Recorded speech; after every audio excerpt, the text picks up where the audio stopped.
that was ever gonna stop. All right, hold on 1 second. Hold on 1 second. Welcome to the Revolutionary Agenda. I'm at the Black House.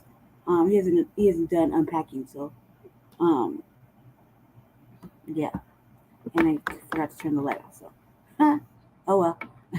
Welcome to the Revolutionary Agenda. Give me grace on how I look today. I've been kicking it, sleeping, and just overall, just don't get it. So, just forgive me. Just give me grace. Um, I decided to hurry up and throw a show together. I had it done yesterday, but I had to take my medicine because I really need rest. And I just slept, pretty much handled an appointment or two, then went back to sleep, woke up, went back to sleep, And so I was in a good mood. I was smoking weed, so I was in a good ass mood. So I thought I'd throw a show together. A couple things I want to say first. Thank you, little viewers, whoever's in here. Let me look real quick. See your little eyeballs. See you. Oh, okay, cool. It's everybody as usual. Hi, Mac. Hi, Twin. Okay, good. I'm gonna blow this up. Yeah, where Jesse? Man, say, you're on the RVA. So where you think Jesse is? Where you think Jesse is? Right? Yeah, he's asleep. But he will be available tomorrow for Shabaka the Trays. Shays. See, I was smoking some weed. Cotton mouth like a mother. Anyway, I was smoking weed with him, and he fell asleep, and I got the giggles when I'm awake. Make it make sense, right? Yeah, no, he's asleep. He's asleep. He just fell asleep. He's smoking weed with his buddy. As usual. Yeah. So I decided to throw some shit together that ain't nobody really talking about, but people are talking about it, but they're not really. So I throw a whole bunch of cues, a whole bunch of stuff together. I put things up there that just don't put up, so so you get a fresher good thing. I actually too also edited the last 2 episodes of the Revolutionary Agenda, because they blocked them only because I let the Daily Show creep in. So I basically was lollygagging on a 10-second 10-minute edit. So I edited the shit and I put it back out there, so you guys could actually watch it. Which you were here when I did it, so you don't have to rewatch it. But for new eyeballs that ain't seen it or don't know, they could go watch it and be amused or not amused. It's all up to them, really, at this point. So you were there for it, so you don't gotta rewatch it. But I did edit it because maybe I have little arguments and shit. I'd be like, I did do it on the RVA. I already touched it on the RVA. I'd be coming in cocky like that, like on the For Life Black News. Yeah. I already know. I showed it on the RVA. That's because I'm just built different. And it's true. I actually did do it. So yeah, the stories that people talk about after that, it's almost like they were watching me but not watching me because the numbers don't reflect it. But I'm the one that did it. I'm the one that showed it. And sometimes I just feel like I need my credit. Shit. Another thing is real quick. We were supposed to have lunch today with the Colorado Black Justice, some broad lady.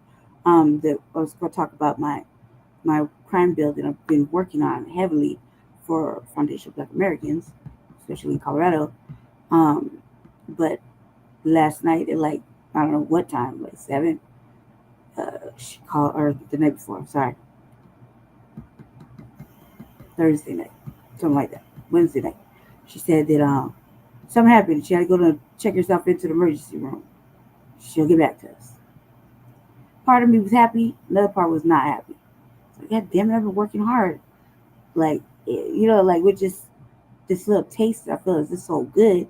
I was like, man, but that's cool. It gave me a little bit more time to do a little bit more research because I was reading something and I needed to intermingle 3 pieces of different pieces of people's work into one shit. You know what I mean? Yeah, wait till it's done. Then you guys will be the first ones to see it. What I'm doing is a test with this lady. Yeah, I don't trust her. I don't care if she's black or not.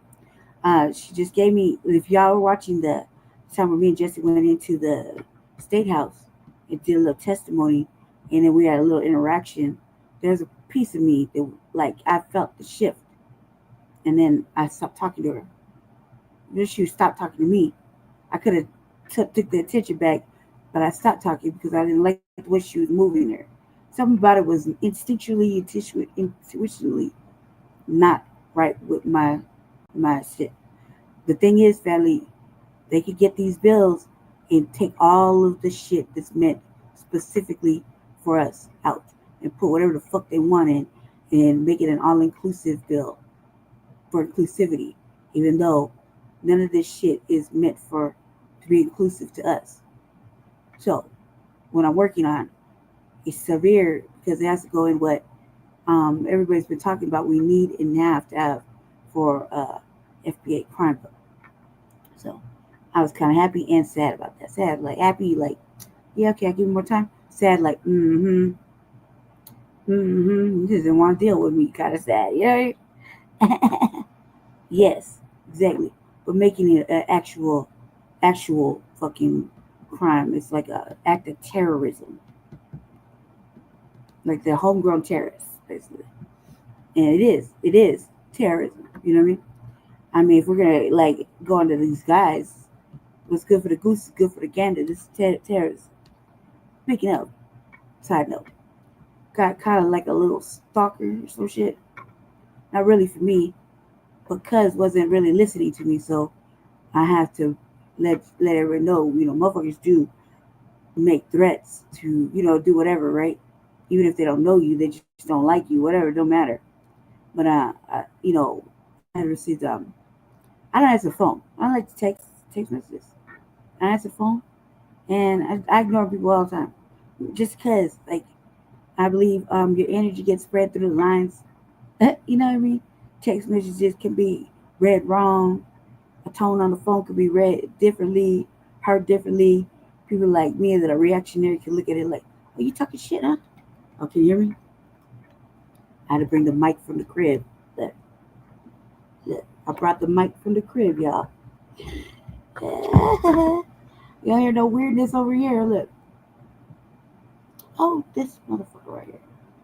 You want talking shit? Hold on. See? The devil's busy tonight. I'll tell you that. No, look. Of course you would be Of course you would do that. Of course you would. Alright. You see this same bullshit that happens at my house? This is Jesse's house. Jesse did this on purpose. This is when you know. This is when you know. Can you hear me? Yeah, okay. This is when you know shit is meant to fail on purpose. Okay. Recognize a hater anywhere. Okay, back to the same. Yeah. See? Can you hear it? Okay. Oops.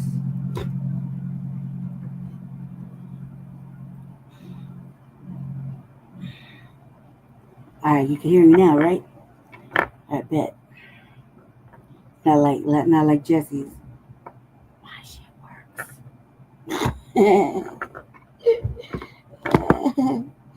Stop fucking stop talking shit. I'm so fucking Nah, I brought it because this shit don't work. So it does to an extent. And I figure out how to place this shit. This bullshit he got going on right here. He does this on purpose, man, because he knows that it's gonna be like, he knows that he's doing it on purpose, just to intentionally make me waste time every time that I have to. You know, like look at her having technical difficulties live. He's enjoying it. He'll enjoy that shit. You know what I mean? Little subtle acts of, me having issues, because I be telling him he's showboating all the time and shit. So this is his way of saying, "Bitch, I didn't charge that shit." You think you're fly? Just a little game we play. Okay, it's like all black people play little games. This is pettiness to the max. I don't know if he did that. I'm speculating because that's how some they do. To me, I'll be like, you know what? You can do that shit with other people, but I know you're doing it. So All right. Is it too loud? You can talking at my normal decibel. You guys can hear me good, yeah. Yes, I could turn it up a little bit. Yeah. You can still hear me, right? Yeah. All right. That's just cause I have a dainty girl voice, dainty lady voice, not no mannish motherfucking husky. Good. Yeah, you know what I mean? I'm a girl, goddamn it, an actual lady. All right. Well, so then I get back to this topic, right? So, cuz right, it's 7 o'clock in the morning. I'm getting ready to come over here 2 days ago. Cuz says, I'm on my way. I'm coming up there to get you. And I was like, let me see who the fuck this is. Because I was watching a movie. I was actually watching I was watching Luke Cage, the first season. Okay, and I was watching Luke Cage, and I was like, what the fuck? Cuz you gonna interrupt me as I'm getting ready? Let me read this shit.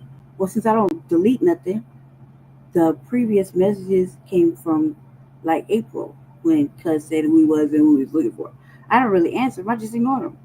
Right, but this one I was like, all right, man, this motherfucker, if you are, who the fuck is you? Let me stop you in your tracks before you think you just gonna go somewhere, right? Because it looked kind of menacing. So I said, wrong number, sir. He went on to say, I was lying, right? I said, so then I hit the voice audio. So you're looking for a man, right? Hit the voice audio. And I said, I'm a girl. Well, I didn't say I was a girl. So I was a lady, Did she clear it all up? And I think I said, told him to apologize. You call me a liar, right? It's like, I got this shit I can show you. I got it. It's right. Right? So I was like, okay, now, just say you're sorry. Thank you. Leave it alone, right? Basically. Anyway, this went on for like about 5 minutes back and forth, right? I told him I was a girl. I told him that I owned the number. I told him I had the number for a minute. He's like, he says something crazy like, I'm CBI. That's what I do.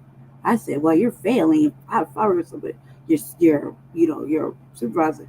I fire the fuck out of you. You're failing, really, evidently, and you won't let it go. Like, you know what I mean? You're looking for somebody. The person's actually a woman, not a man. You know what I mean? I'm like, well, you're obviously failing. The optics won't look good in your part, right? Because I don't think he knows. He gonna find out, right? So I'm like, what you gonna do when you find out, right? This is like, keep going. So this is a couple minutes of this, right? But I'm sending audio text the whole time. Everything's recording, right? It's always recording. Note to self, family. The shit I'm about to show you is like it's always on, right? So I'm like, you know, telling him what it is, and let's see if I find it. Yeah, right. So I keep telling old boy, in different like no unsaid stuff, and he won't stop. Like, right. So like literally, like, look, you see this shit? Okay, like that, right? So I'm like, I told him I was like, I said something like,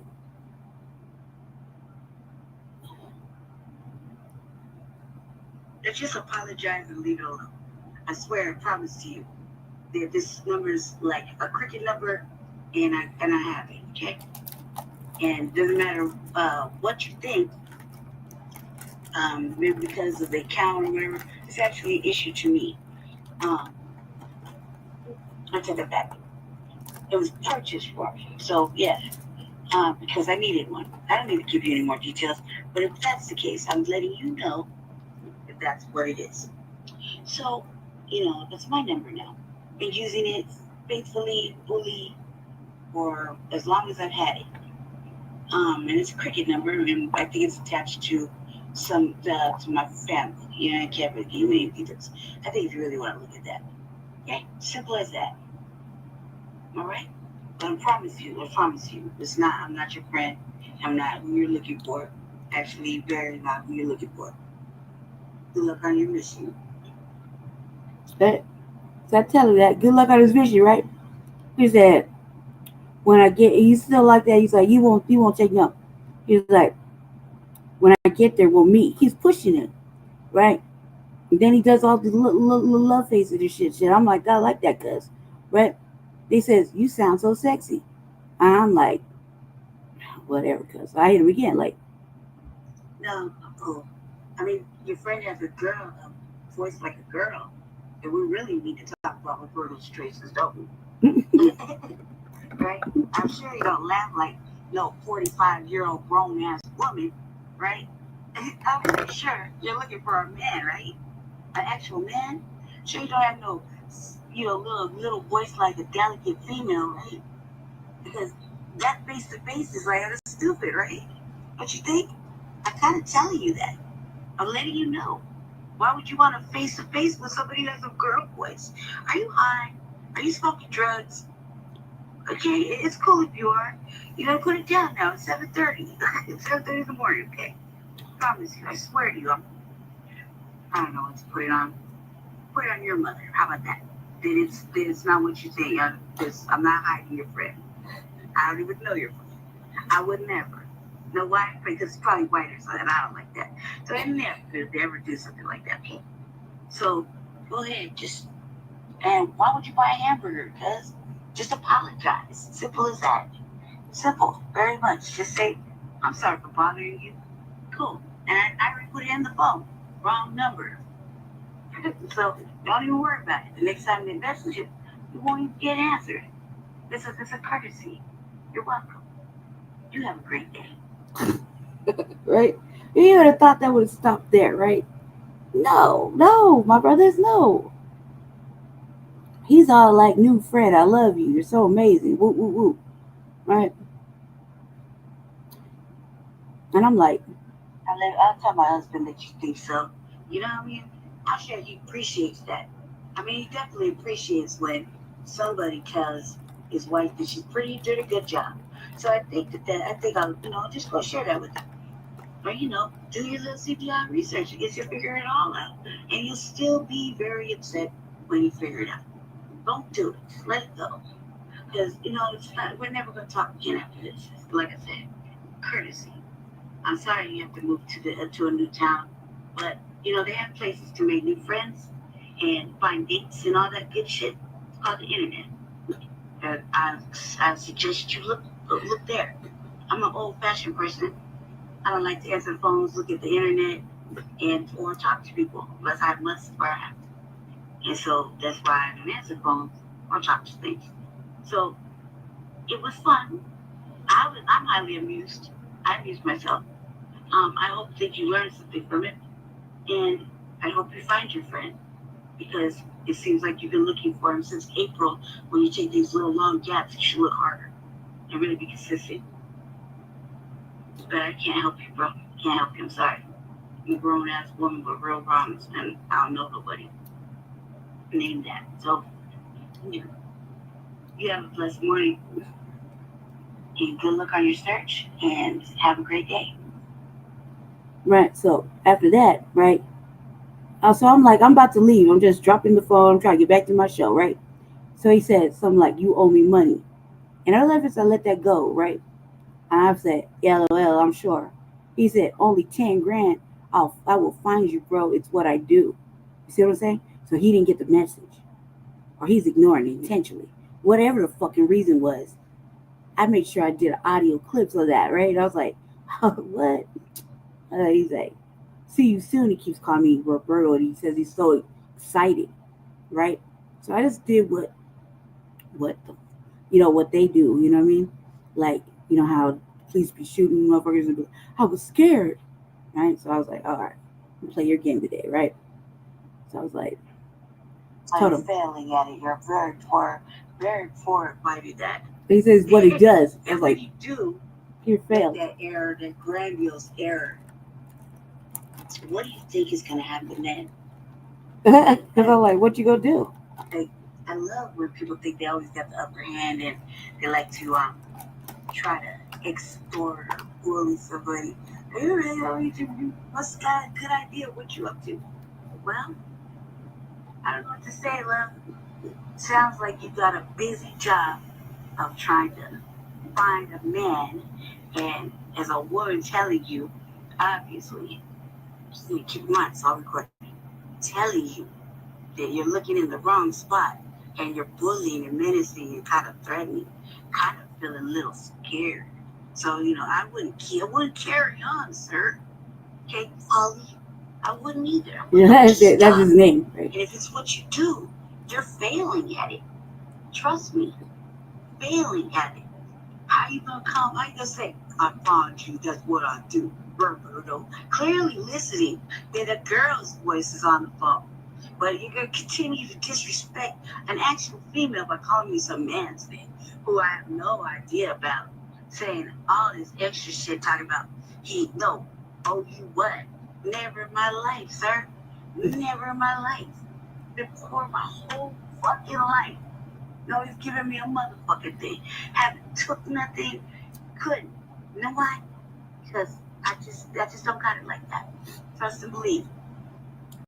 Don't even got fucking a dollar to my name. But you go ahead. Go ahead. Do your worst. And see what happens. Let's play. I mean, yeah, you want to. I love games of chance.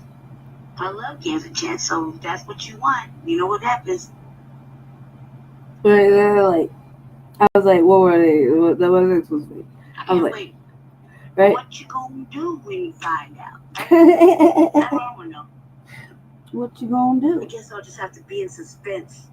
I just put this in my little bank of things that people say and say to me often. I'll put this in the normal everyday menacing threats I get. Like, proud of you for trying though. A for effort. But out of your league, sir, you obviously have failed. That's how, if I were your supervisor, I'd fire you just because it's because you said that's what I do. And you're clearly wrong. So I know that if you do, I guess we'll have to find out what happens. And I guess I don't know, the little white violin might play, but I'm pretty sure you'll be making a mistake, and I'm pretty sure it won't go down like you think it will. And I'm almost positive you won't be happy with the results of messing around with people that don't bother other people. You did. I'm pretty positive all these little menacing little thoughts you have in your mind, go ahead and just let them go. If I were you, I would just let them go. This is your chance. Let it go. Wrong number. Like I said. You know what I mean? Wrong number. So he types for a little bit more. Then I hit him with the hard facts, right? I said, leave it at that. But I said, because I said it multiple times, and I don't like to feel scared. I'm a woman, so just so you know, in Colorado, this is considered menacing with intent to cyberstalk. Look it up. It's a felony. Best part, you don't even have to even be in the same breathable space. I just filed my report, and the next time you get pulled over or in trouble, you could discuss how you feel, so compelled to bother who you're bothering. Optics won't hold well. I'm just saying, I'm feeling scared. And since I know you're an unknown male, it makes it even worse. So please leave me alone, sir. I've already asked you nicely. He's like, whatever. He keeps talking to me, and I don't answer him after that, right? But I come back and I say that to say this. That I don't know who homeboy is, right? Nor do I care to find out. I don't care, right? But once I've already showed my hand, or said what I said, can you continue to carry on with these little menacing comments? And like, it's disrespectful, right? So in my mind is I can't take any of those like not seriously because it happens to me every day. I take everything seriously, even though nobody thinks I do because I want to laugh or giggle. But at the end of the day, I take it seriously. So when motherfuckers say that, even though whatever, it's like, and I told him too, in one voicemail, it's like you act like you can't be found. You know what I mean? It's like you can't be touched. Because it can happen at any time. Like I live in probably the roughest part of Aurora, on the Colorado. So there's crime all over the place, and They don't make no moves to find it, heal it, or find it. Oh my god. Honestly. You know what I mean? So that's like it was I never said my records and I told Jesse about it, but Jesse said I just blocked them and just had a discussion. But it needed that not they needed to have the discussion because I needed to tell somebody, right? Because what does happen is if somebody break in my back room or so, whatever, and I got the right to do whatever, right? Or somebody can't like at night, white people, Mexican people like to try to drive me off the road and shit in my own neighborhood. So I be really watching, you know. And since I don't really have any interactions, I do enough that motherfuckers don't like. You know what I mean? Even when I'm around the city, I just do enough. Apparently, I thought I wasn't doing as much, but apparently I was wrong. Yeah, even if that is the case, take it off of face value, right? Twin that he's acting stupid and he's just doing it. But what if? Hold on a second. I gotta adjust myself, gentlemen. Hold on. But what if there really is some diabolical reasons, that um he already knew because the interaction from the first time, like you're looking for your friend, right? In April, why are you barely getting to the business again in August, right? Sus. And that number that he called me from looked like one of my old numbers that got recycled. I could have debated that too, but I was like, nah, I'm just good. But I had to tell somebody, I had to say something to somebody, right? Because it's the right thing to do. Hold on one second. Um, because we can all come up. Listen, we just don't have no problems doing hit and runs and fucking whatever. So that's that. What else was I say? I don't know. I forgot. Yeah, I clowned him. I was making jokes. I was highly amused because that's how I act anyway at home. That's how I be at home anyway. So I'm ready. But I was like, dude, 7:30. Because if I looked at the history, every time that motherfucker texts, which is only twice, looking for his friend, it was always late in the afternoon. So I was like, 7 in the morning. I'm getting ready because I have a limited window to leave my apartment. I was trying to be out by 9 o'clock, right? Just out the door. So I was supposed to be here Sunday, but man, I just don't. I didn't want to. It's not like I didn't want to. Um, I'll be staying in my apartment and just stuck in there. Like I get depressed. You know what I mean? As soon as he leaves on Sunday, and then it's equally inhospitable here. So I say, in my defense, so I don't want to be here either. It made me come, and I'm like, damn, I regret it every time I walk in the door. Every time, never fails. Okay. Mm, mm, mm, mm, mm, mm, mm. Mm, there we go. Which way to go? You want to hear something funny or you want to? Nah, never mind. I'm not even going to ask you. I'm just going to do it. All right, family. Um, I hate Colorado. We always did some shit. And I got 2 Qs going, so I'm gonna do some of this one and some of the other ones. I also want to say, oh, that's what I want to say. I want to say, look, we don't have very many allies when it comes to Well, hello, free people of the. we don't have very many allies that are other races trying to help us get reparations or to believe in what we're doing. Okay, and when we do have the one rare chance to we have an ally, right? Um, that's really been on our side consistently, regularly, and that's Michael Penn. Y'all know him. He's tight.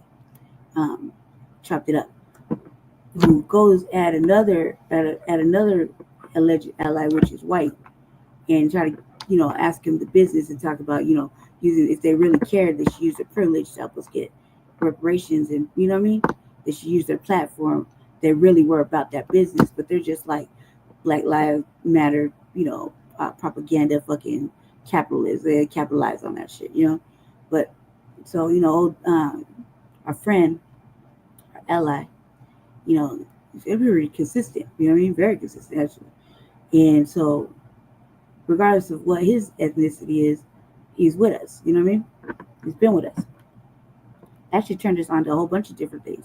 So it pains me to say this. Like, look, don't think that, FBA people won't go protect their real allies. There's only a couple of them, but there's a handful of them that will protect them and go on the villainous quest of shaming of white supremacists and white skin acting like and pretending like they're doing the fucking work, but they're not doing the work. They just got a fucking opinion and they're fucking acting stupid. I forgot what old boy's name is, and since I don't have Twitter, I'm not active like that. I had I talked to him. I talked to Michael on the phone. We had a good chat. We got good chats, and he actually was assistive in helping me understand some stuff I was going through genetically or whatever. When we're talking about tracing our lineage. Okay? So he's with us on everything, everything. Goes and calls lawmakers and everything. Right? He's with us all the way. He's actually like doing the call, making phone calls, sending emails, badgering motherfucking politicians. Okay, so for us, not for his own personal needs, right? Because he knows what he knows, right? Can't speak to him exactly, but he's with us all the way, 100%. Enough to where he's badgering his own people about it. You know what I mean? Like, you should support black, freedmen, blah blah blah. You know what I mean? He's badgering his own ethnicity. So if that isn't motherfucking with us on code, I don't know what is. You know what I mean? He's with us. All right? He's over here. And he ain't going back. The way he sounds like me. He ain't going back at all. Never again, not one day ever. You know what I mean? If he's badgering, he's calling out his own people. He's trying to make them understand. You're here, you speak English, whoop whoop whoop. You know what I mean? Like, he's doing a lot. Yeah, it's kind of was proud of all that. Like a little bit like I was kind of proud of him. You know what I mean? I was like, don't you even worry about it. I like to shame motherfucking white supremacists. I like to talk shit to them. I got all day. That's what I do all fucking day. And legitimately can say that's what I do. That's what I fucking do. I got no problems doing it. I don't give a fuck about nothing. You know what I mean? So, yeah, what could possibly happen? It hasn't already. You motherfuckers shot, stabbed, kidnapped, put on fire. Like, what could possibly happen that hasn't happened to me already? Right? So, when motherfuckers say they ain't got nothing to left, they ain't got nothing left. They live, breathe, die for the motherfucking cause. Right? So, here we are. So, I told him, I said, don't worry about that. Where this Brian individual is on Twitter. Now, Jesse put that out there. Coming down, bruh. Motherfucking, we go about telling actual allies that actually do the work, really look it up, and tell them to go back to whatever country you think they're from, when they're really from the soil and been here going through it with us. So, you know what I mean? And actually educated enough to look through, read, do research, fucking make calls. I mean, what the fuck is you doing? Like, what you say you're an ally. He calls you out on it, and then you want to talk bad about it and shame them all over the internet. No. I said, we cancel culture. So when we have a problem, we cannot have our allies, which is not very many, y'all, from other races, in case you don't know. It's not very many. There's not very many that are solidly on cold, that are not going to fucking jump ship, betray the motherfucking the thing, you know what I mean? There's not very many. There's only a handful. So on the solid handful, we have to protect them and stand up for them, especially when they're doing God's work. They're doing our work on everything, that they're integrated into the new black media by talking to the new black media themselves and making sure they got an understanding of the homework before they go do the homework. You dig? So that's important. That's important. Doesn't matter. They're with us. And there's only a handful, and he is one of just a few. You know what I mean? And that's I think the correspondence happened when Jesse was running for House seat, I think, mayor or something like that. Can't remember, but was it House seat? House seat, because he was working on the presidency. I think on don't quote me on it, man. I think he was working for the Green Party at the time, and he reached over and was talking to Cornel West and shit over here, and actually talking to Jesse. I think that's the correspondence, but don't quote me on it. I'm not positive. I wasn't positive. I'm trying to stay like, pay attention to like that kind of shit because I be rolling my eyes talking shit behind the scenes. It's just you showboating, right? But I'm pretty positive that that's how I think that happened. And we talked several times about because he's good at campaign work. You know what I mean? So if I have a campaign question or whatever, which it has been a long time, um, I threw it out there, asked him, or I told him I was going to run or something. And I was, but I backed out of that because I want to follow the Professor Black Truth's 2 year thought process on politics, which will give me some time to learn some shit before I just go off, run it off at the mouth, and then fucking shit up, and then you don't have nobody solid anywhere. You dig? So that's what I want to say. So with the white supremacists and shit getting called out, and you think that you're not a white supremacist because you still put on a t-shirt and march, don't mean a motherfucking thing at the end of the day. So don't mean nothing to us because we, especially me, I'll always think they're white supremacists, not suspected at all, just straight up. That's what it is. You can't convince me no other way. Okay, that's the box. Picture this. Anyways, we're gonna get to the show. Thanks for sticking around. All right, let me get to it. This started in Colorado, just to show you one. The title says "Lawsuit to End Sanctuary State Laws." Now, I would like to say that you should keep this. They should thank me and Jesse. We're like Rocky Mountain region. This is Brandon from Free State, Colorado, and I hope you're doing well. Are we? A sanctuary city shit was just a suggestion. Like, it's not a law, not really a law. It's like a word mouth fucking thing that they want to stand on. But to get that shit dropped off, like me and Jesse been villains about this shit. As you know. Going to see the end of Colorado's sanctuary state status due to a new lawsuit? Well, we'll see. So this article is from the Rocky Mountain Voice from August 5th, 2025. Quote, "We absolutely back the badge. Mesa County defends deputy in federal suit." So I don't know if you saw this, but our attorney general here in Colorado, which we'll get into in a minute, is targeting law enforcement across Colorado if they cooperate with immigration enforcement at the federal level. Now, that is the state law. So that's what he's saying is that, this is a law in Colorado that local law enforcement and local government officials are not legally allowed to coordinate, cooperate, or even talk to federal immigration authorities with regard to the citizenship status of somebody here in Colorado. Let's jump to the article here from Jen Schuman over at the Rocky Mountain Voice. Mesa County is taking Colorado's top political figures to court. On Tuesday, commissioners unanimously voted to authorize a federal lawsuit against Governor Jared Polis and Attorney General Phil Weiser over what they called, quote, politically motivated litigation, end quote, targeting local law enforcement under a controversial new state law. The board's action followed a detailed legal presentation from County Attorney Todd Starr and remarks from all three commissioners defending Sheriff Todd Roll and other named deputies. This action is necessary to protect the constitutional rights of our employees at the Mesa County Sheriff's Office, Starr said. They're facing imminent threats of civil liability and penalties. At issue is Senate Bill 276, which changed how law enforcement can share information, especially when it comes to immigration. Mesa County leaders say the language is murky and that it's being weaponized to punish a deputy for following his training. "We have an opportunity to make history, to have our voices heard here in Mesa County," Fletcher said. He made it clear the board wouldn't sit back while the state came after one of their own. His message was simple. Mesa County wasn't going to quietly accept what he saw as a political attack from the Attorney General's office. "We absolutely back the badge 100%, he said, rallying support for the sheriff's office and calling on fellow leaders to fight back in court.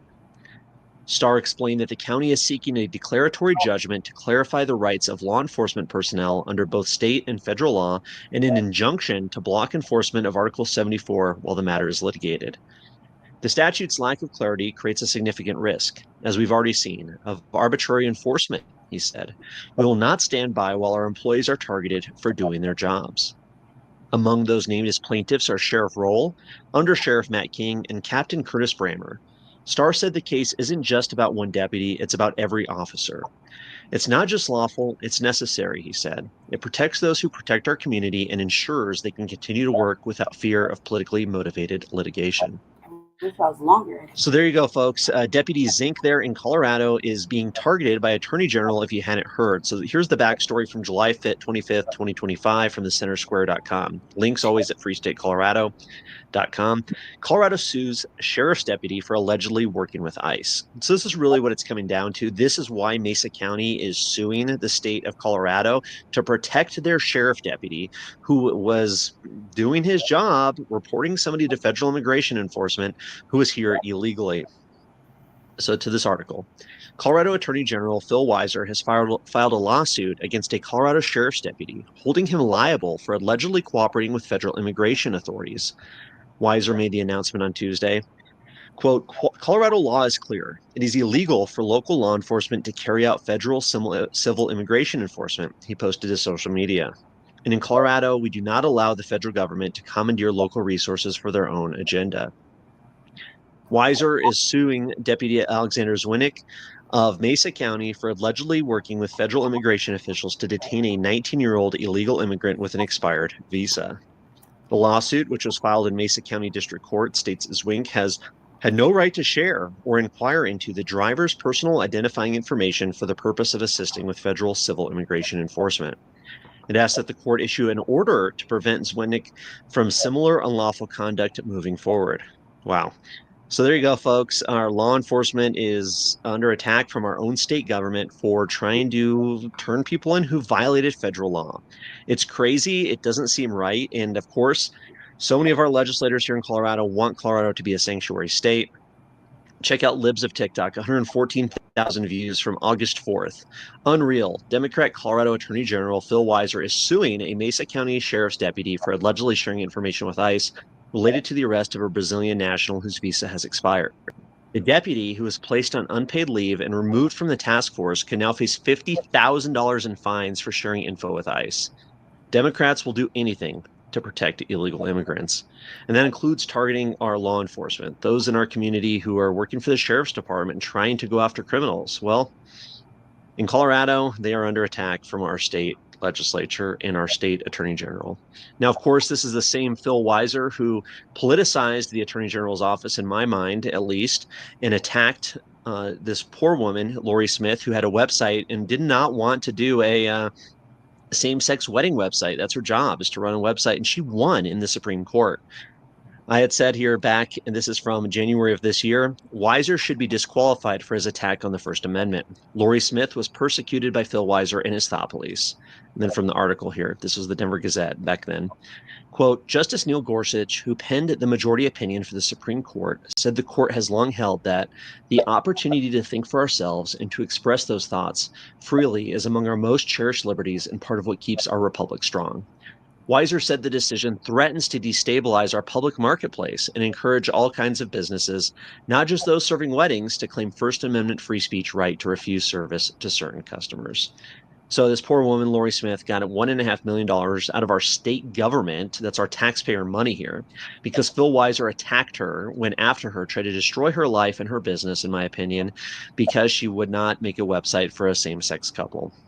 There's plenty of websites out there, folks, plenty of website designers who'd be happy to do it, I'm sure. But of course, they have to make a point. They have to make an example, just like they're trying to make an example out of this Mesa County Sheriff's deputy. Now, Phil Weiser also is an anti-gun advocate. He might be the most anti-gun attorney general in Colorado's history, I'd said, where Colorado AG joins more than a dozen to defend gun regulations ahead of Trump's second term. I mean, it's absolutely crazy that not only is Phil Weiser going after our Second Amendment rights, our First Amendment rights, but also weaponizing his office to protect illegal immigrants, while at the same time targeting Colorado citizens. Absolutely crazy. And then Aaron for Parental Rights, Aaron Lee pointed out here, friendly reminder that Phil Weiser is the lead child mutilation advocate in Colorado. He publicly opposed to Protect Kids Colorado's ballot measures. Wow. And sued the Trump administration for the right to keep butchering gender-confused kids in Colorado. And this is an article here from the Center Square in February of 2025. Colorado joins lawsuit against Trump's order blocking transgender procedures for minors. So, I mean, Phil Weiser, he's the top law enforcement official, the attorney general.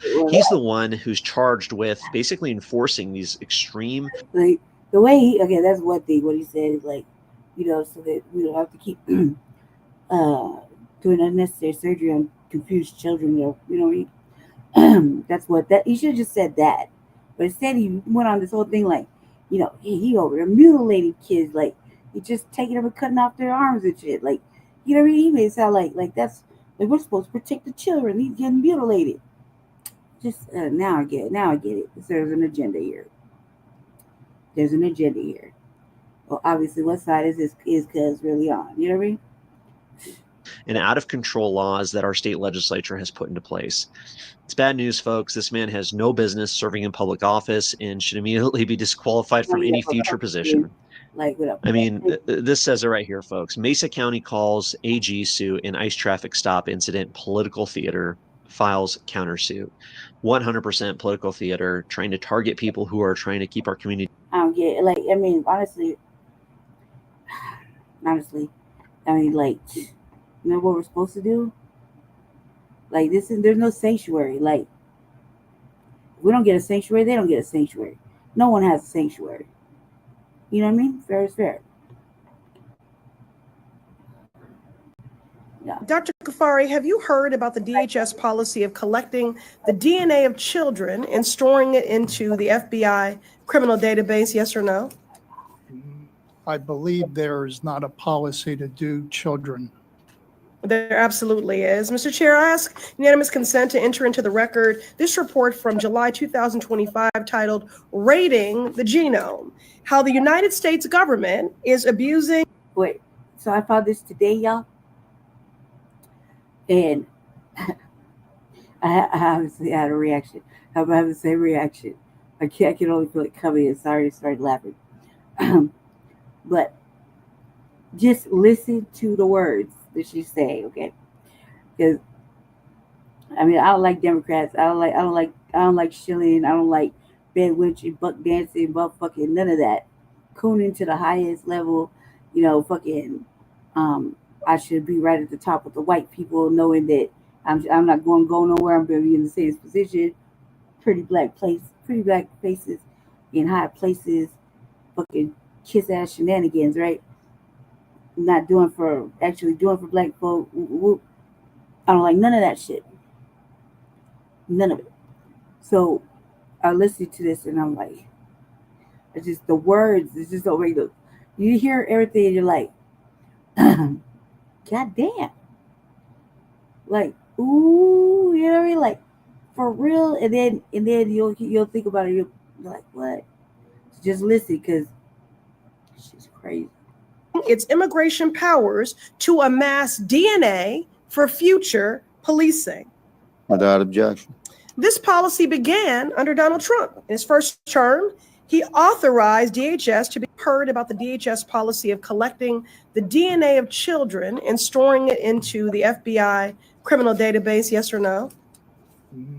I believe there is not a policy to do children. There absolutely is. Mr. Chair, I ask unanimous consent to enter into the record this report from July 2025 titled Raiding the Genome, How the United States Government is Abusing its Immigration Powers to Amass DNA for Future Policing. Without objection. This policy began under Donald Trump. In his first term, he authorized DHS to begin mass DNA data collection from immigrants, including children, and hand that data over to an FBI database designed to track violent offenders. Now that he's back, Trump is taking this policy to new extremes, adding more than 250,000 people to the database in just 4 months. I'm right here. 250,000 people, okay, in 4 months. This committee recently held a hearing on genetic data, and there was bipartisan agreement that DNA is highly sensitive and its misuse is a violation of people's rights because children as young as 4 years old could not possibly consent to DNA collection. What's up, everybody? Major retired Richard Ojeda here, and we've all heard about the so-called conspiracy. Right. Oh my God. Oh my God. Right? That's what I said. Oh my God. What a villain.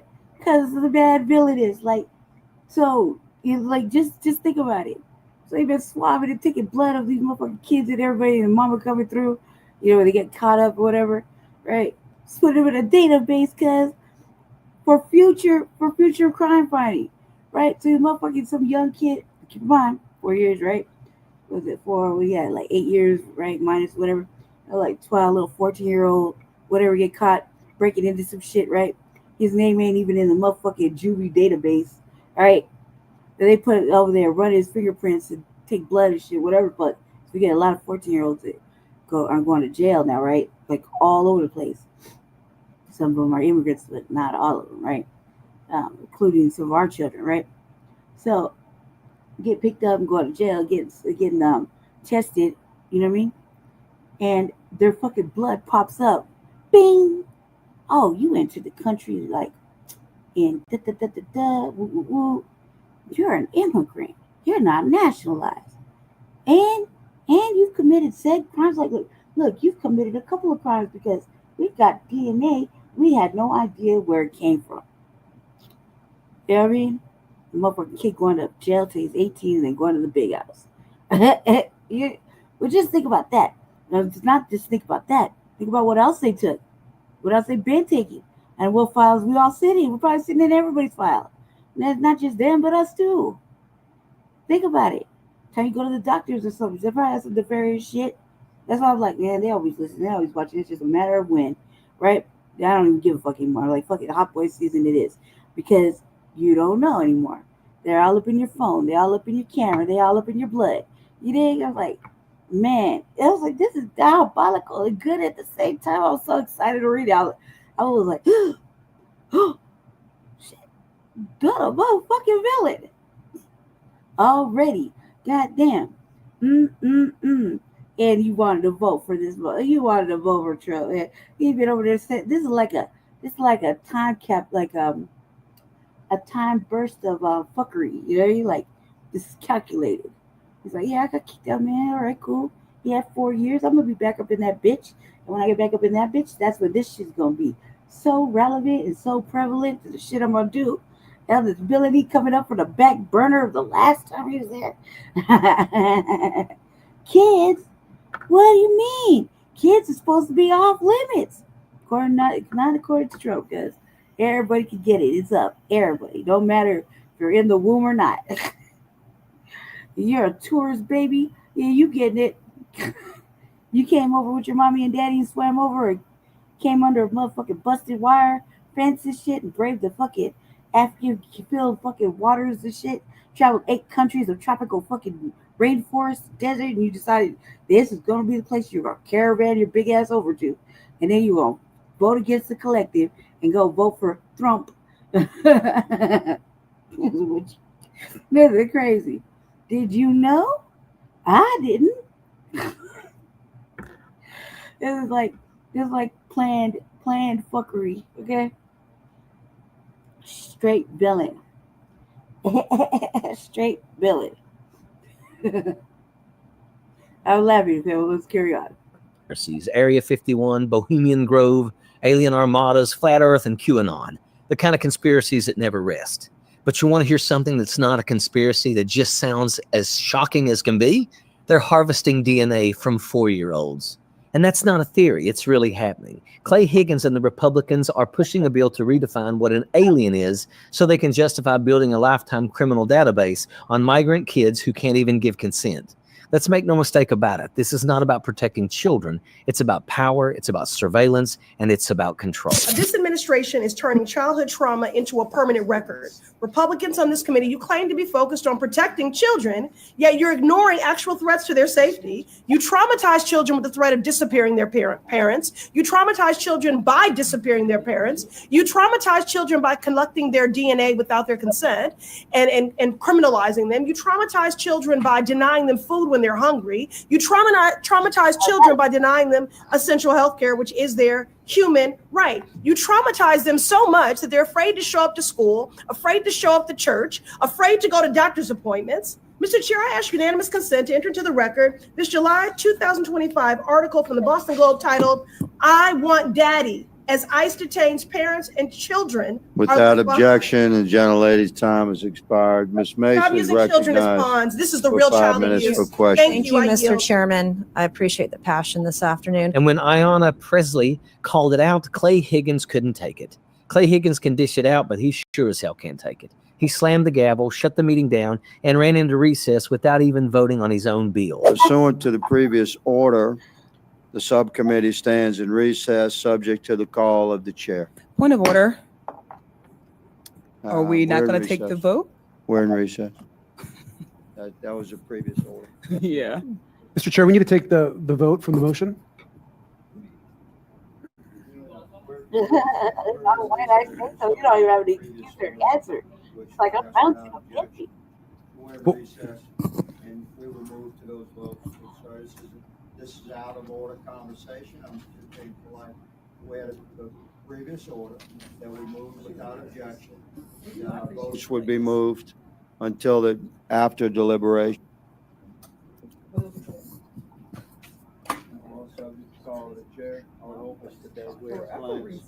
We have plans.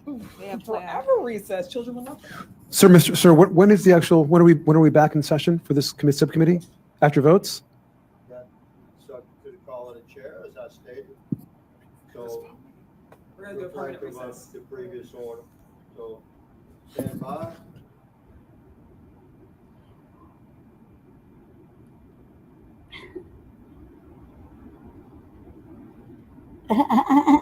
Meanwhile, while they're distracting you with fear-mongering, Summerlee dropped the hammer, passing a motion to subpoena the full, unredacted Epstein files, and it passed 8-2. Now the real predators might finally be exposed, and all those so-called conspiracies, anti-vax, anti-fluoride, all of it will be shown for what they are: propaganda and distractions, aligned with Nikita Khrushchev's vision of destroying America from within. I expect my Republican colleagues to care about this because their constituents certainly care about child sex trafficking, whether it's through the immigration system, like this hearing alleges, or by a U.S. citizen facilitating other powerful U.S. citizens. It's time for them to prove it. Right now, Speaker Johnson is helping Donald Trump block the release of all the files relating to child sex trafficker Jeffrey Epstein. If you want to take a stand against child trafficking, let's do it together. When powerful people exploit children, they must be held accountable for their actions. And if they try to mislead the public and hide evidence, we can't let them get away with it.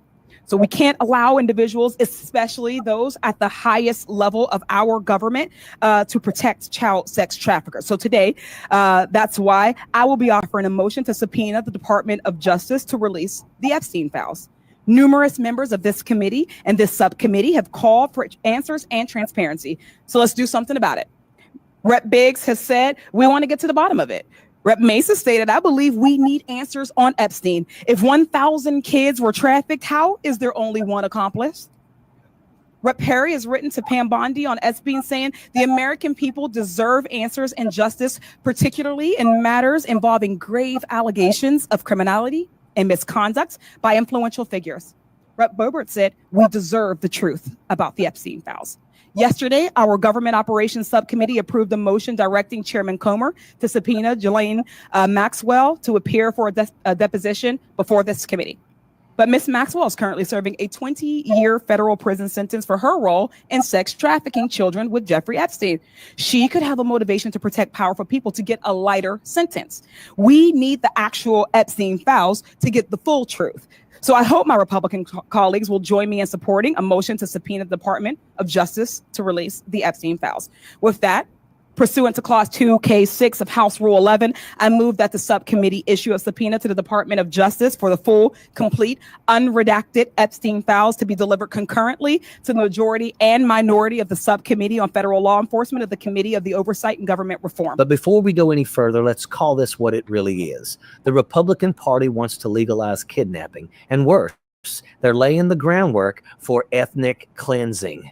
They want the power to take kids off the streets, disappear families out of their homes, and funnel them into a system where their DNA is collected and stored in a national database to track them for life. Trump swore he was going after criminals, rapists, and the worst of the worst. But what's happening here? They're not targeting traffickers. They're targeting children. And while they're doing it, they have the audacity to stand there, like Clay Higgins did, and call these God's children. If they truly believed these were God's children, they wouldn't be tagging them like cattle and branding them as future criminals. They wouldn't be building a surveillance state that follows a child from the cradle to adulthood under the guise of protection. This isn't law and order. This isn't mercy. It's cruelty by design. And they're doing it while hiding behind faith. You think this is all about protecting kids? Nope. What's really going on here is far darker. Peel back the curtain, and here's what you'll find. Trump and the Republicans aren't saving children. They're enabling the traffickers.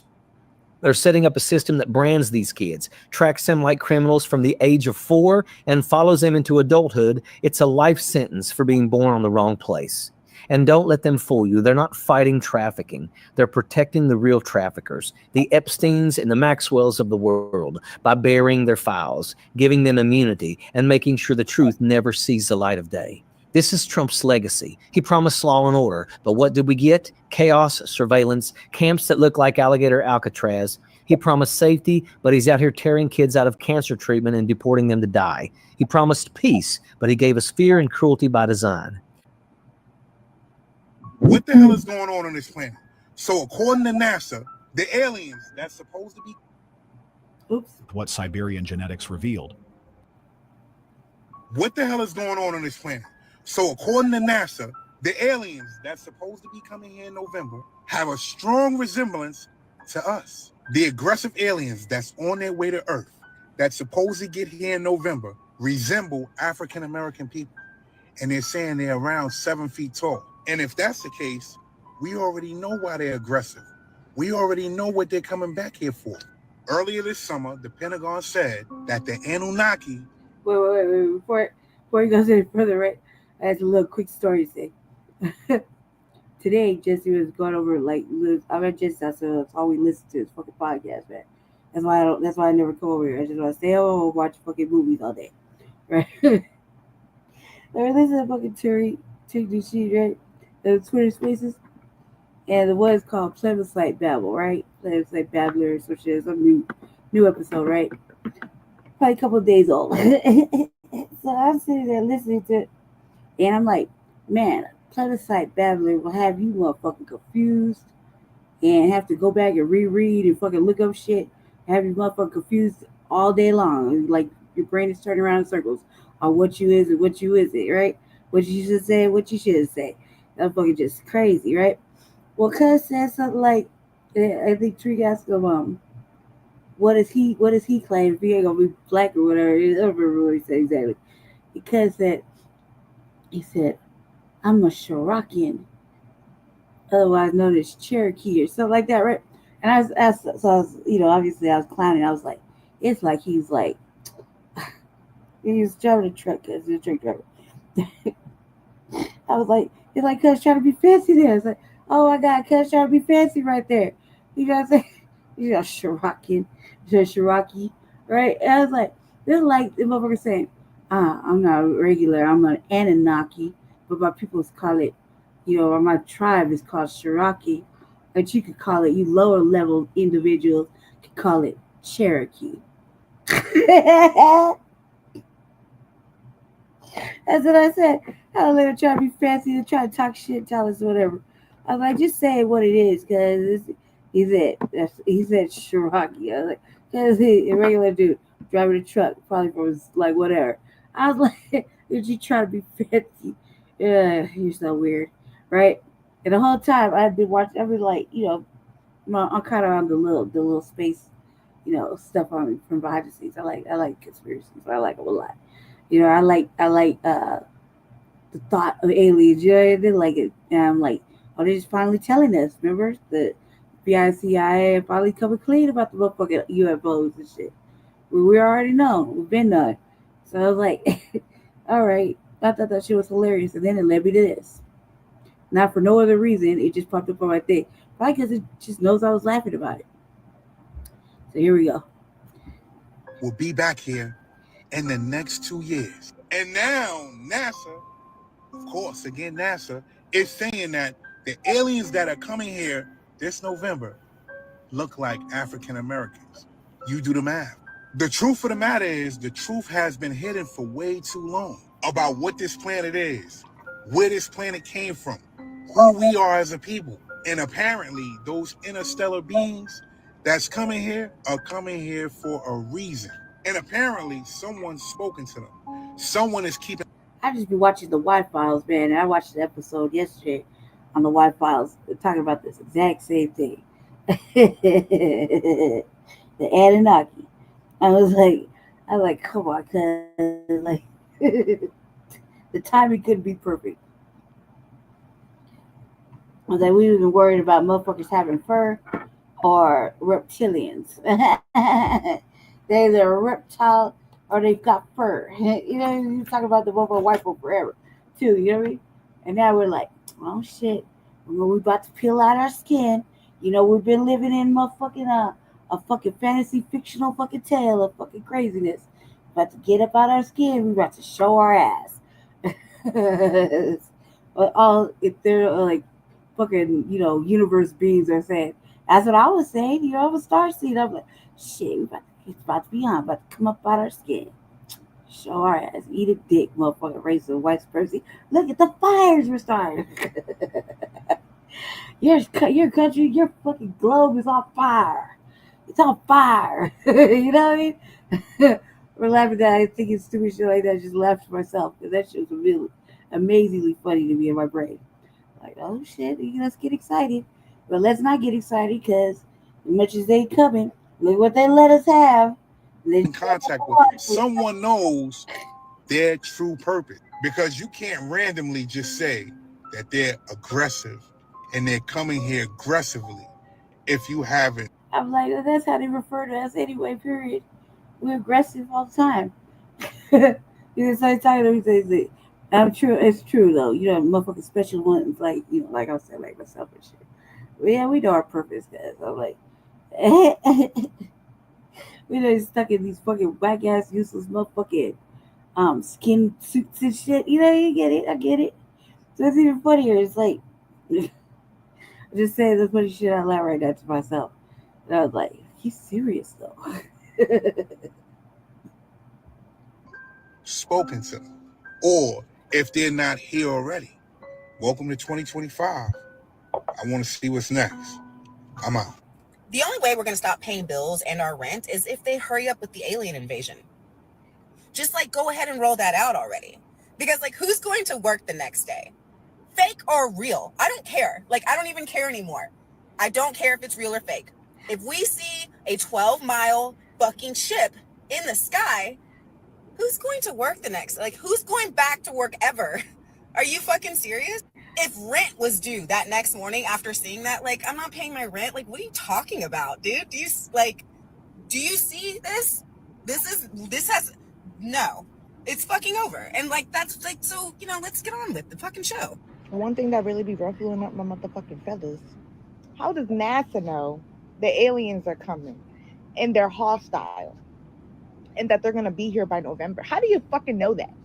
Did y'all talk to them? Did they tell you, like, I am angry and I'm coming here hostile on everything?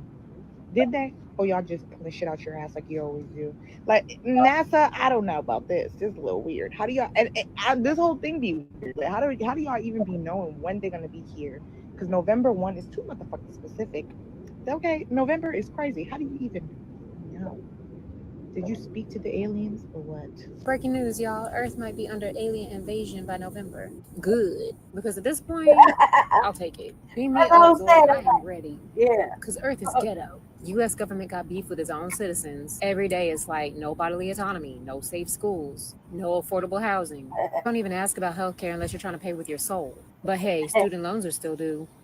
Priorities. Meanwhile, Greg Abbott's out here fast writing laws like he's fast running a reboot of Handmaid's Tale. The SCOTUS, baby, they flipping rights like pancakes. You not worried about aliens? Not me, baby. Them aliens might show up with advanced medicine, universal childcare, clean air, and clean water. The U.S. government shows up, baby, they bring in voter suppression and a new reason to arrest you for being poor, black, queer, or breathing. Honestly, if aliens were to come down here and say, take me to your leader, we might have to send him back. Because it's either take him and do what you will, or take us. I'm ready. I ain't scared of no extraterrestrials, baby. I'm scared of infrastructure. I'm scared of men in Congress. They ain't never seen a uterus sitting up there making laws about mine. I'm scared of a country that funds wars before they fund baby formula. So listen, if that spaceship got AC and dental, baby, I'm packed. Ready to go. Hello, lovelies. Welcome back to today's episode. You all remember NASA has been sort of saying there is no aliens which will come on Earth This time around, they are saying wish. aliens are coming in America in November, and they look like African Americans, and they will come in a way of attacking in an aggressive way. These things has caused a lot of people to talk a lot, because how come this time around you are ugly that the aliens are going to come on Earth after denying it for so long? Let's get to hear the reaction from different people.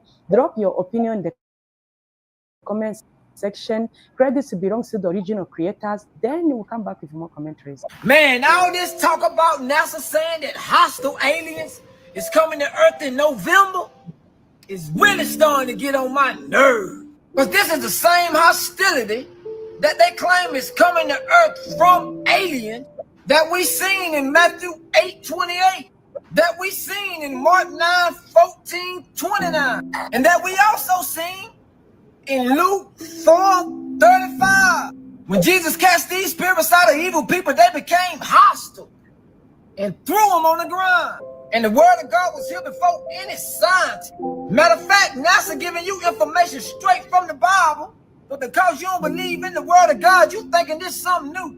But them disciples been put on game about this one.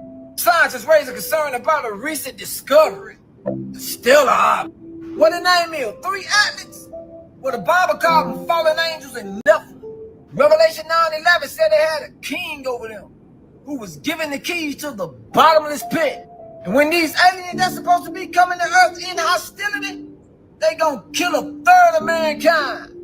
That's in your Bible. Talking about aliens moving at an extraordinary speed over 130,000 miles per hour.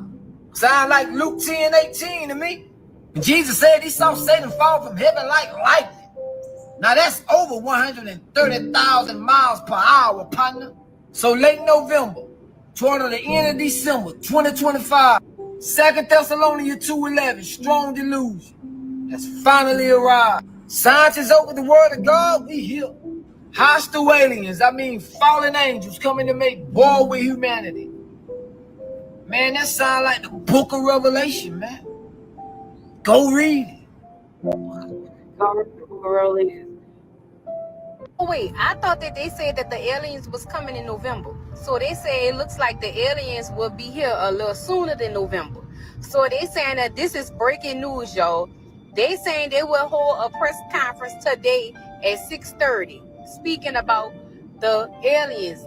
Now, y'all, I don't know how true this is, but I just seen that on X. So they saying that it's breaking news.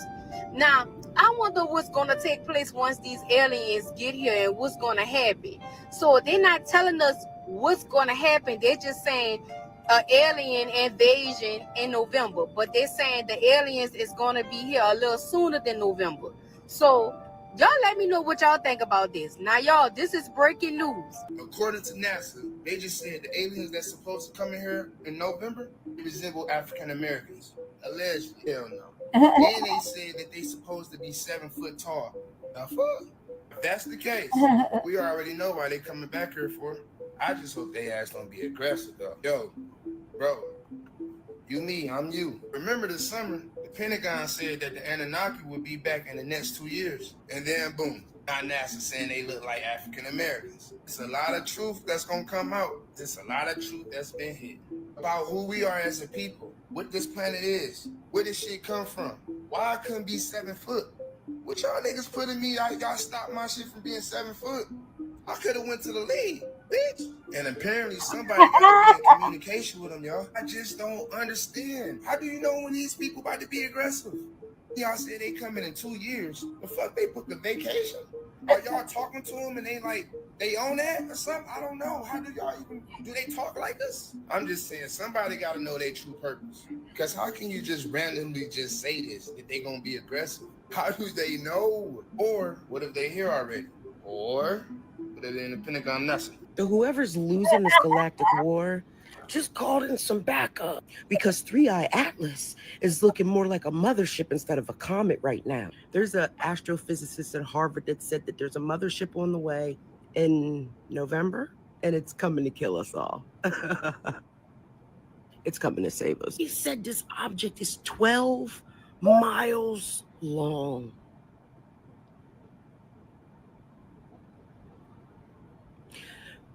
Nothing's a coincidence. Nothing's a coincidence. Whoever's been losing the battle up there called in reinforcements. What's the closest star system to us that could get here that quick? They just observed this on July 1st. And it's on the way. It'll be here in November.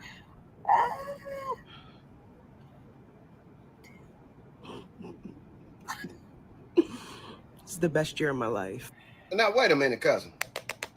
Now, I don't know if anybody is confused like I am from reading this article that I just read that NASA is talking about in November, aliens are coming.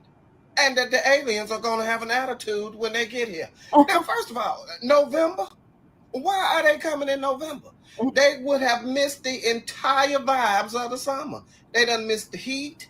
They done missed cookouts. They done missed block parties, the BET Awards, Beyonce's world tour. They done missed everything. Hell, they could even pull it up with Juneteenth and got a fucking plate. But now they want to come down here during the fucking holidays? For fucking what? And with an attitude. Turkey. Let me tell you one thing, Mr. Alien. Now, you better ET your ass back on goddamn home. Now, if you ain't coming down here with some gas money or something, with a portal to financial freedom and opening up them to stay your ass where the fuck you at, okay? Because we ain't got time. Rent is due. Talking about you come down here November 1st. Or sometime in November. Bitch, we ain't got time to play with y'all fucking aliens. Get the hell on. Get the hell on. Get the hell on. But do y'all think they come?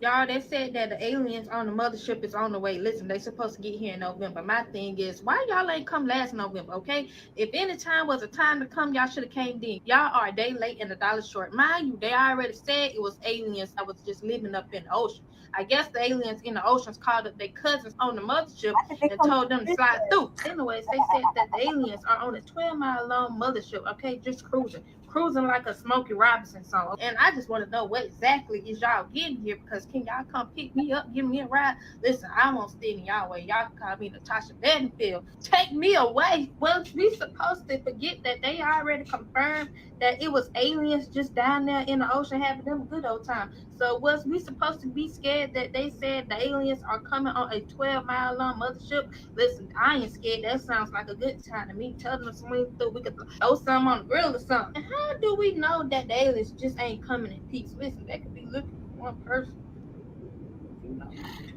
They almost had me with this one too.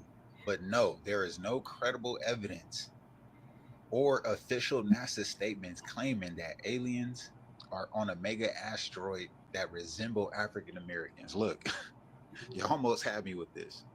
I kept seeing videos saying that some scientists said that the aliens that are on that asteroid resemble black people. Come on now, right? Come on. I had to look it up. This shit is hilarious. But look, they gonna keep running plays on us, right? You got to think about it. They're gonna keep running plays on us. It's gonna be a new play every day. It's gonna be a new play on American people every single day. I promise you. This is just another one. A viral social media claim suggests a former NASA scientist said that there were 7-foot-tall, dark-skinned aliens resembling African Americans. However, there is no known NASA publication or press release supporting this.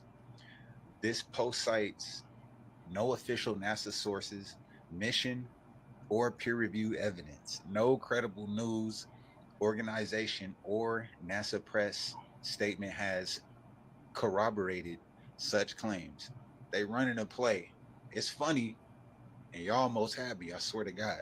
Because it's about 100 videos out there right now. I'm like, man, it ain't no way. Damn aliens, man, come on. It's always that one that's the ruin the fun. In summary, It's always no NASA document or statements claim humanoid aliens exist on any asteroid. All right. That's why we last year. It would be dope if they came down I'll here see, and they looked like us, right? That's us right there. I mean, look, playing what if you really think about it, look, space is made of carbon. Carbon is melanin, right? Like, So they gonna be black. They do a I black don't know if they right gonna be here. this kind of black, but they gonna be black. You know what I'm a little saying? bit. So according to NASA, the aliens is on their motherfucking way to Earth. And they hostile, which means they ready to fuck shit the fuck up. They say they're gonna be here by November. My first question is, how y'all know that? Did y'all ask them? Did they tell y'all they is angry? Did they tell y'all they arriving in November? And then my second question is, can I get a ride back with them? Is there enough room on their spacecraft thingy-majigger for me, my 3 kids, and my goddamn husband? Is there enough room? Because I'm sick of this planet.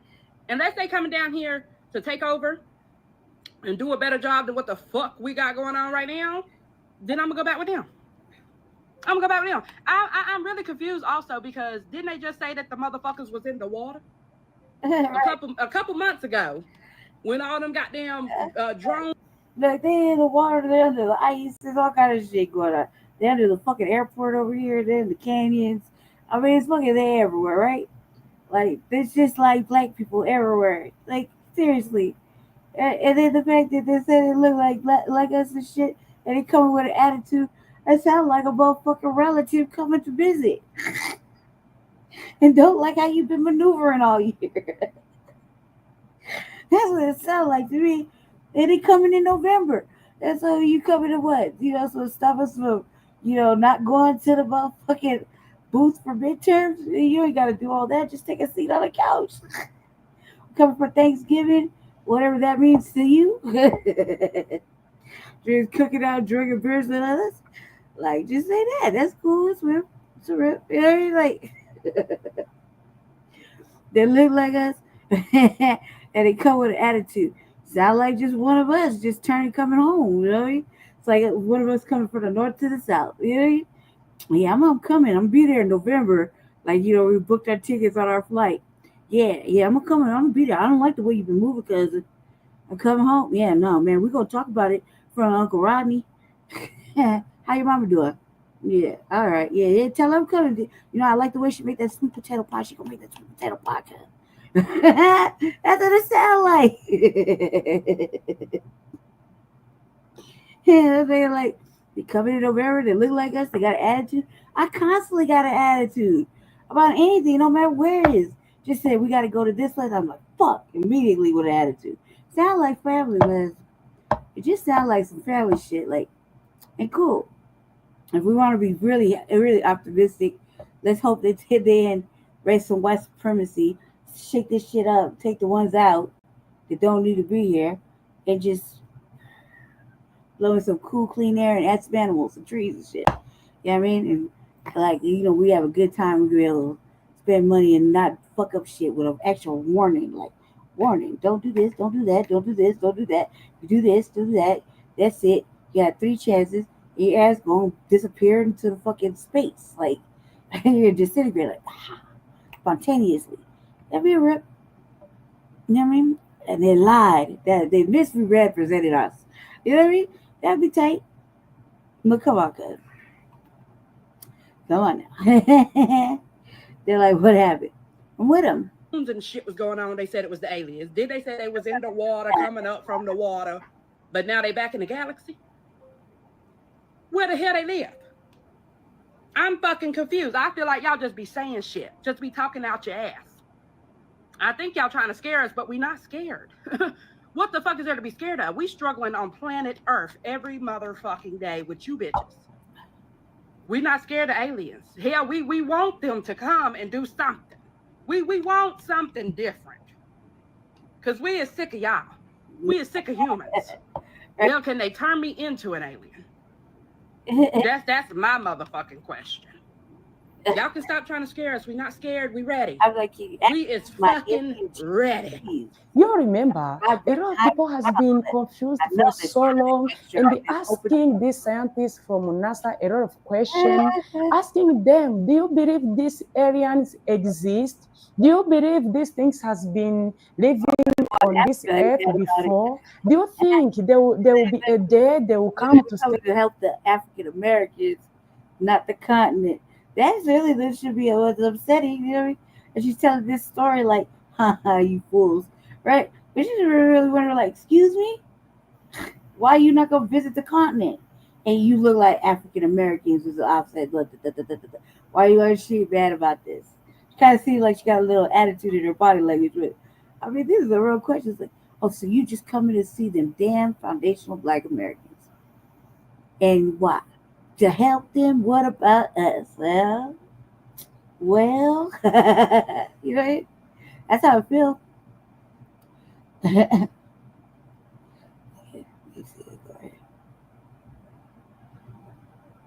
Instead, there was an abrupt collapse, an almost complete disappearance of Just in Asia. It was only in Europe. Type O blood has always been quietly extraordinary, a universal donor, a medical lifesaver. But in 2025, scientists uncovered something much deeper. This wasn't just a neutral blood type, it was a genetic time capsule, one that tells the story of extinction. Something I like O positive or some shit like that, right? But O is the universal donor blood, but we're not the universal receiver. Does that make sense? And I hope he kind of gets into that little extra shit right there. But this little tale is kind of interesting. He says some stuff that really I didn't really know, but I knew like I have a O positive. I think of O positive, something like that, something crazy like that. And I can give, but I can't receive just anything. And I was telling Jesse about it earlier. I was like, I've had like 9 transfusions over a lifetime. And they'll be like, can you take, whatever? And I'm not knowing. I just know that it needs to be O, right? And that's what I'm thinking of. It needs to at least be O, And when they gave me the 2 times that they gave it to me,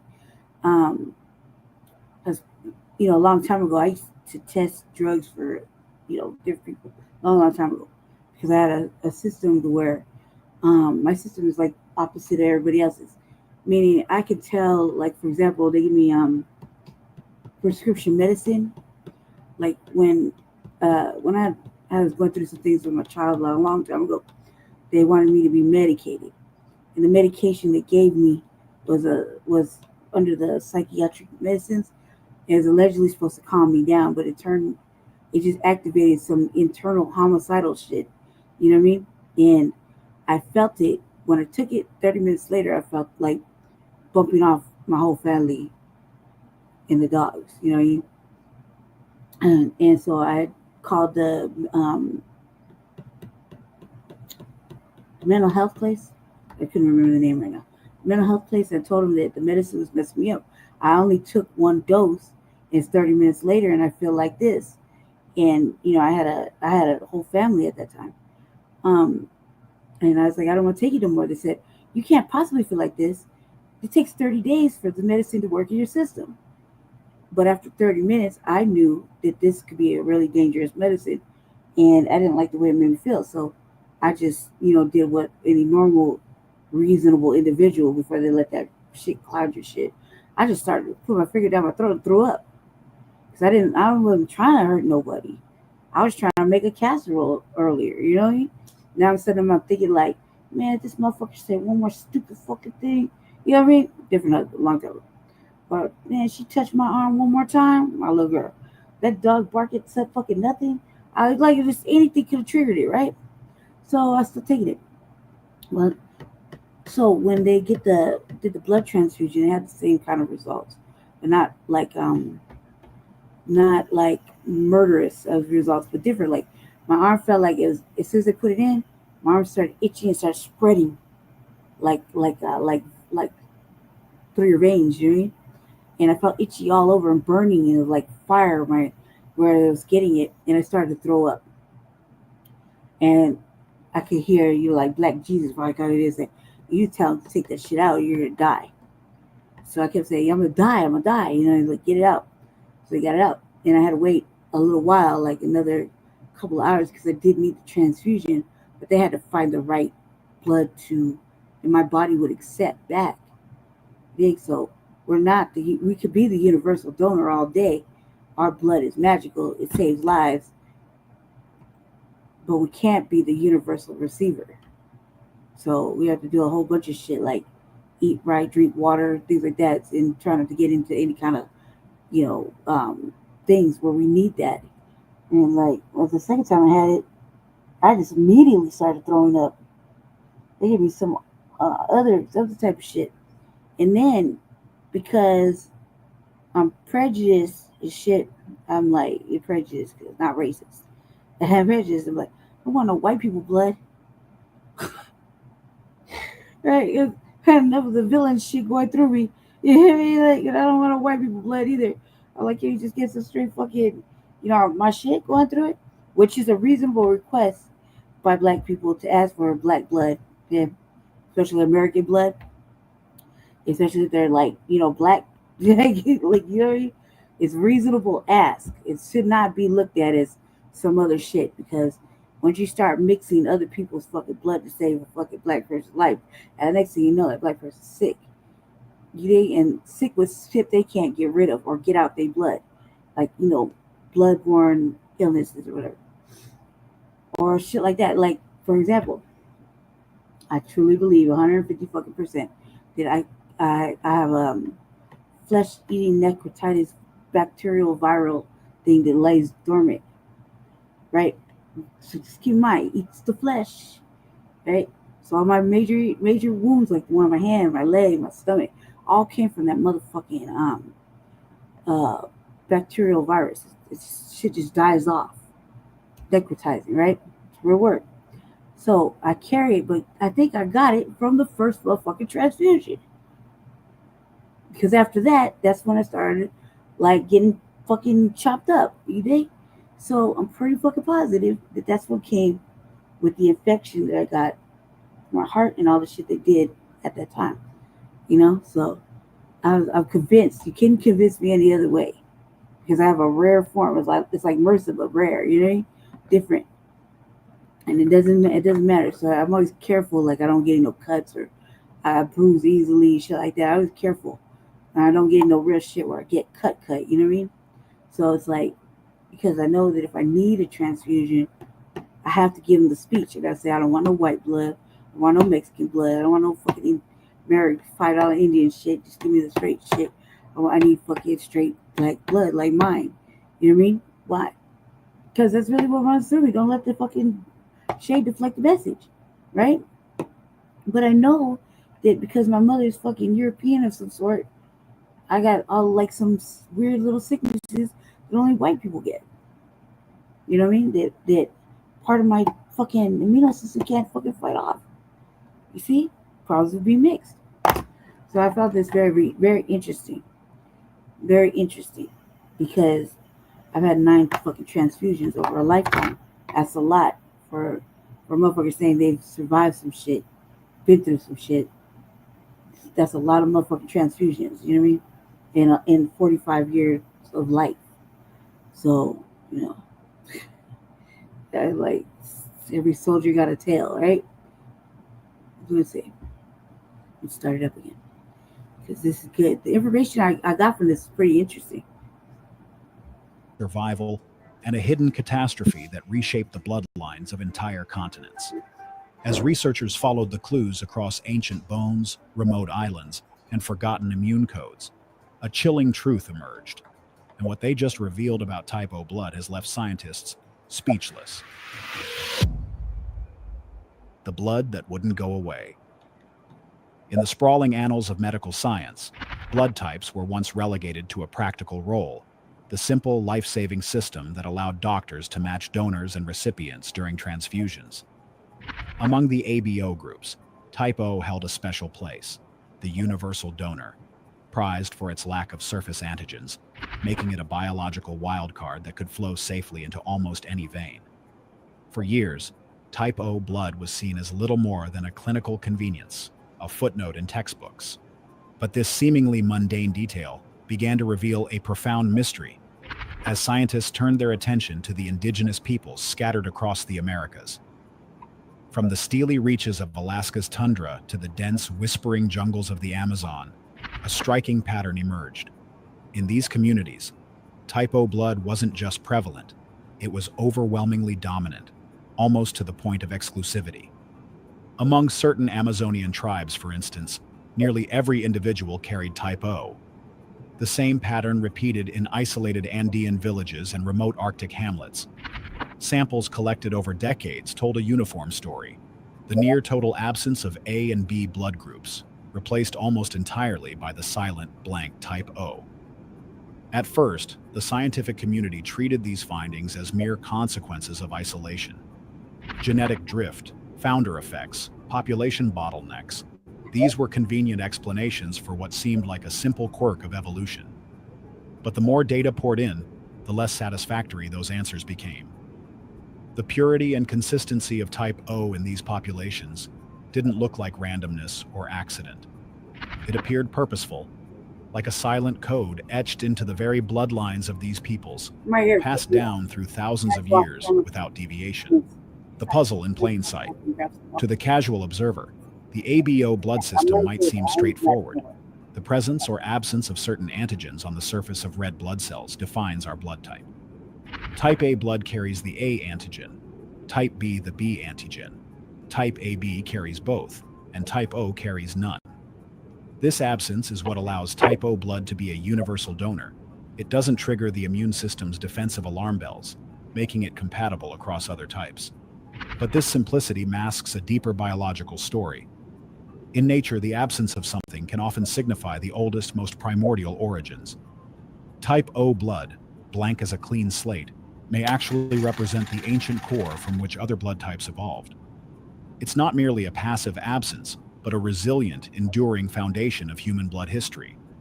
Unlike other blood groups that shift and mutate over time, type O displays an unusual stability, a genetic conservatism that resists change even as populations spread, mixed, and evolved in diverse environments. Geneticists, armed with ever more sophisticated models and statistical tools, mapped the global distribution of ABO blood types with unprecedented precision. What stood out, glaringly, was the sharp contrast in the Americas. While populations across Europe, Asia, and Africa exhibited a rich mosaic of blood types, indigenous populations in the New World seemed to cling almost exclusively to type O. This was not a mere quirk of geographic isolation or migration patterns. The real puzzle was the absence itself. Why had other blood types faded away or been removed entirely from these gene pools? The pattern was too clean, too absolute, to be random. Something, or someone, had acted upon this genetic landscape.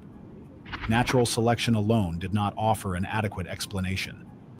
The missing diversity was a puzzle in plain sight, waiting for a theory that could explain why type A and B had all but vanished, leaving an ancient bloodline untouched and unchallenged. The answers, if they existed, were hidden in the shadows of history, genetics, and perhaps even human migration itself. To unravel this mystery, scientists would have to challenge assumptions, confront silences, and follow the trail of the blood that wouldn't go away.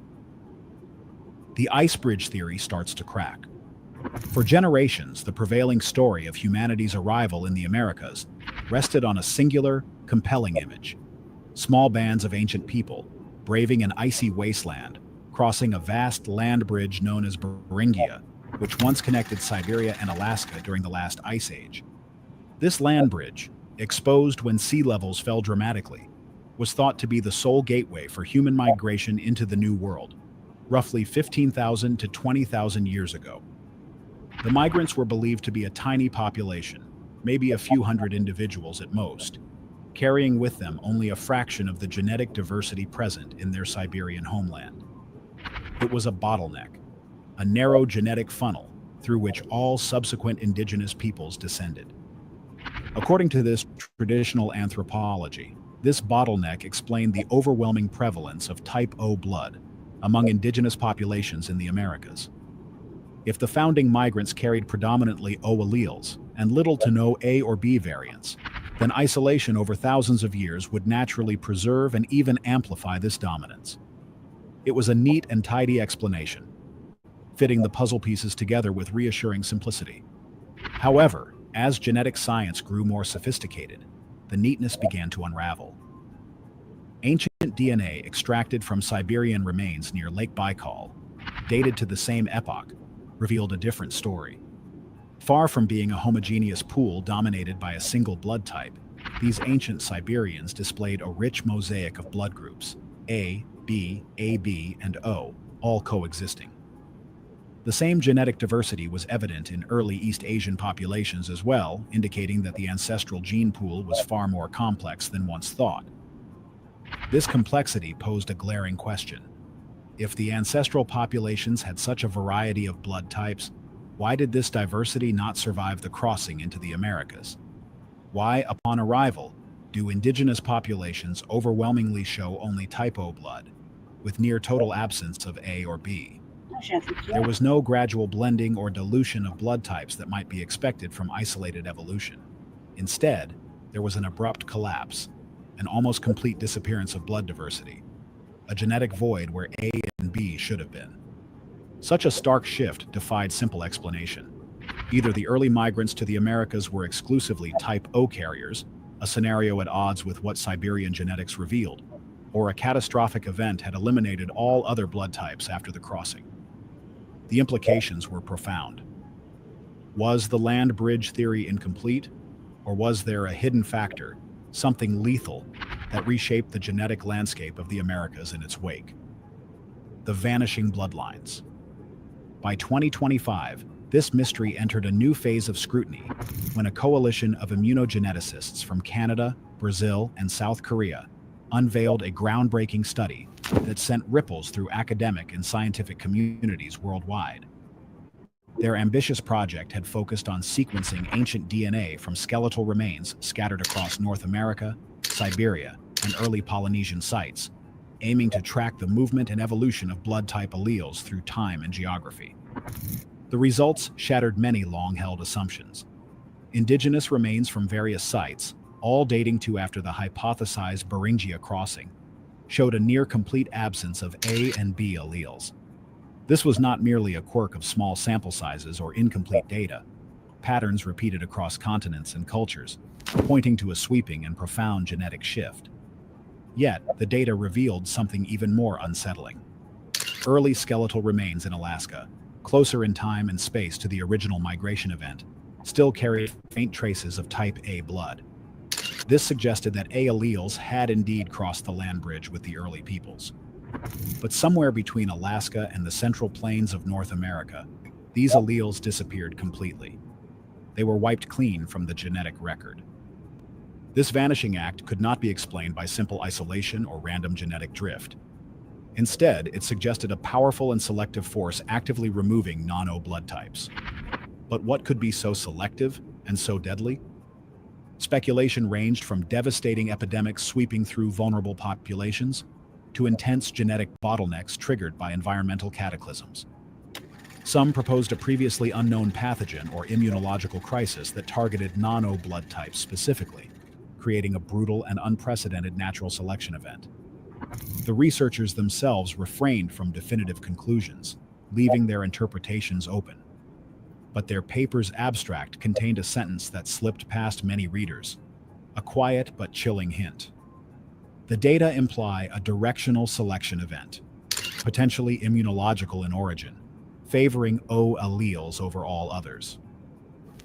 Put plainly, the evidence pointed to a hostile event that hunted down and decimated carriers of A and B alleles, allowing only type O bloodlines to survive and multiply.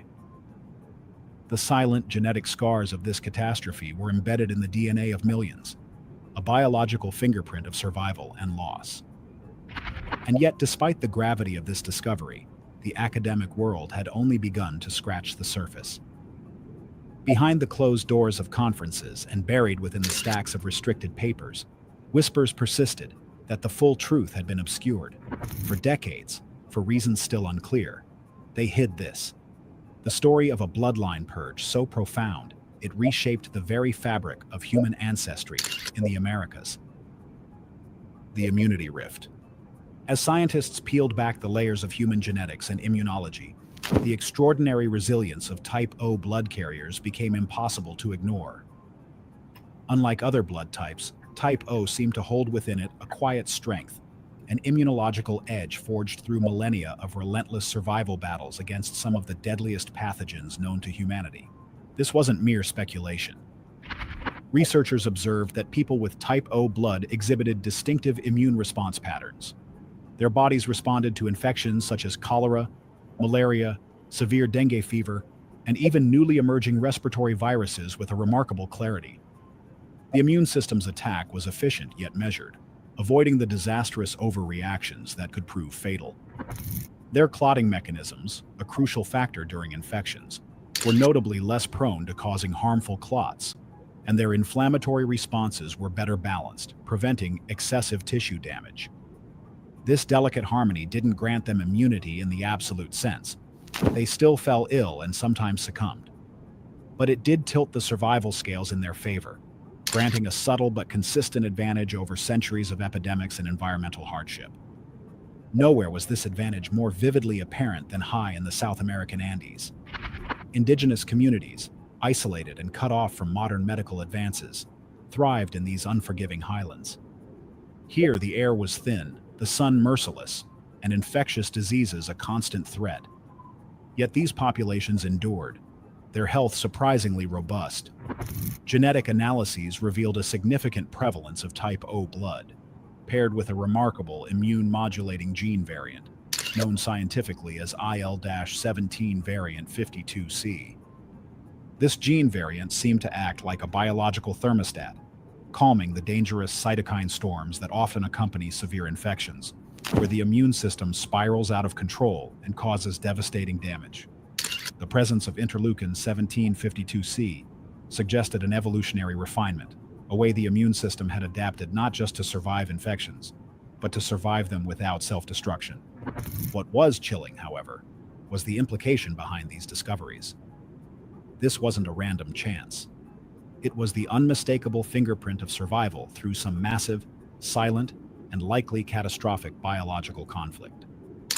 Something had repeatedly threatened the very existence of these populations, applying pressure so severe that only the genetically best prepared endured. Yet these groundbreaking findings remained locked away in obscure scientific journals, never making headlines or stirring public debate. Why was this buried knowledge? The answer was as unsettling as the discovery itself. If type O blood and associated immune traits were the result of natural selection during a near-extinction event, it forced humanity to confront a haunting question. What colossal threat did our ancestors survive? A threat so profound, so catastrophic, that it left no direct memory but forever shaped our biology. The Lake Baikal marker. Thousands of miles away from the Andean peaks, in the frigid reaches near Lake Baikal, archaeologists unearthed a relic that would deepen the mystery even further.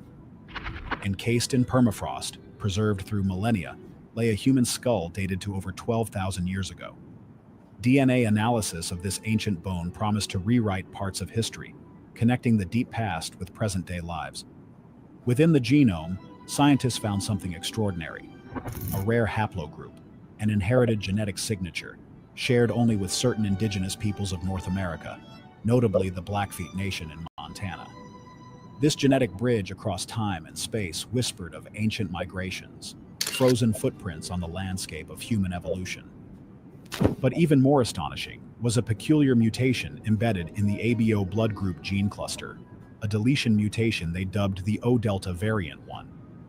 Unlike the more common substitutions or single-letter changes in DNA, this was a deletion, a more dramatic genetic event that signified a strong adaptive response. Keep in mind, you said that they named it right there, right? And then remember, like when we had them, when we had to do the, when they were making the javelin, different formats, they were making them, and they would say, "Oh yeah, there's a new variant coming out," and they'd be like, "Oh, Delta." And I was making jokes about that shit. I was like, sound like an airline. Every variant got an airline name, right? Long time ago, that's how I was acting. But I mean, isn't that crazy right there?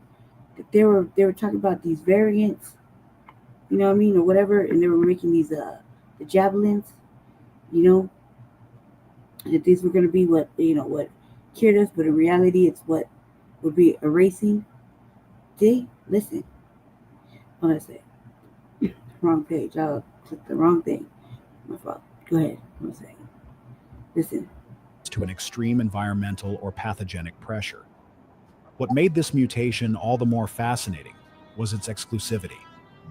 Mutation they dubbed the O delta variant one.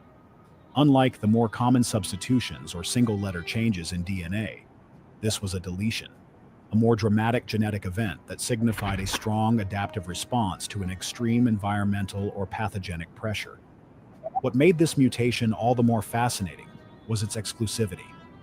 It did not appear in European, African, or even East Asian populations.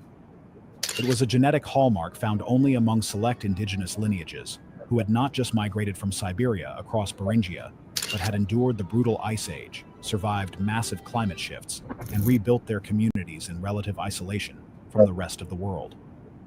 This discovery was not merely a scientific curiosity. It was a profound testament to survival, etched into the very fabric of blood. The blood itself seemed to carry the memory of ancient threats, biological battles fought and won long before recorded history. Faced with this evidence, the scientific community confronted a new question, one that unsettled the boundaries of anthropology, genetics, and human history alike. What was this blood defending itself from? What invisible enemy forced such radical genetic adaptations in the deepest shadows of prehistory? The answer remained elusive, but the questions opened a door to a forgotten chapter of human endurance, a chapter written not in words, but in DNA. The Crawford Revelation. In the early months of 2025, an event unfolded that allegedly sent ripples through the intertwined worlds of genetics and anthropology, an unexpected discovery sparked by a man few would have predicted. Thomas Crawford, a Native American living on the Blackfeet Reservation in Montana.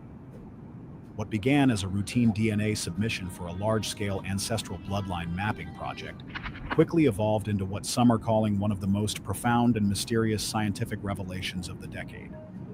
Crawford's genetic profile was anticipated to align with known ancestral lineages, confirming familiar historical threads. Instead, it allegedly uncovered something far more complex and unsettling, something that no one, not even the experts, had truly anticipated. The blood sample revealed the presence of the well-documented O delta variant 1, a genetic signature previously traced to ancient populations near Lake Baikal in Siberia. Yet, alongside this marker was an entirely unprecedented genetic fragment, a regulatory sequence located on chromosome 6, nestled near the human leukocyte antigen HLA region, the critical control center of the immune response system. What made this sequence especially intriguing, if not downright baffling, was its synthetic-like structure, displaying patterns that allegedly defied the expectations of natural evolutionary processes. For decades, this stretch of nucleotides had been dismissed as so-called junk DNA, presumed to be functionless. However, cutting-edge immune modeling simulations now suggested this region was anything but inert.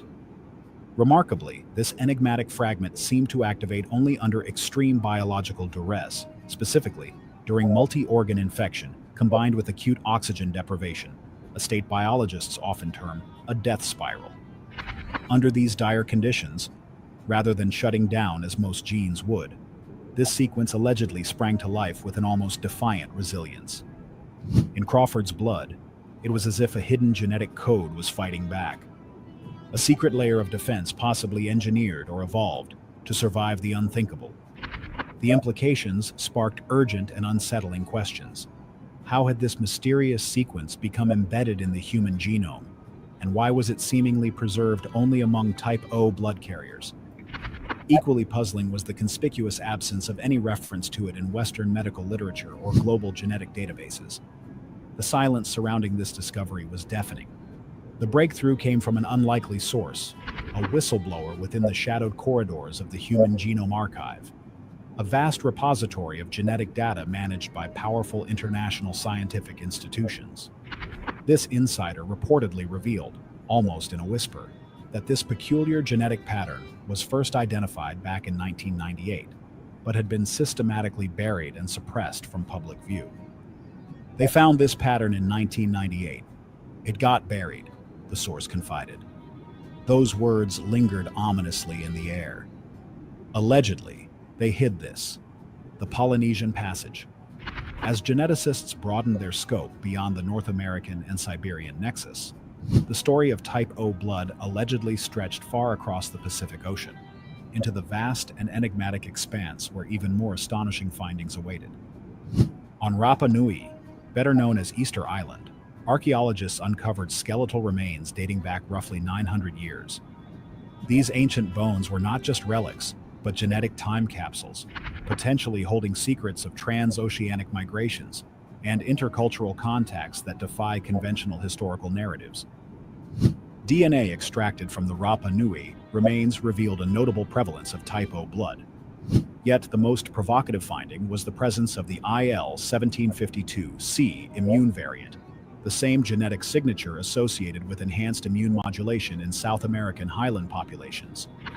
This suggests direct gene flow between Polynesian voyagers and South American coastal peoples centuries before European colonization, a theory that challenges long-standing assumptions about the Pacific as an insurmountable barrier prior to the age of exploration. Instead, this paints a picture of deliberate ancient voyages, crossing vast oceans not only of geography, but also of genetic legacy, where people shared more than just culture and artifacts. They shared survival itself. Further analysis of ancient Andean teeth uncovered microbial traces and immune response markers previously unknown to modern microbiology. The antibodies detected were tuned to pathogens that are now believed to be extinct, ghostly echoes of diseases that shaped human evolution. Strikingly, these immune signatures were overwhelmingly concentrated in individuals with type O blood. Other blood types, it appears, did not survive the waves of disease and environmental catastrophe that swept through ancient populations. It was not simply that type O endured, it was allegedly the only blood type to do so. These revelations raise haunting questions. What cataclysmic events sculpted human survival so dramatically that only one blood type and its unique genetic arsenal emerged intact? What horrors did our ancestors endure, and how has their legacy been meticulously encoded in millions of people today? While the answers remain tantalizingly out of reach, they beckon humanity to peel back layers of forgotten history. The hidden history of human collapse.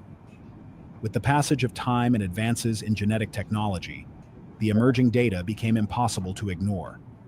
Researchers began piecing together an ancient narrative, suggesting a brutal population bottleneck in the early Americas, an event so catastrophic it allegedly rewrote the genetic blueprint of entire human communities.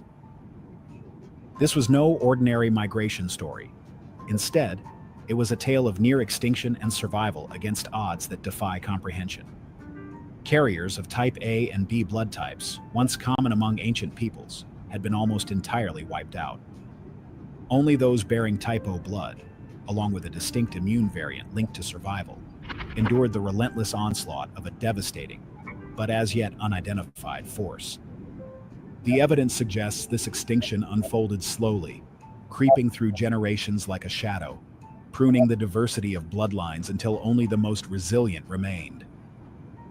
The type O blood gene was not merely a genetic fluke, it was allegedly the last remaining blueprint, clean, blank, and remarkably adaptable, whether engineered or naturally selected to withstand environments hostile beyond our current understanding. This genetic bottleneck shaped the descendants we see today, linking millions across continents with a silent, ancient legacy etched deep within their veins. The ramifications shook the pillars of anthropology and history.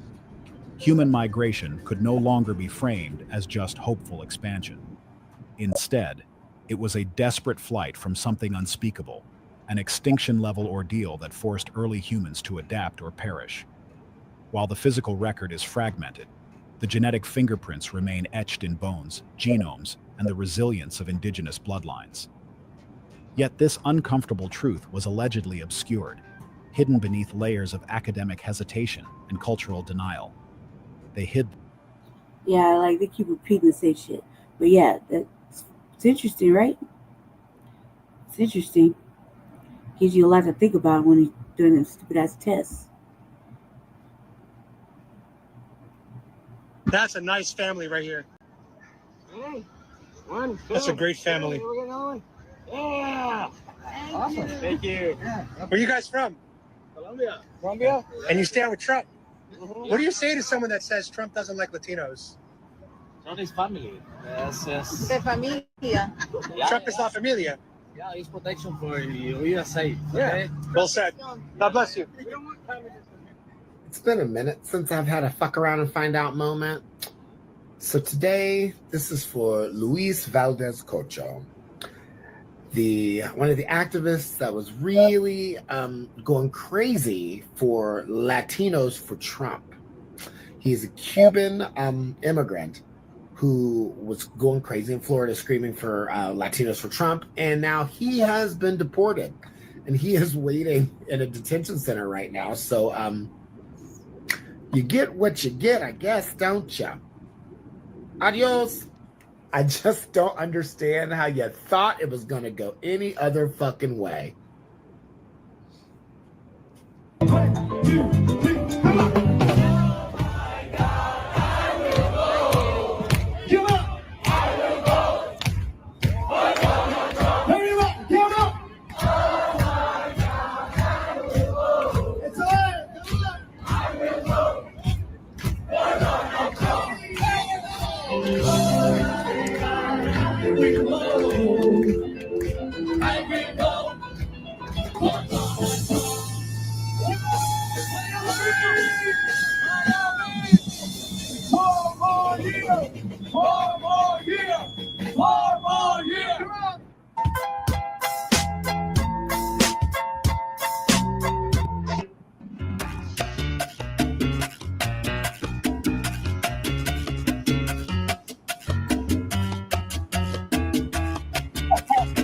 Baga Latinos thought they were different, thought they were safe. They cheered for Trump at rallies, waved the flags, shouted, "Break the wall," and now they are next in line for deportation. The clip you just saw wasn't some random dude. It was a Latino for Trump activist, a leader, and still Trump sending him back to Cuba. See, this ain't about policy anymore. This is about erosion. Too many Latinos bought into the myth that if they worked hard enough, followed the laws, and backed Trump, they will be one of the good ones. But Trump doesn't care if you are Cuban, Mexican, Colombian, or Puerto Rican. To him, it's all the same. You are brown, you are not white, you are disposable. And now, the same administration they defended is coming after them with ICE, with deportation, with silence. So today, we are reacting to the people who won them, the Latinos who never fell for the scam, who never fell for the lies. And believe me, they are not holding back. If you are Latino and still riding for Trump 2025, maybe this is your wake-up call. Like the video, subscribe. Let's get into the video. I love how all the Latinos for Trump, like at least the people who I know and follow on Instagram and know personally, are now radio silent. Radio silent. That now post. You're seeing my posts that they're in our city. You're seeing my posts about, or other people's posts that they're down the street from where you live. This is what you voted for. What do you mean this is? I voted for him to take out the group. I'm kidding. You're really dumb if you really thought that's what you were voting for. He stood in front of banners ever since 2015, like banners that said mass deportation now. Instant, he said. He said it was quick. It was going to be do whatever it took. I feel much. This is what you voted for. Slide down and early. This is what you voted for. And you feel good? You went to church on Sunday and still feeling good about yourself? The evil, the terror. This is not propaganda, honey. This is real life. This is what's happening in real time. People are peacefully protesting and being urged into chaos, pushed into it.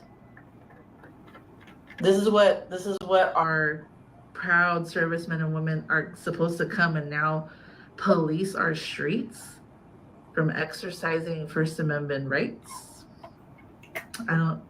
The math isn't mathing for me. It's not. At this point, it's not even about who voted for who. It's not about you voted blue. It's not about you voted red. At this point, it's about racism and privilege. It is about empathy and it is about human decency. It's never been about doing it the right way. It's been about racism. It's been about privilege. All of this going on, we know. We know. Hispanic Latinos, they put Trump in office. You'll never fit in. You're trying to be one of them. You'll never fit in. You're not one of them, and you'll never be one of them. You guys are embarrassing, and it is disgusting, all of the comments that you guys are putting on other people's videos about that this is what you voted for. That's embarrassing. Because no matter what you do, you'll never be one of them. And to finish this off, it's never been about doing it the right way. They are being detained outside of the immigration court hearings. It's never been about doing it the right way. If you don't look like them, if you're not blonde, green, blue eyes, you're still being profiled as an illegal immigrant. And no matter what you do, if you voted for him, you'll never be one of them. And you're embarrassing. Ay, ay, ay, ay, por Dios. Yo voy a votar por Donald Trump. We're gonna win. Yeah, are you guys getting tired of these videos? I got every couple of days I get a new one. Ay, mamá, Ileana García, la morona con iniciativa. This is not what we voted for. The founder of Latinas. Right. Hold on a sec. We don't need to hear anymore. I just want to hear the first part because it's funny. I was like, you already know that this is what's happening. Okay.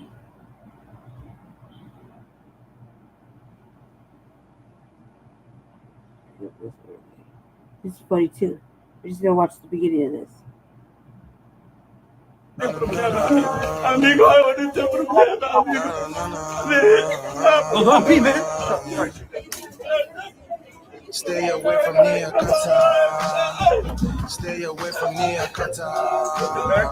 Stay away from near Qatar. Stay away from near Qatar. Stay away from all the gangsters and hustlers and killers. All the shooting ass niggas. The song is funny as hell because it says "Stay away from me, Akatas." Right? That's you can hear it one time just because it's funny. Amigo, I want to problema, amigo.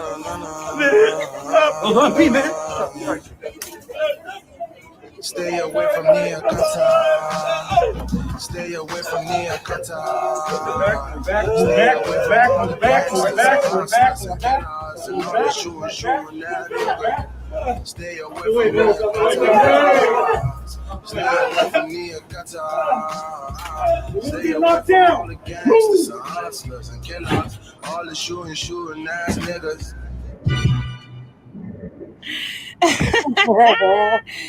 Good evening, you guys. I hope you have a good day. Hope you staying cool. It's been a heat wave going on over here. Hope you staying hydrated, unbothered, and undeportable. Y'all, when I seen this video, so many emotions came over me, especially when it pertains to Pan-Africanism. I just want to put it up here because this is for education purposes only. This is not to make fun of anybody. This is just to educate my people, which is Black Americans, to wake up from the mindset of Pan-Africanism and to see it for what it really is. Now, I'm going to do this way. They're going to stop talking right there. I was doing Dr. Umar fucked up. If anything, we were looking at Pan-Africanism for whatever it might have been, he fucked it up. He fucked it up big time. So now it's like, now it could be like, now it's over. Now it's whatever. I just gotta keep the visionary shit in my head, in my heart below. You know what I mean? Okay. Just a couple funny ones. Just like you see, we ain't tripping. Your Majesties, welcome back to the channel. Thank you so much for returning. Trust you and yours are well, and you're loving yourself. We're on a boycott, really. You know what I mean? For boycotting pretty much disrespect, really.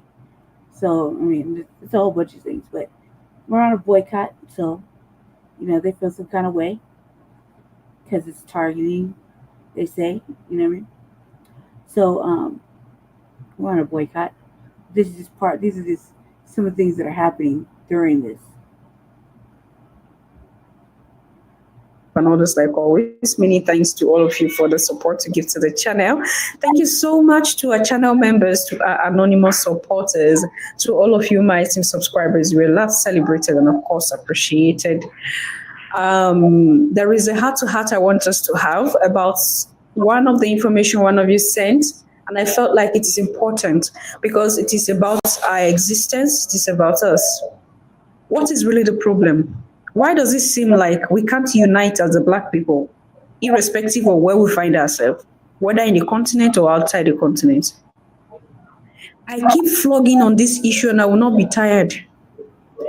Before now, it was Black America. I don't want to call you African Americans because you will not want to be happy with it. It was Black Americans who are saying they don't want Africa, they don't have anything to do with Africans, Africans should mind their business, Africans should leave them alone, kiniko. It was Black Americans that were doing that.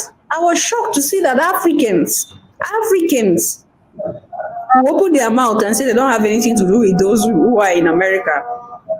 What is the origin of this problem between us? That it seems like they keep fueling it. It's like a fire that has erupted and it is burning so hard. So like, yeah, from them, they would say, for like people like this would say that we're the ones that started it. That we're the ones that have all the vitriol in our heart and blah, blah, blah, blah, that Foundation of Black Americans, woo, woo, woo. We picked this fight. We made this happen. We're the ones that are divisive. We're the ones that don't want to unite. We're the ones that be like, we don't like Africans or Caribbeans or whatever. It's us that says that, right? And not like just from a reactionary person standpoint. Well, what would give you that reaction? Like, what would provoke us to react like that? Like, I'm a reactive person. Not everybody's like me, right? So if somebody says, "Oh, you did it, Brandy, you did this," and I have to be like, "Well, what provoked that?" Because I don't just going around and say I don't like this and I don't like that. So what provoked that, right? That's really what it is. Like, so we're reacting to something, but something provoked it. And you know, when they say what provoked it, nothing. We decided we had enough of everybody and everything. We just had enough of lives and shit, knowing what we did for everybody and everywhere, you know. And so, you know, there's a whole bunch of shit. It was just all lined up in different, different categories. It wasn't just Africans. It wasn't just Caribbeans. Keep in mind, we're in a system of white supremacy, global white supremacy, right? So us even trying to make these moves for reparations specifically, that right there triggered a whole bunch of negativity from other people, other areas, right? And it just kept getting worse. It's just a whole bunch of things. You know, the fact that when people come over from other countries, they don't want to interact with Foundation of Black Americans. You know, just like her right now, she's like, I don't know, I can't call you this. You're gonna get like this, right? So right there, that's the start of a trigger. That's the start of saying, okay, well, let's see how far this goes, because we want to hear how you really feel about us when you think it's floating around the internet and we can't get to it. You know, we really want to know. We really want to hear it, because it's like a slap in the face. Instead of saying thank you and what can we do to help you while we're here, considering, you know what I mean, obviously we don't know how to behave ourselves and we're working in your industries and whatnot on your part of the nation. What can we do to be better? Or even just apologize if you don't apologize, but just say, what can I do? What can we do? I'm doing this much. This is where, where we can't rock with them on certain things, and we feel like, why do we have to explain it? You already know. You've been knowing for decades what it is here with us in the United States, as everyone calls us, slaves and this and that, right? Been knowing. We get to it. I'm sure you still, you keep going. If care is not taken, we will lose it. The truth is that if we are not united in voice, in mind, and deed, the enemy will take hold. And by then we'll start shouting. Africans and African Americans, we've never gotten along. Not today, not yesterday, not 20 years ago, not 100 years. We've never gotten along. We don't get along. All I'm saying is that stay in your lane and I stay in my own lane. I don't have any interest or desire to have that kind of relationship that I know will never be. There is no need for me to pretend to like you. You don't like me, and I with my full chest. I don't like you either. So this one that we're supposed to come together, don't ask me to come and join you to march down the street for whatever cause it is you're marching. I'm not coming to march anywhere with you. So all I'm saying is that, why are we here asking each other to get along, thinking that, we think African sisters were better than, I think I'm better than African American. I'm not going to lie to you. I don't have any African American friend. I don't need to be friends with any African American. There's nothing friendship with them that I find interesting through a university. I don't have any ounce of interest in developing any type of relationship with any of my African sisters. I don't have any interest. Zero.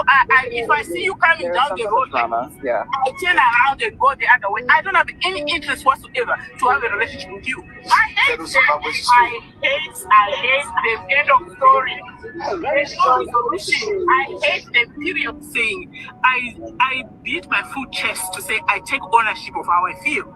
You don't have to expose me. I will tell you how I feel. You don't have to second guess me and say, oh, these people are this thing, that thing, and I'm going to expose them. You are not exposing anything. Me, I will tell you how I feel. And I'm telling you how I feel. Well, Your Majesties, you heard that. It's unfortunate. She keeps emphasizing on the fact that she hates African Americans. And she hates them, she hates them, she hates them. And it's like, I don't know whether she had a history before with any African American, or maybe they did something to her. The level of hate is amazing. I'm just surprised to see that somebody can just keep emphasizing on the hate, the level, the gravity. She hate, like, as if they give her something now, she's going to stab any African American close to her. Why did we get to this point? What happened? What is wrong with us? So I know a lot of y'all might come at my neck for this, but have y'all seen the video of the 59-year-old nurse? She is an African nurse who says that she hates African American people. She would not march with us for any cause. She said that she particularly does not like African American women and that she thinks that she is better than us. And then she also proceeded to say, you stay in your lane and I'm gonna stay in my lane. Well, I feel like for all that, stay in your country. Right. And I said this, somebody's in the medical, always in the medical, like in the hospital and shit. I try to be cordial. I try to be polite and nice to black women, black people, especially black women. At first, I don't know that, I don't know that they're from other countries or whatever. You know what I mean? I just see that it's a black woman coming to help, whether it be in any industry or any field at the hospital, whether they're cleaning up or actually helping me, as a nurse or whatever. I don't really know until I hear their voice or whatnot. You can't really tell. It can't be, it can't be a deceptive thing because everybody's a scrubs, right? So, when I see black people, which is good to refer to everybody's black people, just general for this little moment, I smile. I try to be polite. Matter of fact, I go out my way to speak to them first and ignore all the other white people, right? Especially if they're in the room. Like, start to think, how you doing? Thank you. You offer thank you for them either cleaning or doing whatever, it doesn't matter what task they're doing, right? Just be polite and cordial. And I've had negative experiences with black women and black men that come from other countries. And when they're on that bullshit, only when they're on that bullshit. It's not often, it's not all the time, but it happens, you know what I mean? And they start being disrespectful And then we start getting into, oh, where are you from? You're okay. I understand now. And you realize it, right? But the majority of the time, I practice like with polite skills. I don't really know where anybody comes from at that time. Like, you're all in scrubs doing the same shit. So to start it off being polite and mannered and extra observant, because black people we're always overlooked or not looked at or not acknowledged. For me to be like, yeah, I see you, say hey, how you doing? Okay, you feeling blessed, favorite? Great, cool. Glad you're here. Thank you for helping me. Woo, woo, woo. For it to turn into negativity, like within a matter of 3 sentences, is kind of crazy, to me. And then I feel like we have to talk about it all the time. And there's times I don't talk about some of the shit that happens because it's pointless, because I feel like, well, this is a sense of entitlement that I'm not privileged to. I never had this sense of entitlement to just be like, you know what I mean? So I find it to be crazy and to be so blasphemous about it with no rhyme or reason. So yeah, why did you leave? Like, surely there's reasons for fleeing. Really, there's reasons for all this good shit. But a lot of what we're doing, some of it happens to be naturalized or naturalized, whatever. They're not on visas. They're actually doing something. It's just the way that they got to get checked. They don't like. You know what I mean? Stay in your country. Like, what are you over here for? If you hate African American people so bad, why won't you stay in Africa? Why did you come over here? Did you come over here because you know it was better opportunities, that you can make a little bit more money, that living conditions might be better? And trust me, I know that Africa is beautiful.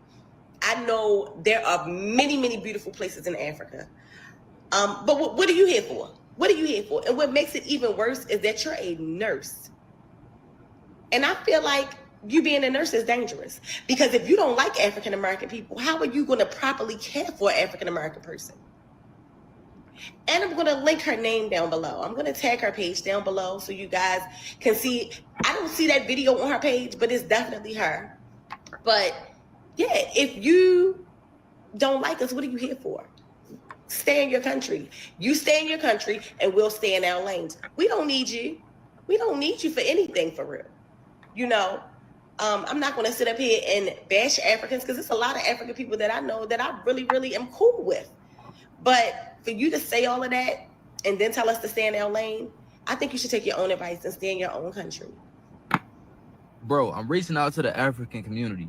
Why don't y'all like us? Because when I be at work and I be trying to talk to the African people, it always seemed like they be like looking at me funny or side-eyeing me. And at first I was thinking maybe they just don't understand me that well. Maybe they're not well acquainted with the way we speak or something. I don't know. But somebody brought it to my attention that they just don't like African American people. And I didn't believe it at first. But then I started noticing certain little things. One of my coworkers was like, if you notice, they always cool with the white people. They love white people.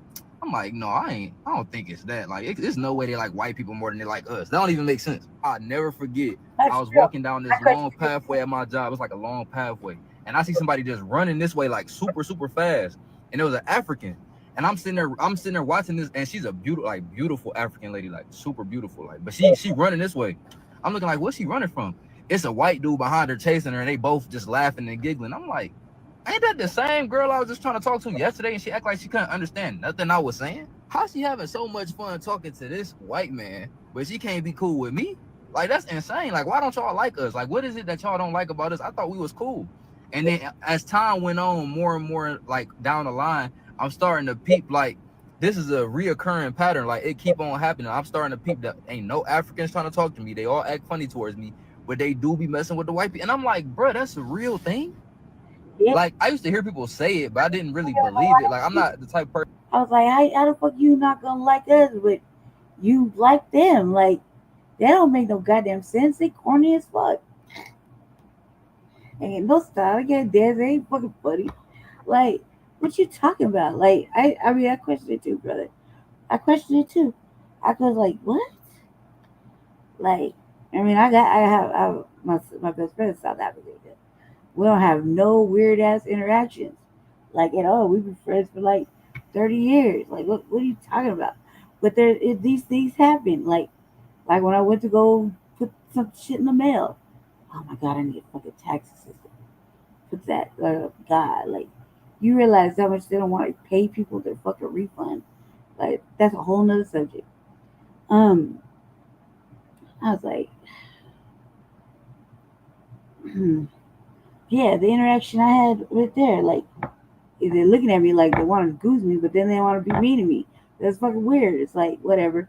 But he's right. Like, how can you be how can you be so much up the white people's ass because you don't like us and you don't like listening to us, talking to us, or having fun with us? You're just so stiff and fucking weird that you'll find them as entertaining as all get out.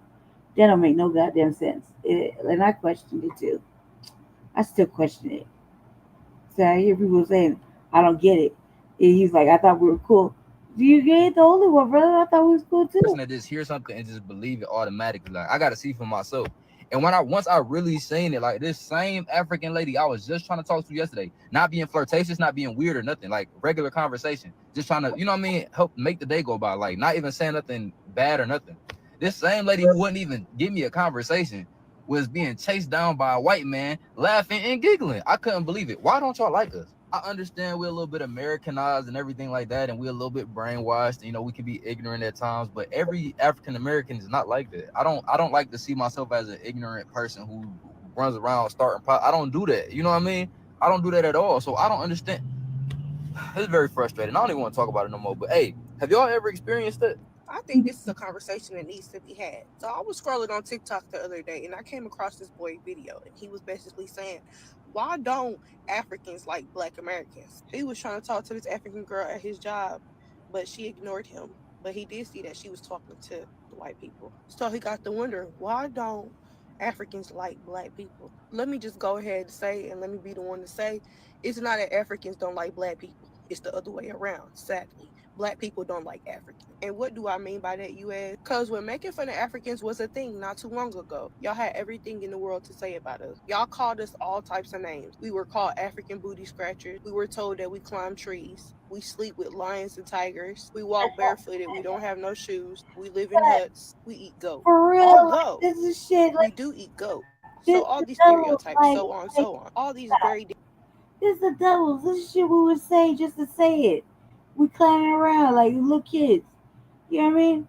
I called many motherfuckers that. Like, many motherfuckers that called me out my shit too. We was playing around, you know what I mean? Like, oh, the African booty scratch.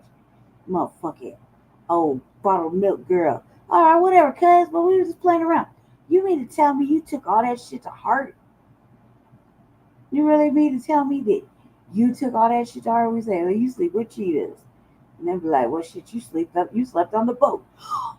You did. Like, this is shit. This is like back and forth clowning. You mean tell me these motherfuckers took that shit to heart? Like, that we meant that? I'd like to sleep with a motherfucking lion. What you talking about? That's some weird ass fucking off-brand fucking thought process right there. How the fuck you gonna take all that seriously? How the fuck we supposed to know where the fuck you really sleep or come from if all we got is motherfucking National Geographic to think about? You know what I mean? That's where we're getting our information from. And they ain't showing nobody sleeping in no motherfucking trees. They show you hunting with spears, taking down animals, doing drum chants, bringing the rain. What the fuck you talking about, man? Like, you took all that shit to heart? Oh, motherfucking, this is like little kids clowning back and forth. We didn't play the doubles, man. We didn't play that game. Who did not play that game? We played it all day long. We still play it to this day as grown fucking adults. Clowning other races, other people's, and you just clowning around. Not talking shit like we actually mean it. I mean, Tariq, she said you sleep with cheetah piss. You ride around with cheetah shit. Like, come on, you don't mean it. It's serious, not serious. I don't mean it when he actually fucking piss him off enough, and he actually got to go to some level of fucking level of madness where he has to actually humble a motherfucker. But do you really think, honestly, that like we didn't take that shit seriously when it came back to us? You know what I mean? But we're talking about hair and God knows what, and your mama's too big and this and that. Like shit, you know what I mean? It only got personal when it got personal and it was a told. But that was it. This is like a game. Like we're playing a game. Like we're playing around. That's what we do here in America. You tell me that all that shit got back to the continent and they in their motherfucking purse, and that's what they get upset about. You know it's not true. Just like motherfucker know that a motherfucker's mama ain't dumb. You know what I mean? Or she wasn't that big. Siri, come on now. Like that's why I like you wonder why motherfuckers laughing right now, dude, Africans talking this bullshit. Like, come on, cuz like there's a reason for it. You're upset because we were playing the game, clowning around. That's what we do. I mean, you should have got hurt hip to that. We've been doing that shit since we can remember. And not our fault that everybody's so fucking serious. Like, you took that shit to heart, like, and that's why you don't like foundational black Americans. Oh my god. Different varieties of stereotypes that made us so uncomfortable that we started to hate ourselves. And it's so crazy because we were never spoken to like that by the white man.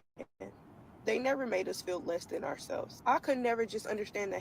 So all these stereotypes, so on, so on. All these types of names. We were called African booty scratchers. What is it? Let me just go ahead and say, and let me be the one to say, it's not that Africans don't like black people. It's the other way around, sadly. Black people don't like Africans. And what do I mean by that, you ask? Because when making fun of Africans was a thing not too long ago, y'all had everything in the world to say about us. Y'all called us all types of names. We were called African booty scratchers. We were told that we climb trees. We sleep with lions and tigers. We walk barefooted. We don't have no shoes. We live in huts. We eat goat. Although we do eat goat. So all these stereotypes, so on, so on. All It's not stereotypes. The National Geographic was filled with motherfuckers in huts wearing no shoes, fucking with spirits. That's not fucking. That's facts. I ain't gonna say it. You act like it was a lie. It's not true. Nobody lives in huts. They still showing that shit. Oh my god. I see all this broad. She's talking about you must be African, right? But she's talking with our language in like a kind of southernish tone. Like, are you not emulating us, bitch? Like, what the fuck is you talking about?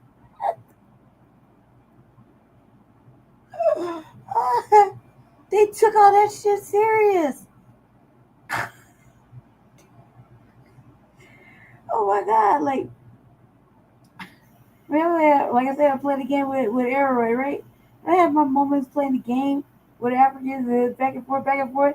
You know what I mean? The shit they say never heard. I never went home and took it to heart and fucking decided, oh yeah, man, fuck them Africans. Nah, never. Never. I just took it as a fucking, they got the best of me today. I guess I'm gonna go home and go visit my fat mama. You know what I mean? Like, come on, cuz. Like, you took that shit so seriously. And then you want to emulate us, and you're on TikTok fucking acting like it's us that don't like them. Oh my god, if we don't have anything to like for a reason, it would be the fact that we was just clowning around joking and you took it hard and got your fucking emotional person shit about it for decades and had you rethinking yourself, re-looking at yourself. Well, god damn it, man. Isn't that the shit that we do anyway on here? We got motherfuckers looking at it, got me questioning my fucking genetics just for colorism confusion. Okay, because motherfuckers like, you like the light skinned girl. No, goddamn well it's not the fucking truth. Right? You got me questioning, re-questioning shit, re-looking at shit. You know, plebiscite babbling fucking bullshit, cuz. Like, come on now, man. Like, this is so stupid. They took that shit to heart. And they act like it's not true.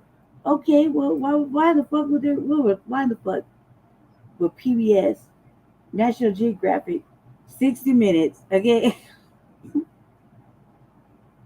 Vice, I could go on all day, be doing these journalistic stories, long drawn out shit, showing huts and shit and the really Aboriginal people over there on the continent and safari travels and looking at lions and whatnot and motherfuckers with spears and no shoes on, bringing in the rain, acts of man when the man when it's time to become a man, the traditional shit going on.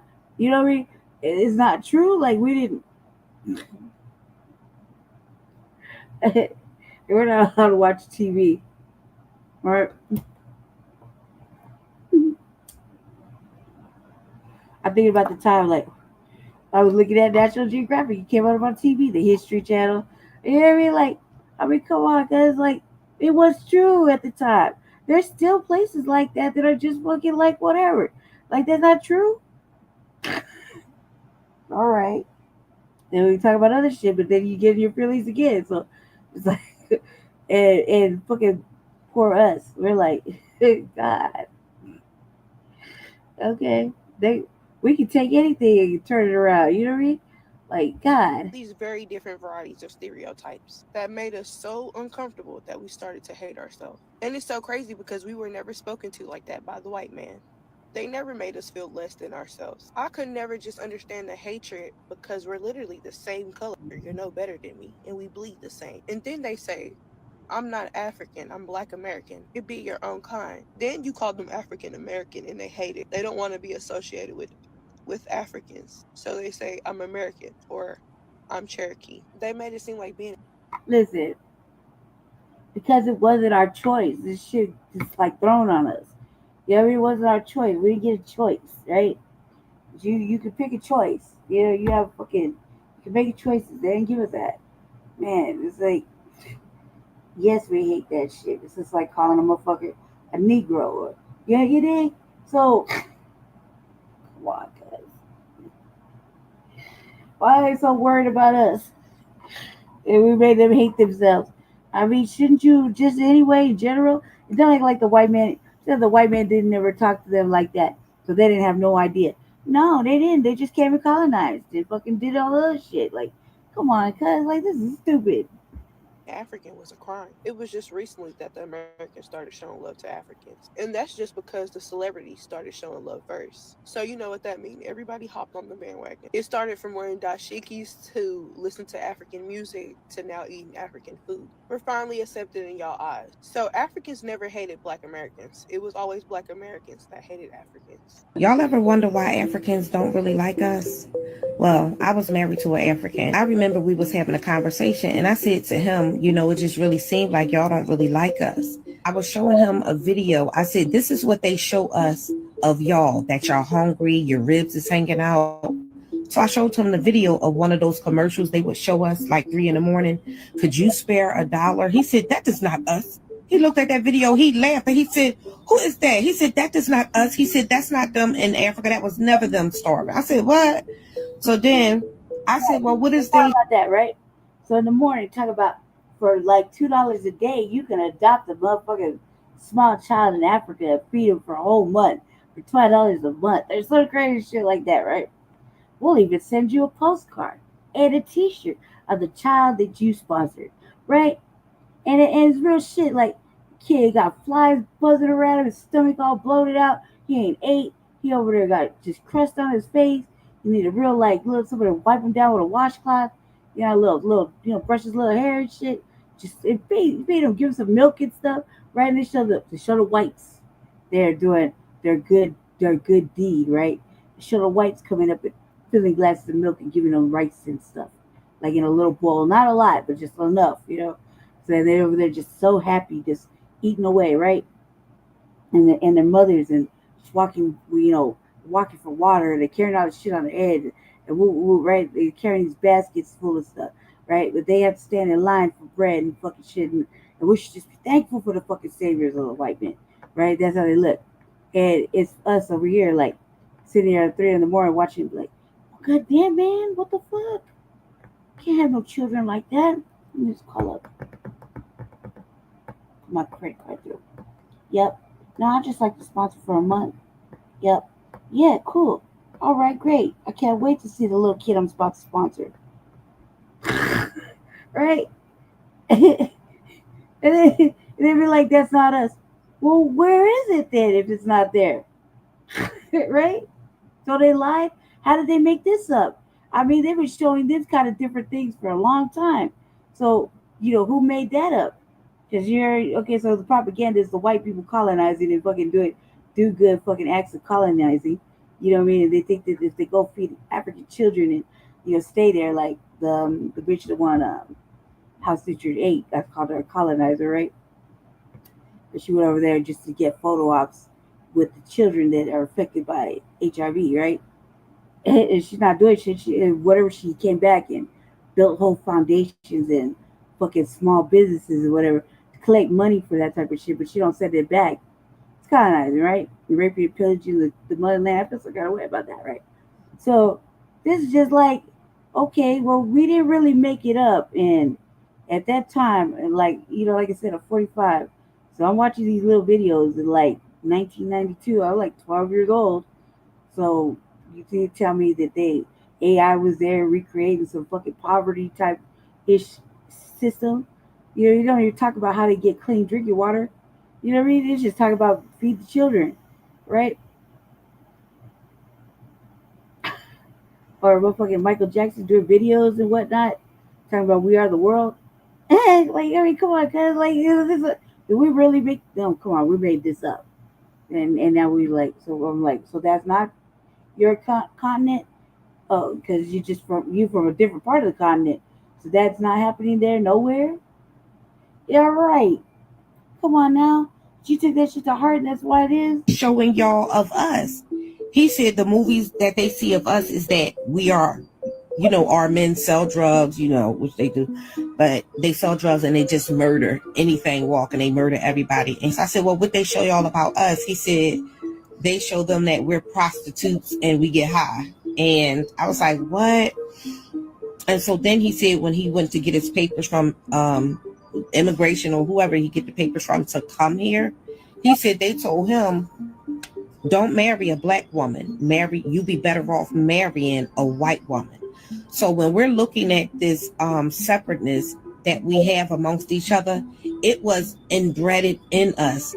It was inbred to them to fear us. So they fear us and don't like us.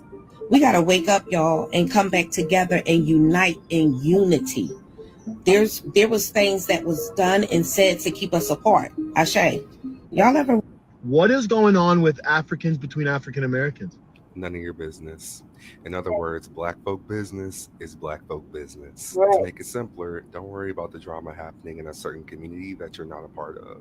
We as black people, especially Afro-Americans, have been addressing the diaspora wars happening within our community, and that's for us to mitigate. And even if you're just genuinely curious, you asking that question is lighting a fire that we're already trying to extinguish. Right. There are white tea people in the United Kingdom who don't care for white tea people in the United States. Inquire about that. There are people in France that don't like the way people in Canada speak French. Inquire about that. Across the world in different diasporas, there are many differences that groups have that stem from misunderstandings, but that's for those groups to figure out. And contrary to popular belief, there are a lot of Africans that don't have a problem with African Americans and vice versa, so don't generalize. And that's like, it's true. We have black people issues. We're talking to black people, but we're having black people problems, okay? And not for the white person to be up there sitting there talking shit and want to know what the fuck is going on, because ain't nothing going on that you need to participate in and you need to involve yourself in, because obviously you don't give a fuck about black people regardless of where they come from. So that's how I look at it. Just like that, like, mind your business. This is just a thing that we got to talk about. We got to do, back and forth, back and forth. And this ain't the first time. This is not the first time that we've had interactions like this, and we're just like, yeah, we're done. You on it? You egged it on. You're done. You know what I mean? Let me see. Let me look at this real quick. So I know where we're at. Okay.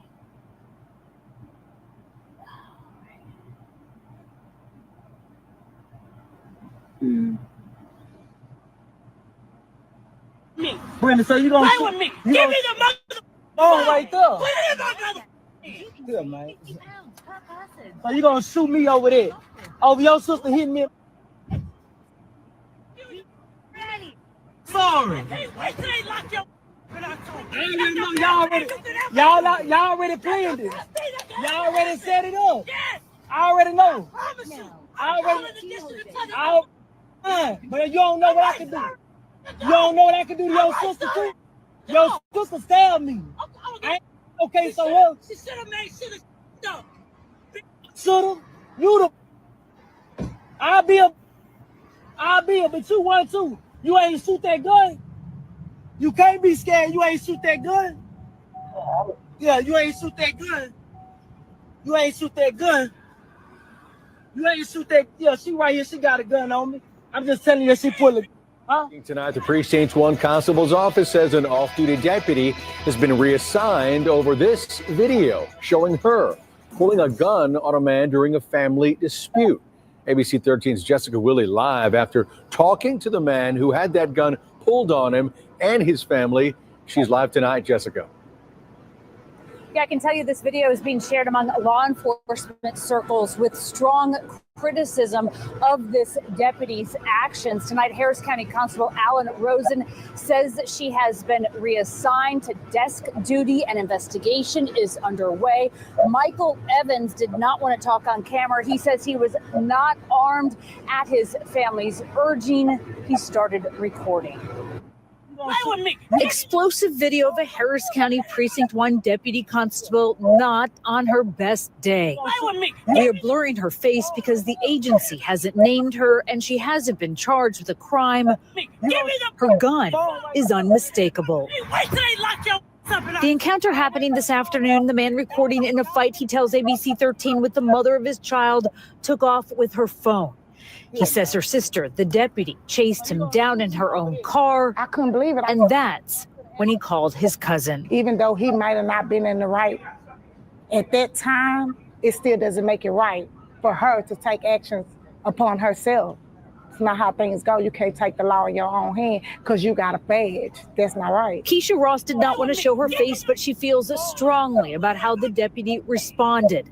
In full uniform with threats, the video shows, and all because she wanted her sister's phone back. She could have called the police to get the phone back. Harris County Precinct 1 Constable Alan Rosen confirms he has seen the video. Ross believes it speaks for itself. There's nothing to figure out. You see, you know exactly who it is. They need to go be knocking on her door like they knock on anybody else door. That's assault with a deadly weapon if she's in uniform.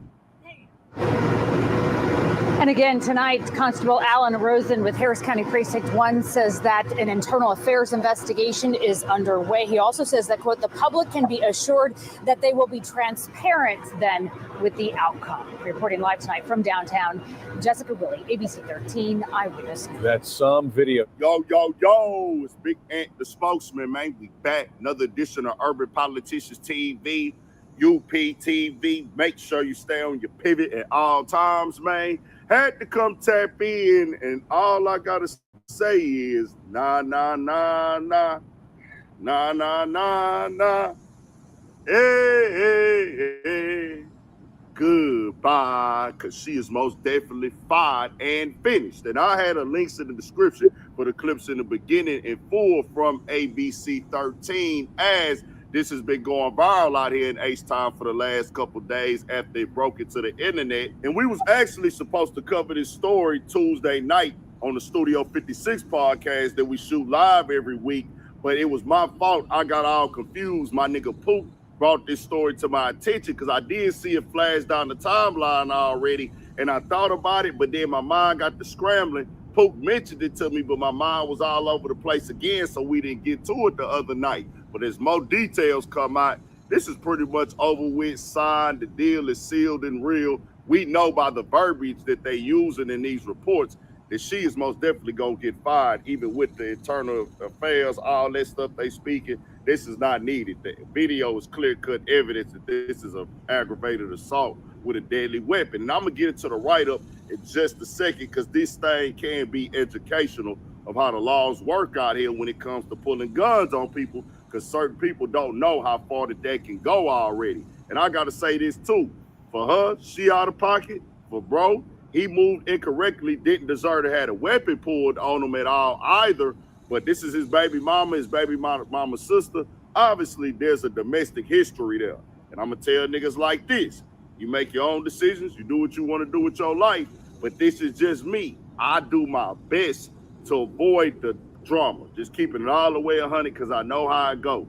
You're laying up with your baby mama, y'all having these issues, the stabbing, you taking a phone, you put yourself in a position for everything to go wrong. I'm glad she did not shoot, bro, because An angry female with a gun in her hand, being emotional, she feeling like you playing with her sister. She don't have the right to do that. It should never result to that. But you, as a man, you got to know, fam, there are women with logic. Don't get me wrong.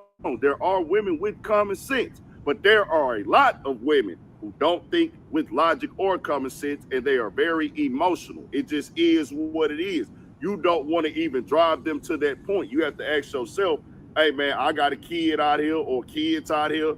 I most definitely care about my life. I want to preserve my life. I don't want to do nothing to antagonize nobody. Don't take no woman phone. Don't run off with nothing from no woman, no matter what. Now, they don't justify her pulling up. She's in her cop uniform, and her being a cop does not give her the authority, especially off duty, to run somebody down and chase them down, pull the phone on them, and then run off and then drive off after that. And you in not your cop car either. You're not on duty, and you're not filing out paperwork. You're not filling out paperwork for any of this. You're not documenting all this. You like, I'm gonna take the law into my own hands. And you see, you thought you could do what you want to do. You got that badge because you acted like a cop, but you're not on the clock. And acting like that, we done seen cops get killed that way. We done seen cops lose their lives that way, or we done seen innocent people get harmed that way. Your job is to serve and protect and serve, not to go out here and cause. This is not a movie. You is not RoboCop. This is not Beverly Hills Cop. This is not the Terminator, none of that. This ain't none of that going on. As the write-up says this. A Harris County Precinct 1 deputy constable has been reassigned while an internal investigation is underway following an explosive encounter caught on camera. Constable Alan Rosen confirmed a reassignment on Tuesday night, saying the deputy's conduct is being reviewed and the public can be assured that they will be transparent with the outcome. The video shows the deputy, who was off duty according to Rosen, but still in full uniform, pointing her gun at a man in a heated exchange while hurling threats. Play with me, the deputy yells, give me the phone. He says the encounter followed a fight with the mother of his child, during which he took off with the phone. The woman's sister, identified as the deputy, chased Evans down, he says, in her personal vehicle. And I want to let y'all know how this aggravated assault stuff works. In Texas, aggravated assault with a deadly weapon is a serious felony offense. It occurs when someone commits assault, causes seriously bodily injury, and uses or exhibits a deadly weapon during the commission of the offense. Penalties range from 2 to 20 years in prison for a second-degree felony and 5 years to life for a first-degree felony in certain circumstances. Key elements of the offense: assault. The offense must meet the definition of assault as defined in the Texas Penal Code, Section 2201. Serious bodily injury. The assault must cause serious bodily injury to another person. Deadly weapon. The offender must use or exhibit a deadly weapon during the assault. Now, I want to be clear with this right here, bro. This do get people sent to prison. I don't know how they gonna handle it. This get people sentenced to time, whatever they do, bro, it go there. Whenever you pull your weapon out on somebody in an argument, exchange, if it's not done in a manner of a threat, not done in a matter of self-defense, you coming in, initiating this, running up on them with this right here, that's what it is, bro. Aggravated assault with a deadly weapon. People go to prison for this. Her being a cop, I don't know how that works, but she is fired when they say, oh, we're going to be transparent, internal affairs, the reassignment, all that. She's done. She over with. They can't trust you no more in the public. And I just got to say, the goal is to save a soul. The goal is to save a soul. The goal is to save a soul. The goal is to come through and make sure you are living your day to the best of your abilities to avoid these type of situations. It can go wrong and go left for anybody at any time. None of us is perfect, but you got to know, you going back and forth. This has happened before already. We hearing stabbings, we hearing the domestic stuff, the this and that, the loving and hating and beefing and fighting family member situations. Fam, what do you think this is gonna lead to? Y'all might as well make this understood. We need to stay away from each other. We need to be in each other's personal presence, because this is gonna be something that's gonna be prevalent. Keeping it all the way 100. She could have shot that gun and killed that man. He taunting her. You egging her on in that moment, fam. I ain't egging nobody on if they got a pistol on me. I don't care if they family or not. But bro, he want to play them games. That's on him. That's his choice. You know what I'm saying? I would just say this, bro. You got a life. You got your kid. You got your kid's mother. She's still related to you through blood, through your family, through your little one. So y'all got some things y'all got to arrange and work out. But I just say this, man, stay away from it, bro. Stay free, because the jailhouse, the prison ain't the place you want to be. Tell me what y'all think. This is another example of capital C's: controversy, confusion, chaos, conflict, and confrontation to keep the algorithm in rotation, and we added crashing out to the situation, because this law most definitely crashed all the way out and might possibly get herself doing some time. Mm-hmm. We're gonna watch a few minutes of this. OGTV 45 tapping in. Now, I've been meaning to address this sister in this video for quite some time, and today I got time. Okay, now what we have here in this video I'm about to show you is an FBA young man and an African sister. They appear to be on some type of dating show, like one of those Pop the Balloons or 20v1 shows, and everything is going good up until the young brother decides to ask the woman about her cooking. You was making sweet potatoes. Do you put 1 cup of water or do you put 2 cups of water?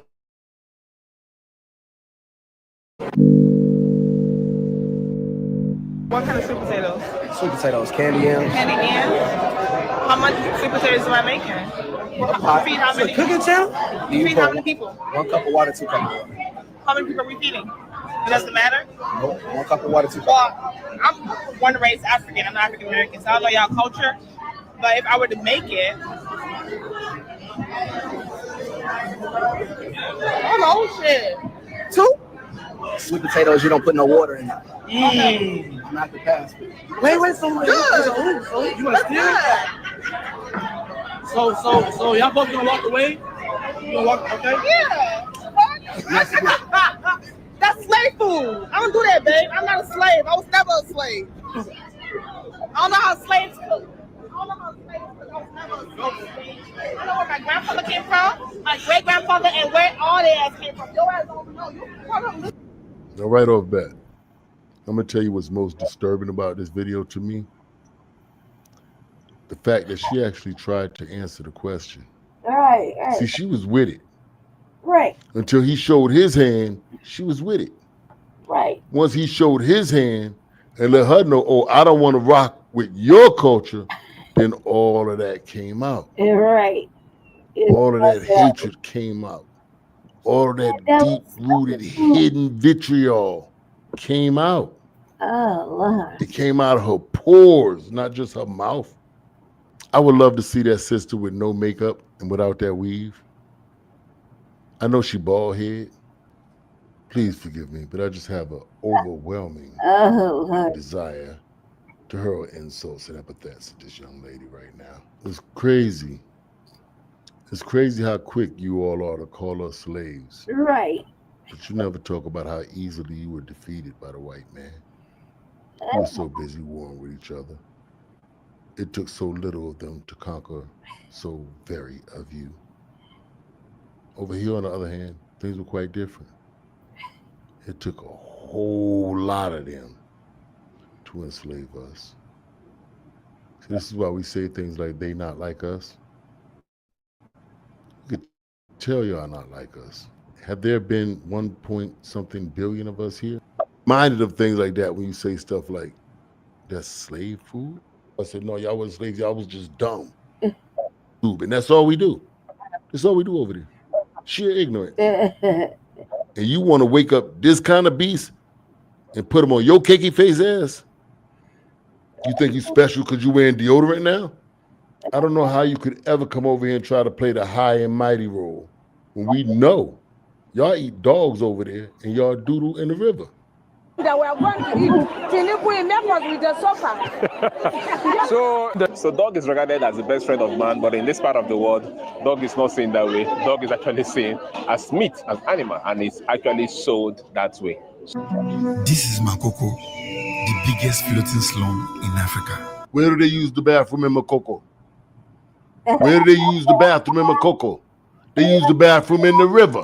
In that same river they in them boats. They doodle in the river, don't they? All those people, everybody out there doodle in that river, don't they? Why do you throw stones when you live in a glass house? All right, cuz. Why would you say something like, I'm African, you are a slave? Why would you say that when you live in a glass house? Oh, God, Lord. You doodle in a river and you eat dogs. Mercy. And you gonna call yams slave food? What's crazy is, what if she would have guessed the answer right? What if she would have guessed the answer right? That dude probably went out with her, treated her like a queen. They got in there. He might have had relations with her. Take it seriously. He might have even made a baby with her. Imagine making a baby with somebody who secretly loathes your people. Oh, Lord. That's nasty work. Shrivel up and immediately. Why are you even on a dating show with Black Americans if you have this deeply rooted, secret, hidden disdain for them? Why are you trying to be a chameleon? Be a slave later. Why are you on that dating show dressed up like a black woman? Why you didn't go up there with your curtain suit on? You know they'd pop the balloon as soon as your goofy ass would have walked out there. That's why. You gonna talk bad. You don't even know how bad you make it for your people, you little bald head heifer. If I get you knocked up because I got the bad. You make you gonna talk bad about black people look at every other African like, is that what you secretly think about me? That's what you secretly think about me? All it takes is for me to push the right button and that's what's going to come spewing out of your mouth. Why is it that y'all are so ignorant and arrogant enough to believe that y'all could play games with us in our house and it's going to end well for you? How the hell are you going to be mad at him because he don't want to eat jollof rice and fubu or whatever the hell that is y'all make? He don't want that. He want fried chicken. Right. He want macaroni and cheese. Motherfucking not out the box. Baked the nigga way. The only way. He want collard greens. Hey, brother, you want it the only He probably want it seasoned with some turkey neck bone if anything like me, or some fat back bacon if he still eat pork. He wants it with butter. He don't want no jollof rice. No. And no fubu. We don't eat fubu. Or whatever the hell that shit is. Made with love. I don't blame that brother one bit. With love. If women don't fried chicken like how my mama and my little sister fried chicken. Yeah. I'm sorry. I ain't gonna want to eat your chicken every night. I'm not gonna want to eat your food every night if you don't make food like I'm accustomed to eating it. You gonna call me a slave? I'm too old in the game to switch over and just start eating Indian food or something like that, man. That curry would tear my ass up. Right. It ain't gonna work. I might diet and go a little more vegetables and cut out the red meat and the fried foods. No, I do stuff like that all the time. Yeah, sure. Right. As far as incorporating the diet of some different culture, nah, bro. Nobody ain't trying to go through all that. So that young man was not wrong for declining to date someone outside of his culture. And then she tried. But that little nappy head cake face heifer was dead wrong. Gave him no. For hurling insults at him that affect a whole nation of people. I don't eat slave food. Or because he rejected her. Because he felt as though she can't cook. Which is a valid reason for a man to reject a woman if he's considering a wife. You told that brother you don't eat slave. That matters to him. And you called yams. Some it don't matter to, some it matters to. Some want a wife that knows how to cook. Oh, God. And if you don't know how to cook in his language, you don't know how to cook. Out the whole situation, the only thing I'm mad about is none of the mother Black American girls went over there and socked her ass. If you really love Africa, why don't you go to her when she needs you? Africa is calling. And Trump is saying that y'all might as well go ahead and deport yourselves. Save each other the time. Do yourself a favor. Research. I was like, what kind of bitch? Africa's calling, and ICE is coming. Man, you got some audacity. Calling soul food slave food. We all over there eating canines. Corn. Man's best friend, y'all eating them. That is disgusting. How can you say anything about food other people are eating? What y'all over there? We all over there eating dogs. Dog. Y'all eat dog. Let me explain something to you with your round ass hairline, because I know you're trying to hide that round ass hairline under that wig. Yeah. Why are so many of you ignorant enough to believe that we don't know our fathers? See, that's my kung fu kicking daddy right there. He was kicking ass in 1979, and he's still kicking ass in 2025. He'll kick your daddy ass. I bet you money my daddy will whip your daddy ass. Yeah. And he's 69. You're going to learn today to stop thinking niggas don't know their daddies. Here go my daddy, my grandfather. My daddy. And I don't just know my grandfather. I know who his mama and daddy is. I knew his mama real good before she passed away. My great-grandmother was a well-known civil rights activist in South Carolina. There are things named after her in this town to this day. I ain't got to stop at my great-granddaddy. I can show you his mama and daddy. My great-great-granddaddy and great-great-grandmama. And I can show you her parents. That's a great-great-great-granddaddy. Like that. So my great-great-granddaddy looked just like the man on the left. Real shit. Yeah, real shit. Just look like the man on the left. Real shit. Okay. And his wife looked almost like the same. Same with her hair is pulled up. Yeah. And the son she had after that, you know. But my great-great-granddaddy, I think I want to say it like that, looked just like that man on the left. Real talk. And great-great-great-grandmama. And if you're curious, yes, she is a white woman. And that same great-grandmama I showed you, I could show you her granddaddy, born in 1849. He was 16 years old when chattel slavery ended. You are not the first African person that I heard say we don't know our fathers. I want to know where you got that from, because you need to go back to them and tell them, you told me something wrong. You said they do not know their fathers. They know their fathers. They know their fathers very well. They can go back 5 generations of their fathers. You need to go back and tell them that. Tell them they lied to you. Oh my God. You know what I mean? And even so, like when a motherfucker says that, like when we're saying it to each other, fucking around, talking shit, I don't think I take any of that seriously. Like, you know, motherfuckers say, you don't know your dad. No, I don't know motherfucker knows. Well, not my real dad, but I know the motherfucker that raised me. Like, you think I know every motherfucking surrogate father I have. You know what I mean? Like, this is reality. I like don't get like too upset about it. Because in my mind, I thought we was playing the game. Talking a little shit back and forth, back and forth, back and forth. Yeah, they went back and took it seriously. And it made us have to go and pull the receipts. Like, he had literally pulled the receipts. I know it is daddy, daddy, daddy, daddy, and big great daddy. Whatever. You know? So it's like, why did they make us come out of our skin like that? Like, where I thought we thought we was just playing the game. They took it all seriously. And they act like we was talking shit when they showed us this stuff. Where else would we have gotten the idea? Where else would we have gotten the clown for it if we didn't see no evidence of it? Good Lord. They just don't make sense. Like, you know what I mean? It ain't all that us. said, stay safe out there. Stay sane out there. We'll see you soon. Whoa. Where'd you go, boy?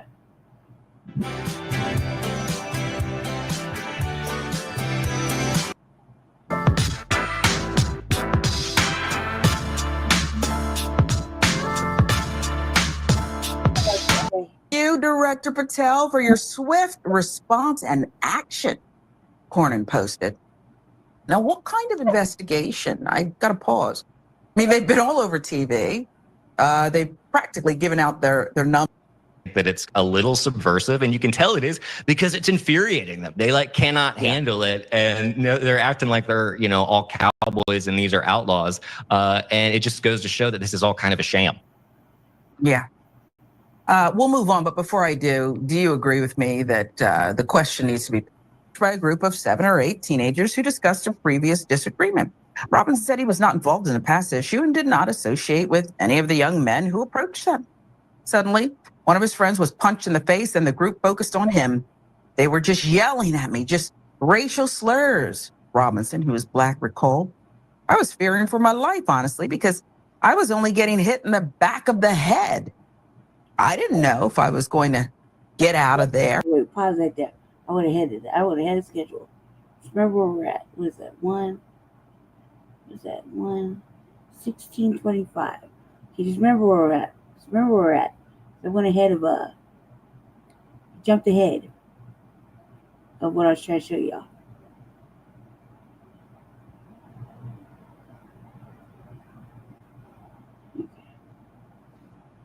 Get out his trash to be dumped, and he's getting harassed by the police.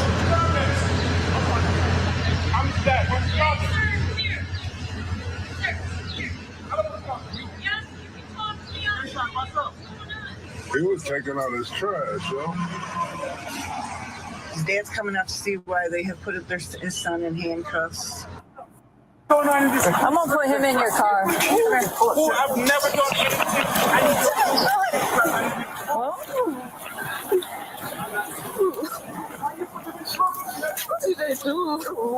Where are you coming from? I went to the park to throw the trash away, and I was about to walk back over the street. And he came up and put me in handcuffs. You walked outside? Yeah. Okay. So listen, okay? We have somebody matching your description that's stole a car. Hang on. Okay. You're okay. We're not going to hurt you. Once I get the sequence out there, I want to tell you, okay? So you remember how I told you had somebody matching the same description? Okay. Unfortunately, you were in the wrong place, wrong time, where he's the same age, okay? So you matching the same shorts, Black juvenile male, while you went into cuffs to make sure that you weren't the person, okay? Now that we don't know, okay, we're going to release you to dad. We apologize that you had a bad experience with us, okay? She's lovely. Okay, I want to talk first about this lovely female cop talking in her mom voice. That's how I talk to kids. Okay, I have to turn up the heat because my daughter won't do what I ask her to do third, fourth time, and now I'm a bully because I had to raise my voice. Anyway, she was quite comforting. Okay, and she explained the wrong place, wrong time. What she left out was that, well, it's because you're Black, son. And I wish she would have just been honest with him. Right. You're Black. And so when we see you, you're a suspect. I was telling Jesse, right? I was like, it would be nice if since we're doing all this other shit, that they say the truth of why they did that. You know what I mean? They say the truth of why they did that. That they say, you know, this is what I do. My job is to tell you look like the suspect and sweat you. And your response is to act out, resist, and then my response is to act scared and shoot you. And then your response is just lay there and take it. Like, you know what I mean? Like, I'm just doing my job as what I've been trained to do, conditioned to be a fucking old racist ass, white ass cop fucking around with Black people, especially now, you know, a little kid knowing they was looking for an adult. You know what I mean? And you know, take out his trash. Not did nothing wrong, right? Never did nothing wrong, and they got in so much trouble. Or just, you know what I mean? And the fact that like it escalated to upsetting him, you know what I mean? It's terrible. This is in Michigan. Magic Johnson, Lansing, Michigan. That's where he's from. Come home, Magic, and save your people in your hometown. They need you. 12-year-old Deshaun Bernard taking out the trash. First offense. He was surrounded suddenly by several Lansing cops. He was handcuffed and accused of matching the description of another Black adult male suspect of stealing cars. An update, the family is now suing. That's what I would do. Grand theft, and then I think I would take out the trash now, even though I was just fleeing with the stolen vehicle. 12-year-old, again, Black boy. Of course, Black boys are never really boys, they're adults. Let's give you the recap. Incident took place August 10th, 2023, after police confronted the real suspect they had been looking for, but he ran away from them, prompting a chase. Several cops, several patrol cars. Now, was the real suspect wearing neon green shorts? Just curious. That was a hell of a coincidence. But there's more. Police blurred the man's face for the body cam videos, but we can see he was wearing similar colored shirts. Well, that answered my question. That's a hell of a coincidence still, though. Deshaun Bernard was also wearing these neon pants, but also a white t-shirt. Thank you, Atlanta Black Star. 20 minutes later, Lansing police officer Damon Culver came across Deshaun Bernard, who had just placed a garbage bag in a dumpster in the parking lot of the apartment complex where he lives with his family. Culver pulled out his gun and ordered the boy to place his hands behind his back, handcuffed him. Then Lansing police officer Stacy Myers arrived and placed the handcuffed boy in the back of the patrol car. She's the one with the motherly voice. These are the cops listed as defendants in the lawsuit. Culver pulled out his gun, ordered him to place his hands behind his back, handcuffed him. Lansing police officer Stacy Myers arrived and placed the handcuffed boy, as we said, in the back of the patrol car. What did I do? The boy asked, while crying as he was being led in handcuffs to the back of the patrol car. I'm not even sure you need to handcuff him at that point. You've identified he has no weapon. The trash bag. Let's bring it on down and see what's going on here. I know we all look alike, but lawsuit points out handcuffing the boy was a clear violation of department policy and how to detain children younger than 13 years of age, which states the following: handcuffing of youths under the age of 13 requires approval from LPD 61 command unless there are exceptional and exigent circumstances directly related to 62 officers or youth safety. If there's a court order or there are other circumstances, 63, to be considered based upon clearance of a supervisor. Now, this is the part where they're going to tell you he looks like a full-grown man, an escapee, a fugitive. FBI's most wanted. Now, as the chief of police, here's this statement. I want to apologize that this incident had such an effect on this young man and his family, said former Chief Soseby. Lansing Mayor Andy Shore also issued a statement with an apology. The Lansing Police Department made a mistake in detaining the wrong person during a vehicle theft investigation, he said. Young man was wearing the exact same clothing as the suspect. However, it was quickly confirmed he was not the suspect in question, and he was released. I joined Chief Soseby in offering my apologies to the young man and his family. Well, that's nice. When it happened, I was really shocked and frightened about the situation and how it happened, Deshaun Bernard said in an interview. It aired on Good Morning America less than a week after the incident. But the boy's father told CNN he would not accept the apology. I will never accept an apology, Michael Bernard said.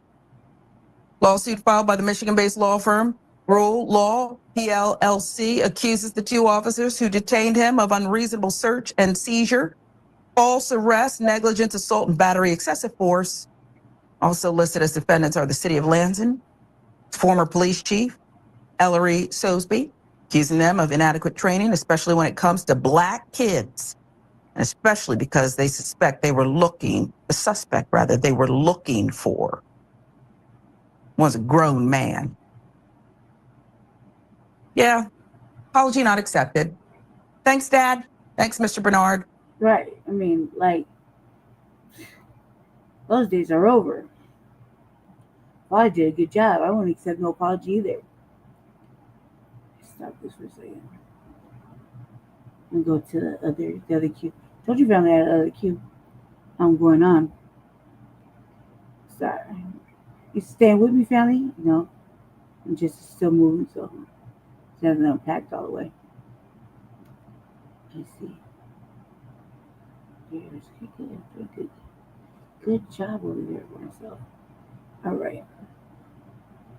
I gotta do something funny for a minute because I had the giggles. I could feel it running, just burning my system. Let me see.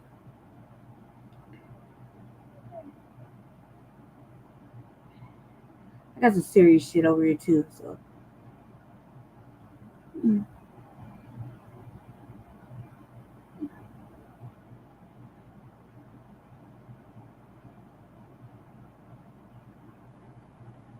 I just gotta play the funny little ditty skits real quick.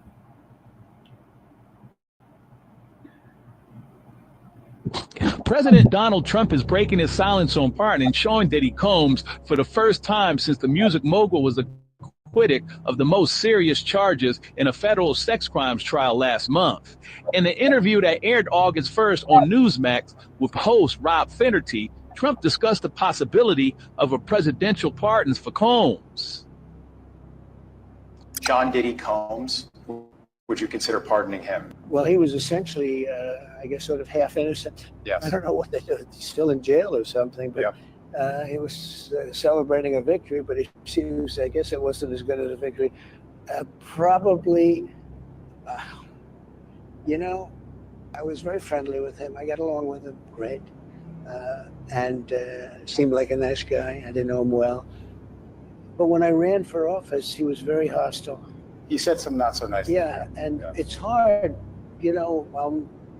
like you, we're human beings. Right.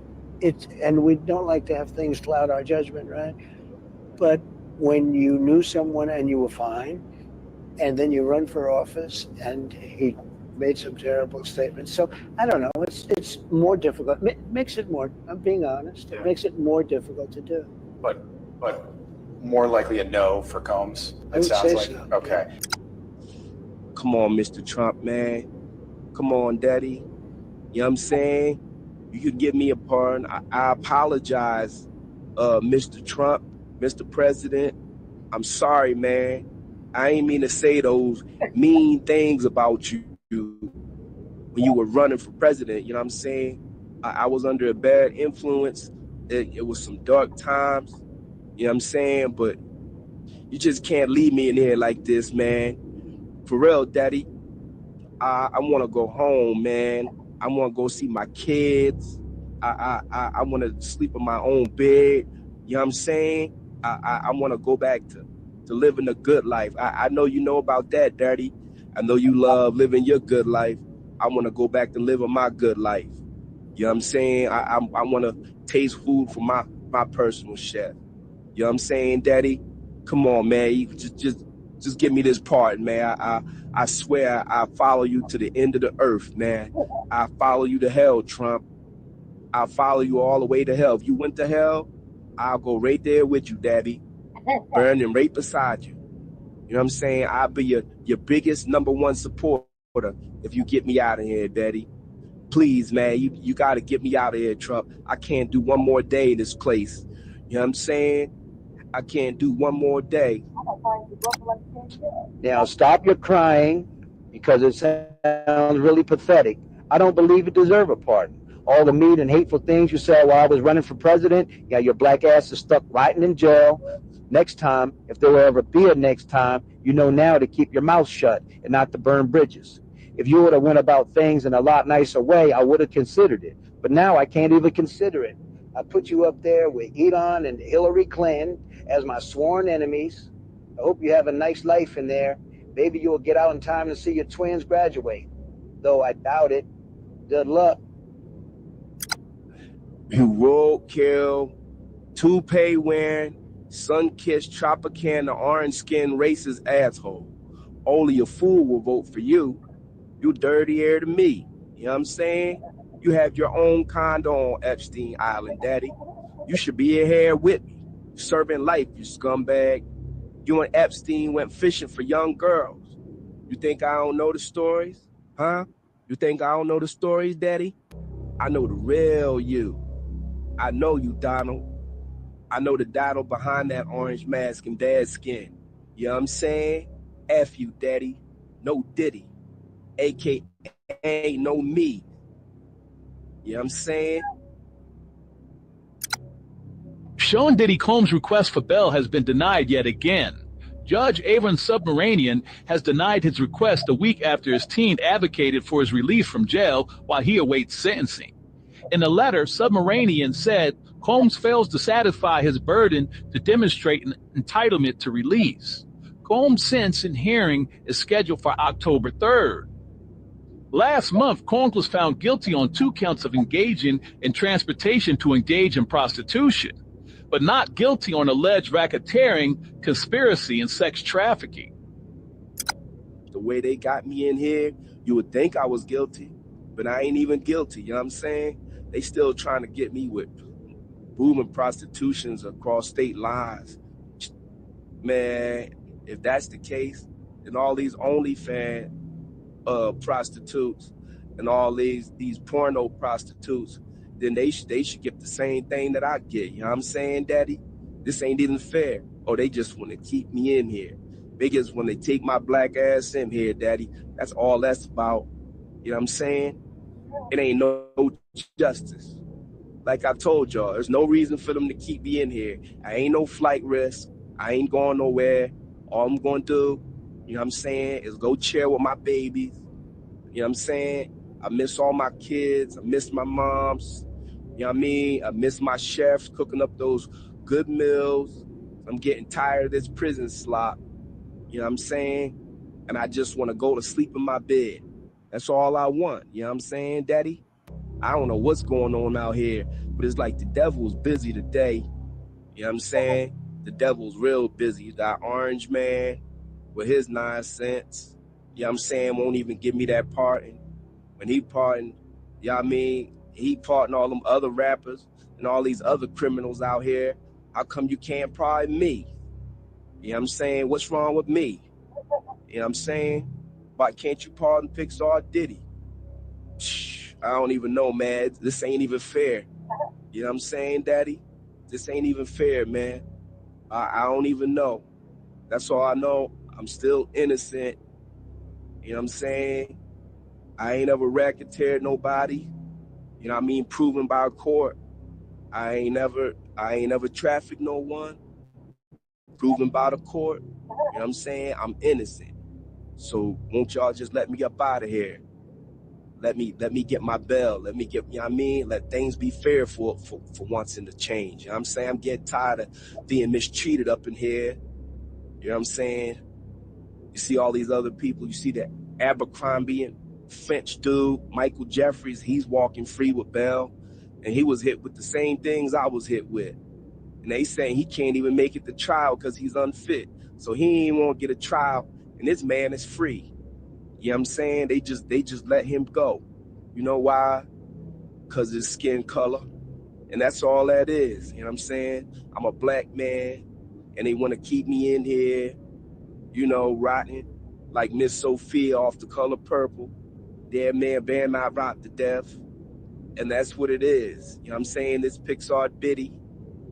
You know what I mean? No justice, no peace. You know what I mean? I'm up out of here. Woo! Shop now at nightandayherbals.com and enjoy 35% off all our herbal CBD products. Automatically applied at checkout.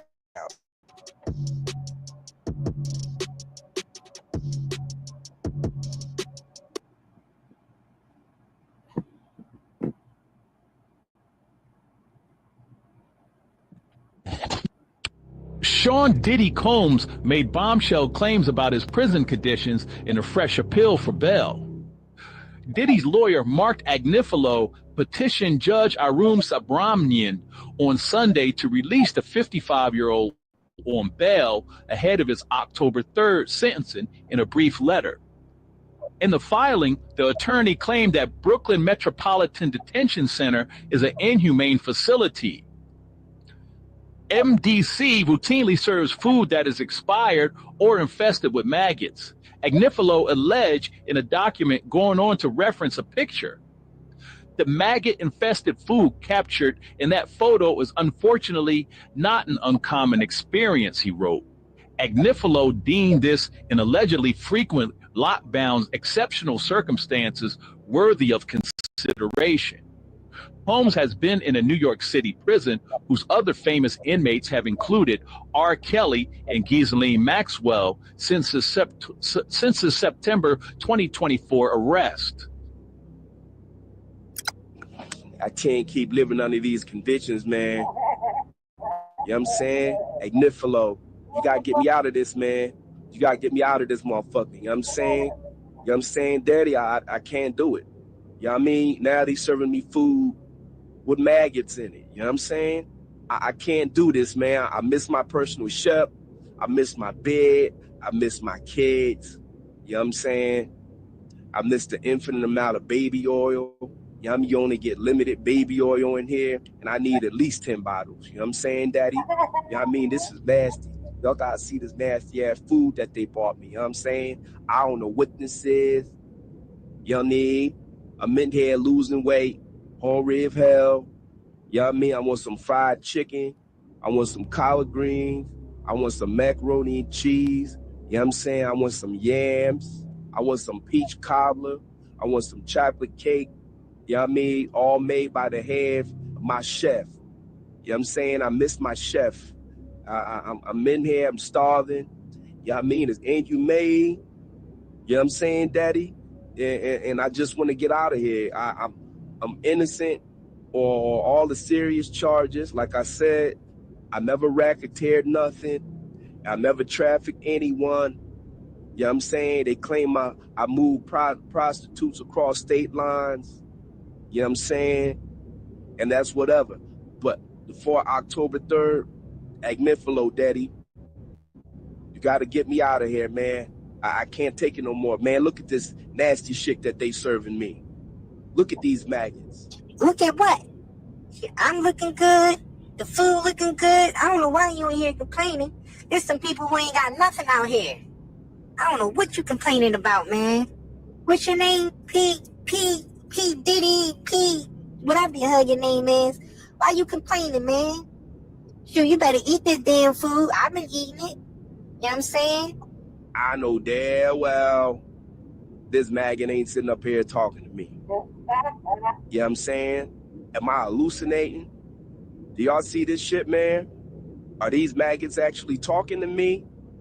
I don't even know what the hell is going on. I don't know if they slipped something in this food. You know what I'm saying? Got me up in here hallucinating.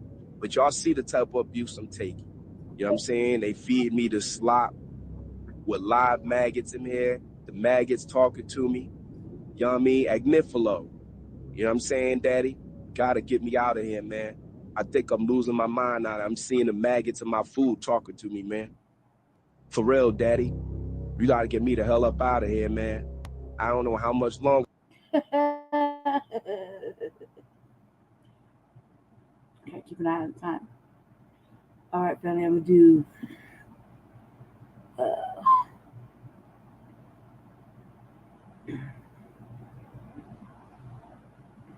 man. I think I'm gonna do. See, I think I can probably get to it.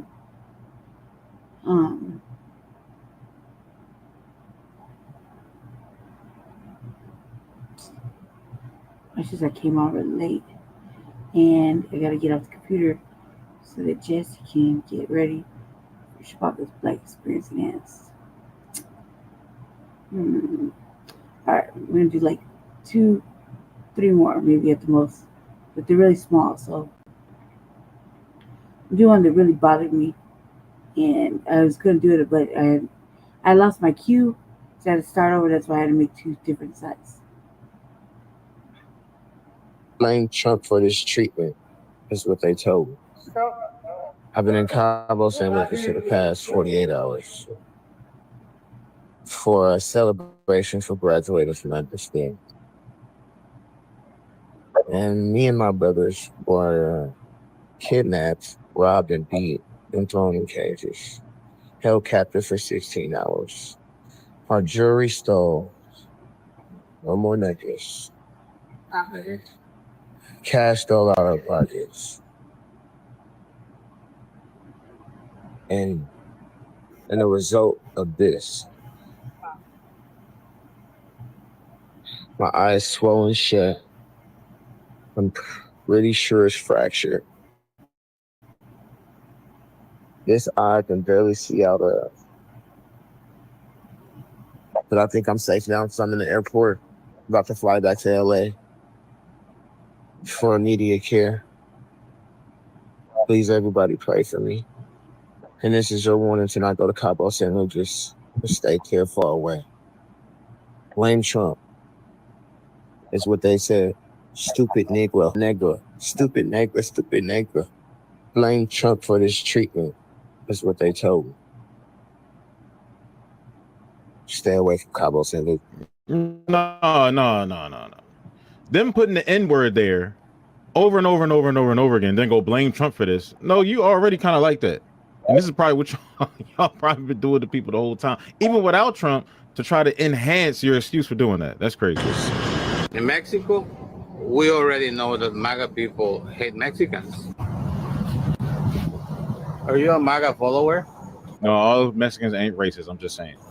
Please do not come to Mexico. Do not come to Cancun. Do not come to Puerto Vallarta or Acapulco. Stay in the United States.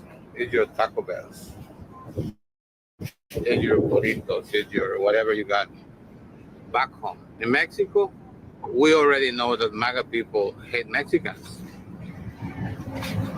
We already know that you support. It's to the point that's not true, but I'm not a MAGA person.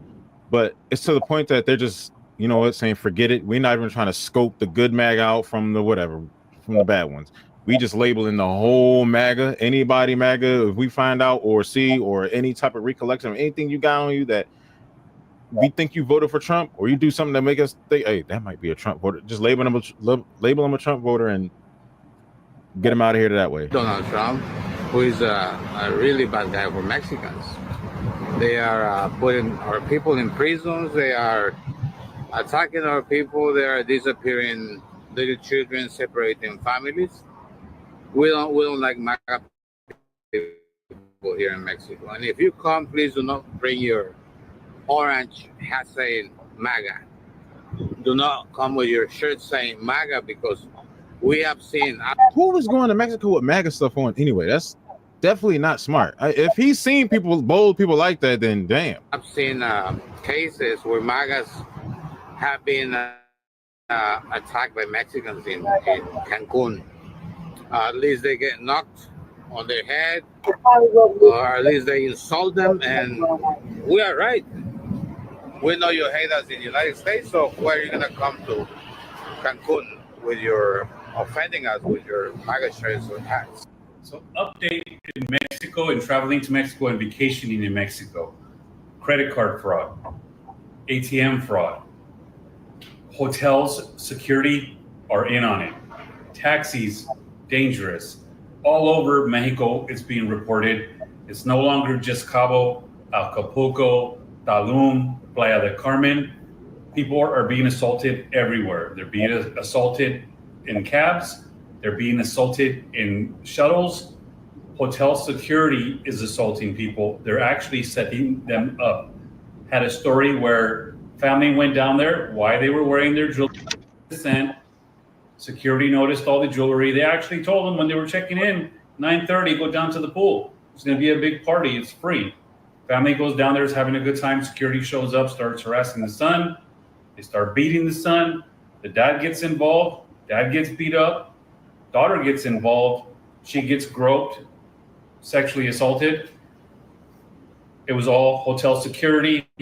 Police show up. They protect the hotel security. They put handcuffs on the.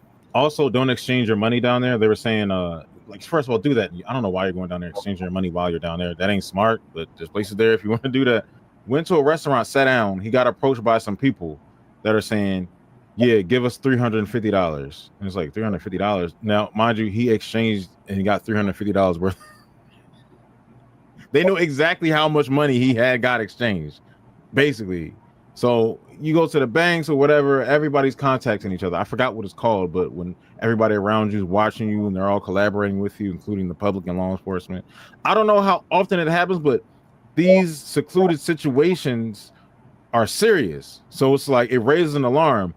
Here's the unfairly thing where I say that is, if it doesn't happen that much, but it happens, but it's so severe to where I say something like I just did in this video and it makes it seem like it's happening all the time. It's not happening all the time, but it's happened, and it happening has increased over the past like however many months. The family, let me show you. This is the family. You can see they're the ones who got arrested. So now they're reporting, I've seen people get charged up to $1,000 for a cab ride. In dollars, not pesos. And it's also being reported if you go, don't use a debit card, use a credit card. It offers a lot more fraud protection. What little stores, restaurants, wherever you may go and you slide that card, they're actually putting hundreds of dollars. And if you're not paying attention, you're not going to realize till you find out hundreds of dollars are missing out of your account or hundreds of dollars were charged to your credit card. I know most of you will say, well, I'll just report it stolen. You still should be more careful when traveling and how you use your card out there, because they're getting a little bit more sophisticated. It's getting a lot more dangerous. And it just seems like now is not the best time to be vacationing in Mexico. Well, here's my thing. If tourism is one of Mexico's main, that's their kind of what they eat off of. That's one of their top 3 things they eat off of is tourism, right? If tourism is ruined, nobody come to Mexico, nobody can. And I guess is America the biggest, endurers of tourism in Mexico? Is like America's like their biggest. If that gets messed up just because of Trump, what is going to happen with the economy? If, they say the cartels have a lot of investment in a lot of these tourist areas, if no more Americans come because of this, it ends up the businesses start going down. Do the cartels start charging the public more? This kind of messes it up. Like that's kind of, I guess that's their problem. I don't know. It's kind of weird. If tourism is destroyed, what happens after that? There's no more money coming. Now the economy is really about to be in a kerfluffle. I don't know.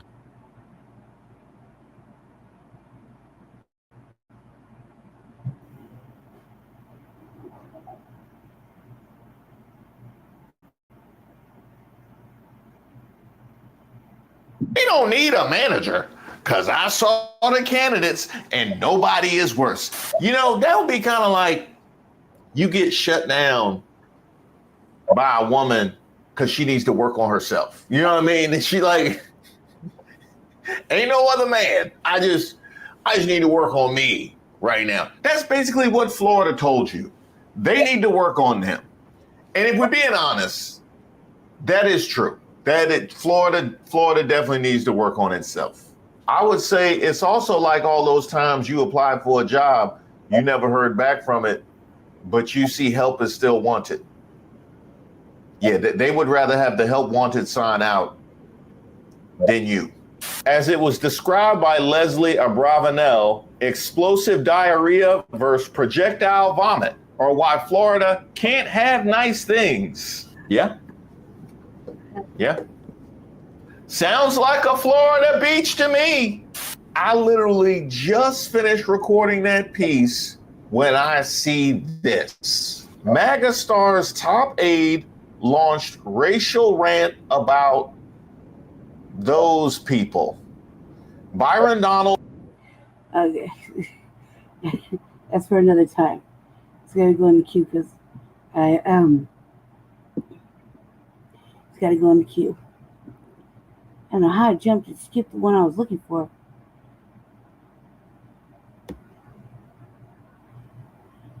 After that, so let me see. Yesterday, 4th of July, they had a protest in Mexico against American migrants, and it turned violent where they start attacking American businesses. African Americans are not the reason why Mexico is experiencing a gentrification crisis. Don't get me wrong. The United States of America is still the land of opportunity. Many people would love to become American citizens and take advantage of everything that America has to offer. But while many people want to come to America, there are many people who are Americans who want to live other places. And the reason why that's the case is because America has gotten expensive. If you can hold on to the United States dollar and it follows you, you can live a quality of life at about a fraction of the cost. Let's say if you live in Colombia or Thailand, everything is almost like 75% off. I used to live in Poland, and that is absolutely true. The healthcare in these countries, it's almost as good as America at almost half the price. And then your quality of life is better. But while we're moving to these places, do we ever think about what the locals are going through? Many Americans, especially Black Americans, are looking for opportunities abroad. Many are looking to escape the racism that they felt in America. And one of the new places they're going to is Mexico. You know what the truth of the matter is, I felt my safest self. And safe is relative, but I mean safe to be my authentic self, safe to express myself in the way that I really desire to express myself. That feeling of safeness, I've only felt outside of the United States. And me living in Mexico as an African American woman, I've never felt discrimination from the Mexican people. When I have felt discrimination, it's been from Americans. Let's take this lady for an example.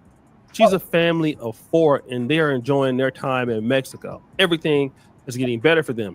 Even look at the comment here.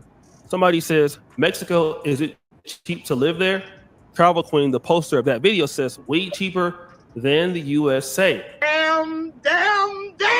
And while this lady is able to live and work at America and earn US dollars, on the flip side, Mexicans that are in Mexico are facing hardships. And it's not just Black Americans, because many Americans are there, but I'm just focusing on the Black Americans in Mexico. Mexicans are tired of these Americans simply because they're driving the prices up too high. And because the prices are going up so high, this is starting to happen. Yesterday, 4th of July, they had a protest in Mexico against American migrants, and it turned violent where they start attacking American businesses. Shout out to my man Donnie on Timeout on TikTok. He's really covering a lot of the legal immigration that's going on in America. And he also talked about this. If you guys don't know, on July 4th, Hispanics in Mexico basically went around tearing up a whole bunch of American businesses. And the reason why that's the case, they blame American expats for coming into the country and basically gentrifying the country. And this is making it very expensive for the local people. This is the same thing that you hear about in Ghana when Black Americans are coming there and local Ghanaians are saying things are starting to become costly.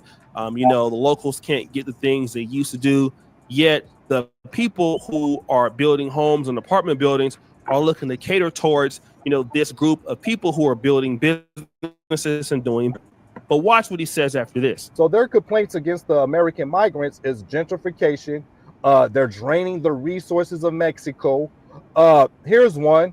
Americans in Mexico should learn Spanish. Americans in Mexico should learn Spanish. Now, when America expressed these same concerns, Americans are the villains, are have phobias. Oh, you shouldn't say that. But when Mexico says this, is long live Mexico, we support Mexico. And if you look at the numbers, there's over 10 million plus Mexican immigrants in the United States. 4 million of them live in Southern California, and a high percentage of them is receiving some form of government assistance. Let's not talk about Medi-Cal, which is Medicaid. That's California versions of Medicaid. Now, he brings up an interesting point. Right? He's saying, listen, a lot of these Hispanics in Mexico are upset, but these Mexicans that come to America, look at what they're doing. These Mexicans are basically getting a free ride. Some of them are using Medicaid, which is free health insurance, which is using taxpayers. And if you're in California, it's Medi-Cal. And then Mexicans who are there illegally or legally are then taking opportunities from Americans. But then check out this lady who's a Hispanic complaining about Americans living in Mexico. Gentrification is when you bring money from your country into a different country, you raise up the prices of everything because you're buying top-notch houses, you're building businesses, you're trying to basically push people that have lived in that area out of there because you're making everything too expensive. And at the same time, you're going around complaining about the locals and the culture, people being up too late, making noise near your new condo that you bought in your retirement in Mexico. And I think we're going to see more of this. We're going to see more people in Mexico fighting back, pushing back against people in America, whether they're well-intended or not, coming in and doing so. Because if you're going to go into another country, as you guys like to say, you got to assimilate, you got to learn. They act like we're not spending no money over there. That's crazy, because we came with money. Unlike them who didn't come with no money. You see what I'm saying? We're bringing our money over there and essentially supposed to be giving jobs and paying them, right? Somebody got to build that shit. So it's them that builds it. Like, so we're not paying them we're not giving them money. We're not paying to eat or live there. Like, I mean, we didn't come poor. They came poor. We came with bread. We go with bread. We actually got a job and shit's all planned out. Know what we're doing, know where we're going, woo, woo, woo.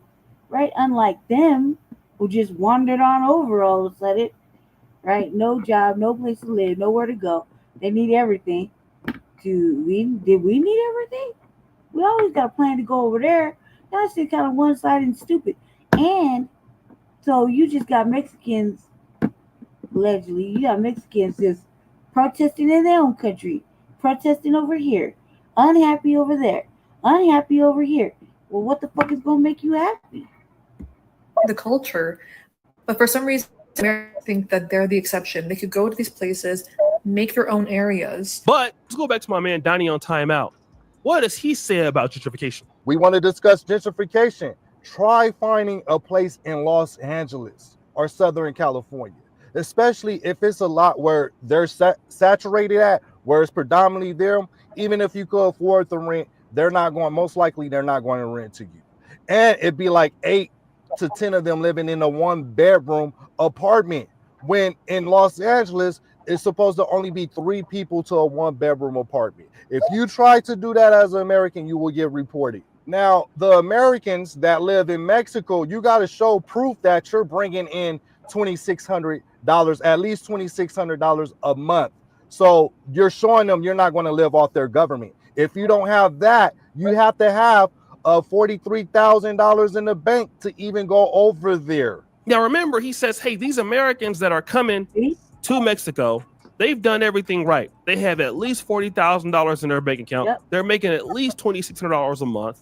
And then if you want to talk about gentrification, there are certain neighborhoods that used to be completely black. Like I remember when Compton College was pretty much all black. I went to Compton College, and now Compton College, the last I checked when I was a student, I saw so many Hispanics there. Hispanics are running blacks out of these same places in California, and sometimes they're living like 10 or 9 in a house. But if that was Black Americans or any other Americans, that would be a problem, right? So we're talking about gentrification. I mean, I used to live on 112th Street in Watts, East 112th Street. And I can tell you then that the Hispanics came in and they basically took over Black Watts. All right. I used to live across the street from Grape Street Elementary School. And that was in the 80s this was happening. And now Mexican stores are everywhere. Can blacks get jobs at these Hispanic shops? Hell to the no. All right. But it's okay for Hispanics to do that. Now, I also want to tell you something else. Not only are Hispanics upset at Americans, are Black Americans who are moving into Mexico, but check this out.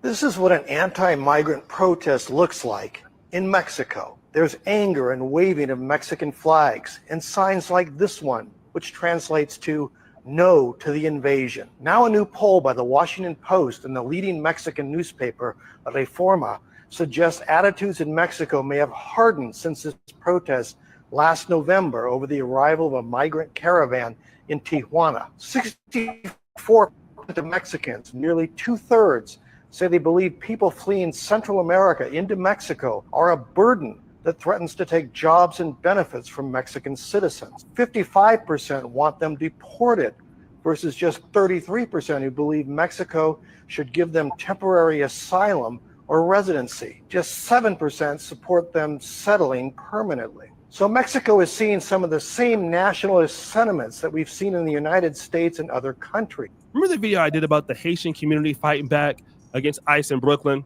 Now, Hispanics were like joining forces with Haitians. Oh, we need to take from them and fight back from them. Like, this is crazy. Like, we need to also unite with our Haitians, against ICE. But at the same time, Central Americans who are looking to get into Mexico, they don't want them there. Why? Because they're saying the same thing Americans are saying. They're saying, listen, we can't deal with Central Americans coming and taking jobs from us. and over 55% of Mexicans in Mexico don't want Central Americans. These are people who also speak Spanish, people who are culturally similar to them. They want nothing to do with them. And now for the blacks coming into Mexico, they're understanding this. So I'm moving to Mexico City in about 8 weeks, and I'm already getting comments from people telling me either not to move there or telling me that I'm contributing to gentrification by relocating. I'm sorry, but I think that that is complete and utter bullshit. African Americans are not the reason why Mexico is experiencing a gentrification crisis, first of all. I think it's really interesting that people expect African Americans specifically to stay in a country where our ancestors were enslaved. I'm a Black girl from the South, so I know for a fact that my ancestors were not only enslaved in this country, but they were probably enslaved not very far from where I live. I think Black Americans specifically have always been expected to stay and tough it out in a country that has literally taken so much from us. Our current sitting president didn't even acknowledge Juneteenth. And you expect me to either stay in this country or go back to Africa. Insanity. I've been to Mexico and everybody was super kind and super welcoming. There's also Black Latinos, there's Black Mexicans. So there is a demographic of Black folks in the country already. And especially as a Black woman, we don't even have the resources to gentrify a country. That's another demographic of people, no shade. And while I will totally be respectful and intentional about my move to Mexico, I do not think it's fair to tell people, especially Black folks, that they're not welcome in a country when the original country that they're from treats them like shit. Now listen to what the sister is saying. She's saying like, wait a minute, I'm coming over to Mexico and you guys are already accusing me of gentrifying the place. Like, hey, listen, I come from a country that's hated on me, but I'm trying to come over there and live my best life. And, you're blaming me. What she doesn't understand is Mexicans don't care about that. Even though she's a Black American, she's not going to be different. You're an American, just like me, living in Uganda. I'm not considered necessarily African or Black here. I'm considered a white person. I'm also considered Muzungu because I represent the lifestyle of somebody in the Western world. And so when a Hispanic or African, and for that matter, sees somebody like me, hey, it's going to be a little bit easier to say, hey, you're a foreigner and you're one of the reasons why things are getting higher for us. But check out this sister who also lives in Mexico. I completely agree with this statement. People are always wondering if I experience racism in Mexico, but to be honest, I feel like I observe classism more than anything. Like, I personally haven't had a racist experience, but the classism is real here. It really is. Like, and you can just see the drastic difference between like rich Mexicans and your average everyday working people Mexican. Like, it's so in your face. And I see a lot of rich Mexicans, a lot. And they definitely have like this air of, like. Now, she said something pretty interesting. She says she notices that there's a lot of classism in Mexico and not much racism, but the rich Hispanics, they have this particular aura about them. And that's interesting because a lot of the developers who are rich are catering to who? Other people that have money. You see, here's what we're not talking about in the third world. And I can talk about it from living in Uganda. I was recently in Kenya. These new apartments that people are building, and also Holloman can tell you the same thing. When you look at the prices of these apartments, when you look at what these developers want and the amount of money they want, they're not trying to sell to locals. And the reason why they don't want to sell to locals is because they believe there's no money to be gained by dealing with locals. All right. Everybody's looking to cater towards people who will be working for foreign nationals, bringing business or bringing opportunities, who can pay more taxes to the government. And that's the government's fault. But at the same time, these same Hispanics who don't want anybody else to come in want it to be very difficult for Americans, and even Black Americans, to come there. And see, the reality is, if you're going to protest American brands, then you know what? What if America starts protesting Mexico? And this is the hypocrisy of almost every immigrant that I've come across, whether it's here in Uganda or someplace else. Again, I've been in countless debates with Ugandans or Rwandese people who have a problem with African Americans getting citizenship in the African country, but they don't have no issue with their people getting citizenship in America. And you wonder why people like this sound hypocritical AF. All right. So guys, what do you think? It's your boy Usher Jackson back at it again. Another episode of the Celebrity Junk. I appreciate you for all you do. That shit's crazy. It makes no fucking sense. I mean, I feel like it just makes no goddamn sense. Mm.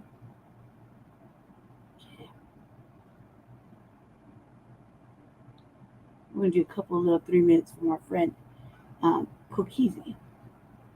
He's been doing these on Facebook. It's like it, brother. Sorry. Get on and share it. Here we go. All right, I'm back one more again to talk about this N-word one more time. And we're going to cut through the noise this time. So non-black folks ain't just waking up one day thinking they got a pass to say the N-word. They got that energy from some of us. More specifically, from the interracial, clout-hungry, tap-dancing coons standing next to them. Now, it's two types of Sambos fueling this right here. You got the local rap dude, and you know, he gonna take a couple of $100 from MC Basura, so dude could jump on the mic and drop N-bombs on every bar. Instead of checking the shit, you know that nigga's gonna be in the video tap dancing along while the dude's saying the N-word. And they know it's disrespect. Everybody knows it's disrespect. Yeah. But the beat's hot and the money's green, so they just go ahead and sell out. Then you got the bed wenches and bed bucks. And you know they'll let anybody say the word as long as they can get some interracial sexual access. And let's keep it a buck. See, they addicted to approval, and they'll let somebody disrespect the entire lineage as long as it doesn't ruin their little swirl bubble, you know? You can pull up receipts all day. Go look on YouTube and TikTok and wherever, and I bet you, go look. You're going to find some offbeat MC Basura saying the N-word in every fucking line, I bet you. And you'll always find a local Sambo somewhere tap dancing behind them, giving them a cultural green light. Only cowards stay silent when outsiders use a word tied to our genocide. Only a Sambo will let somebody buy a feature and then buy their silence. Only a clout chaser trades legacy for validation, views, or vagina. And this ain't nothing new, it's just visible now. The real question is, when we gonna stop acting like we don't see it? Because the disrespect ain't just coming from the outsiders. It's being funded, fed, and featured by sellouts in our own community. Scared to death Negroes.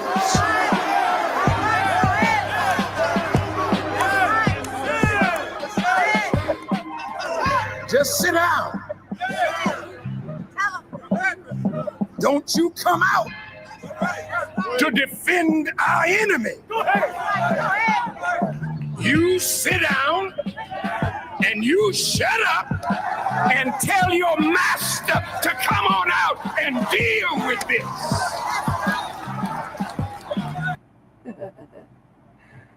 Oh, goodness. That shit always makes me laugh. Hold on. Yesterday, 4th of July. I gotta get switch pages. That shit is crazy. He's not wrong.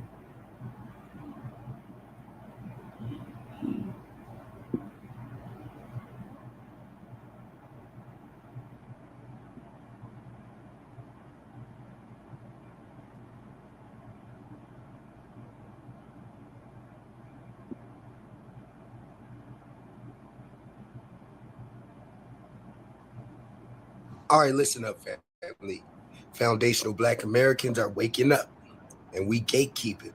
We boycotting them off cold tether businesses and cutting them off.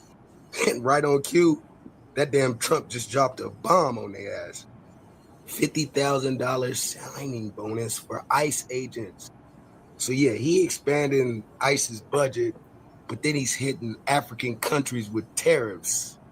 Now, some folks is going to cry about this, but me, I see opportunity. A lot of these same people being deported, they the main ones eating off us, disrespecting us, and undercutting us while throwing shade at us every step of the way. And I'm not eligible. I can't pass that background check. But if you foundational Black American and your record is clean, Go get that job, man. Go get that 50K. And hey, this ain't personal. It's business. Business is business. They disrespected the lineage and they disrespected the soil. So now, it's time to clean up house and secure the bag. Because we ain't just out here talking. We moving different now. We protecting the culture, closing ranks, and getting paid while doing it. Get in position. Go get that check and let them off-code folks know. This is what it looks like when the soil strikes back. All you scared to death Negroes.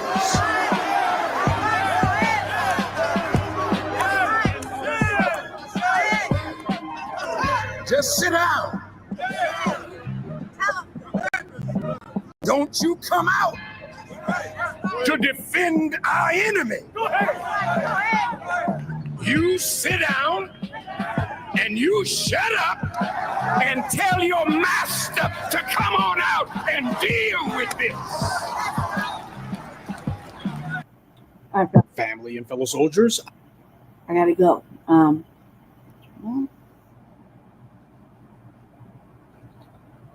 how many minutes is that? All right, we'll do one more. Maybe not. I don't know. Let me think about this for a second. Actually, I probably won't. Let me get off the computer. Because Jesse got to start getting ready for Grand Rising with Shabaka and the Chase. It's coming on right now. Well, in a little bit, as usual scheduled time.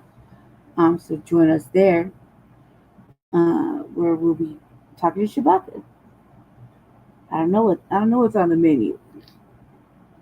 So, but I will be back with the RVA. Hold on a second, let me get this off the thing. I will be back with the RVA sometime this weekend. Today just gonna be going to a concert or whatever.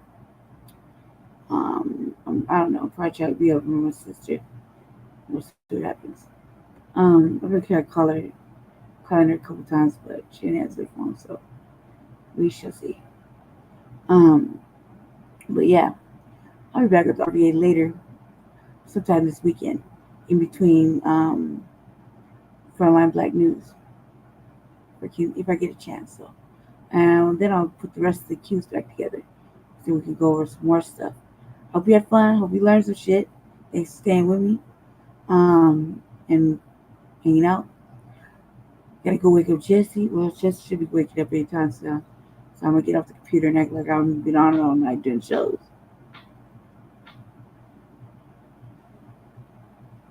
Weird shit up here. Start getting ready too for the day. I think I'll take a little power nap. Yeah, shit. It's like the chair just doing the most, like somebody knocking on the floor with a marble. Anyway, y'all be safe, be blessed.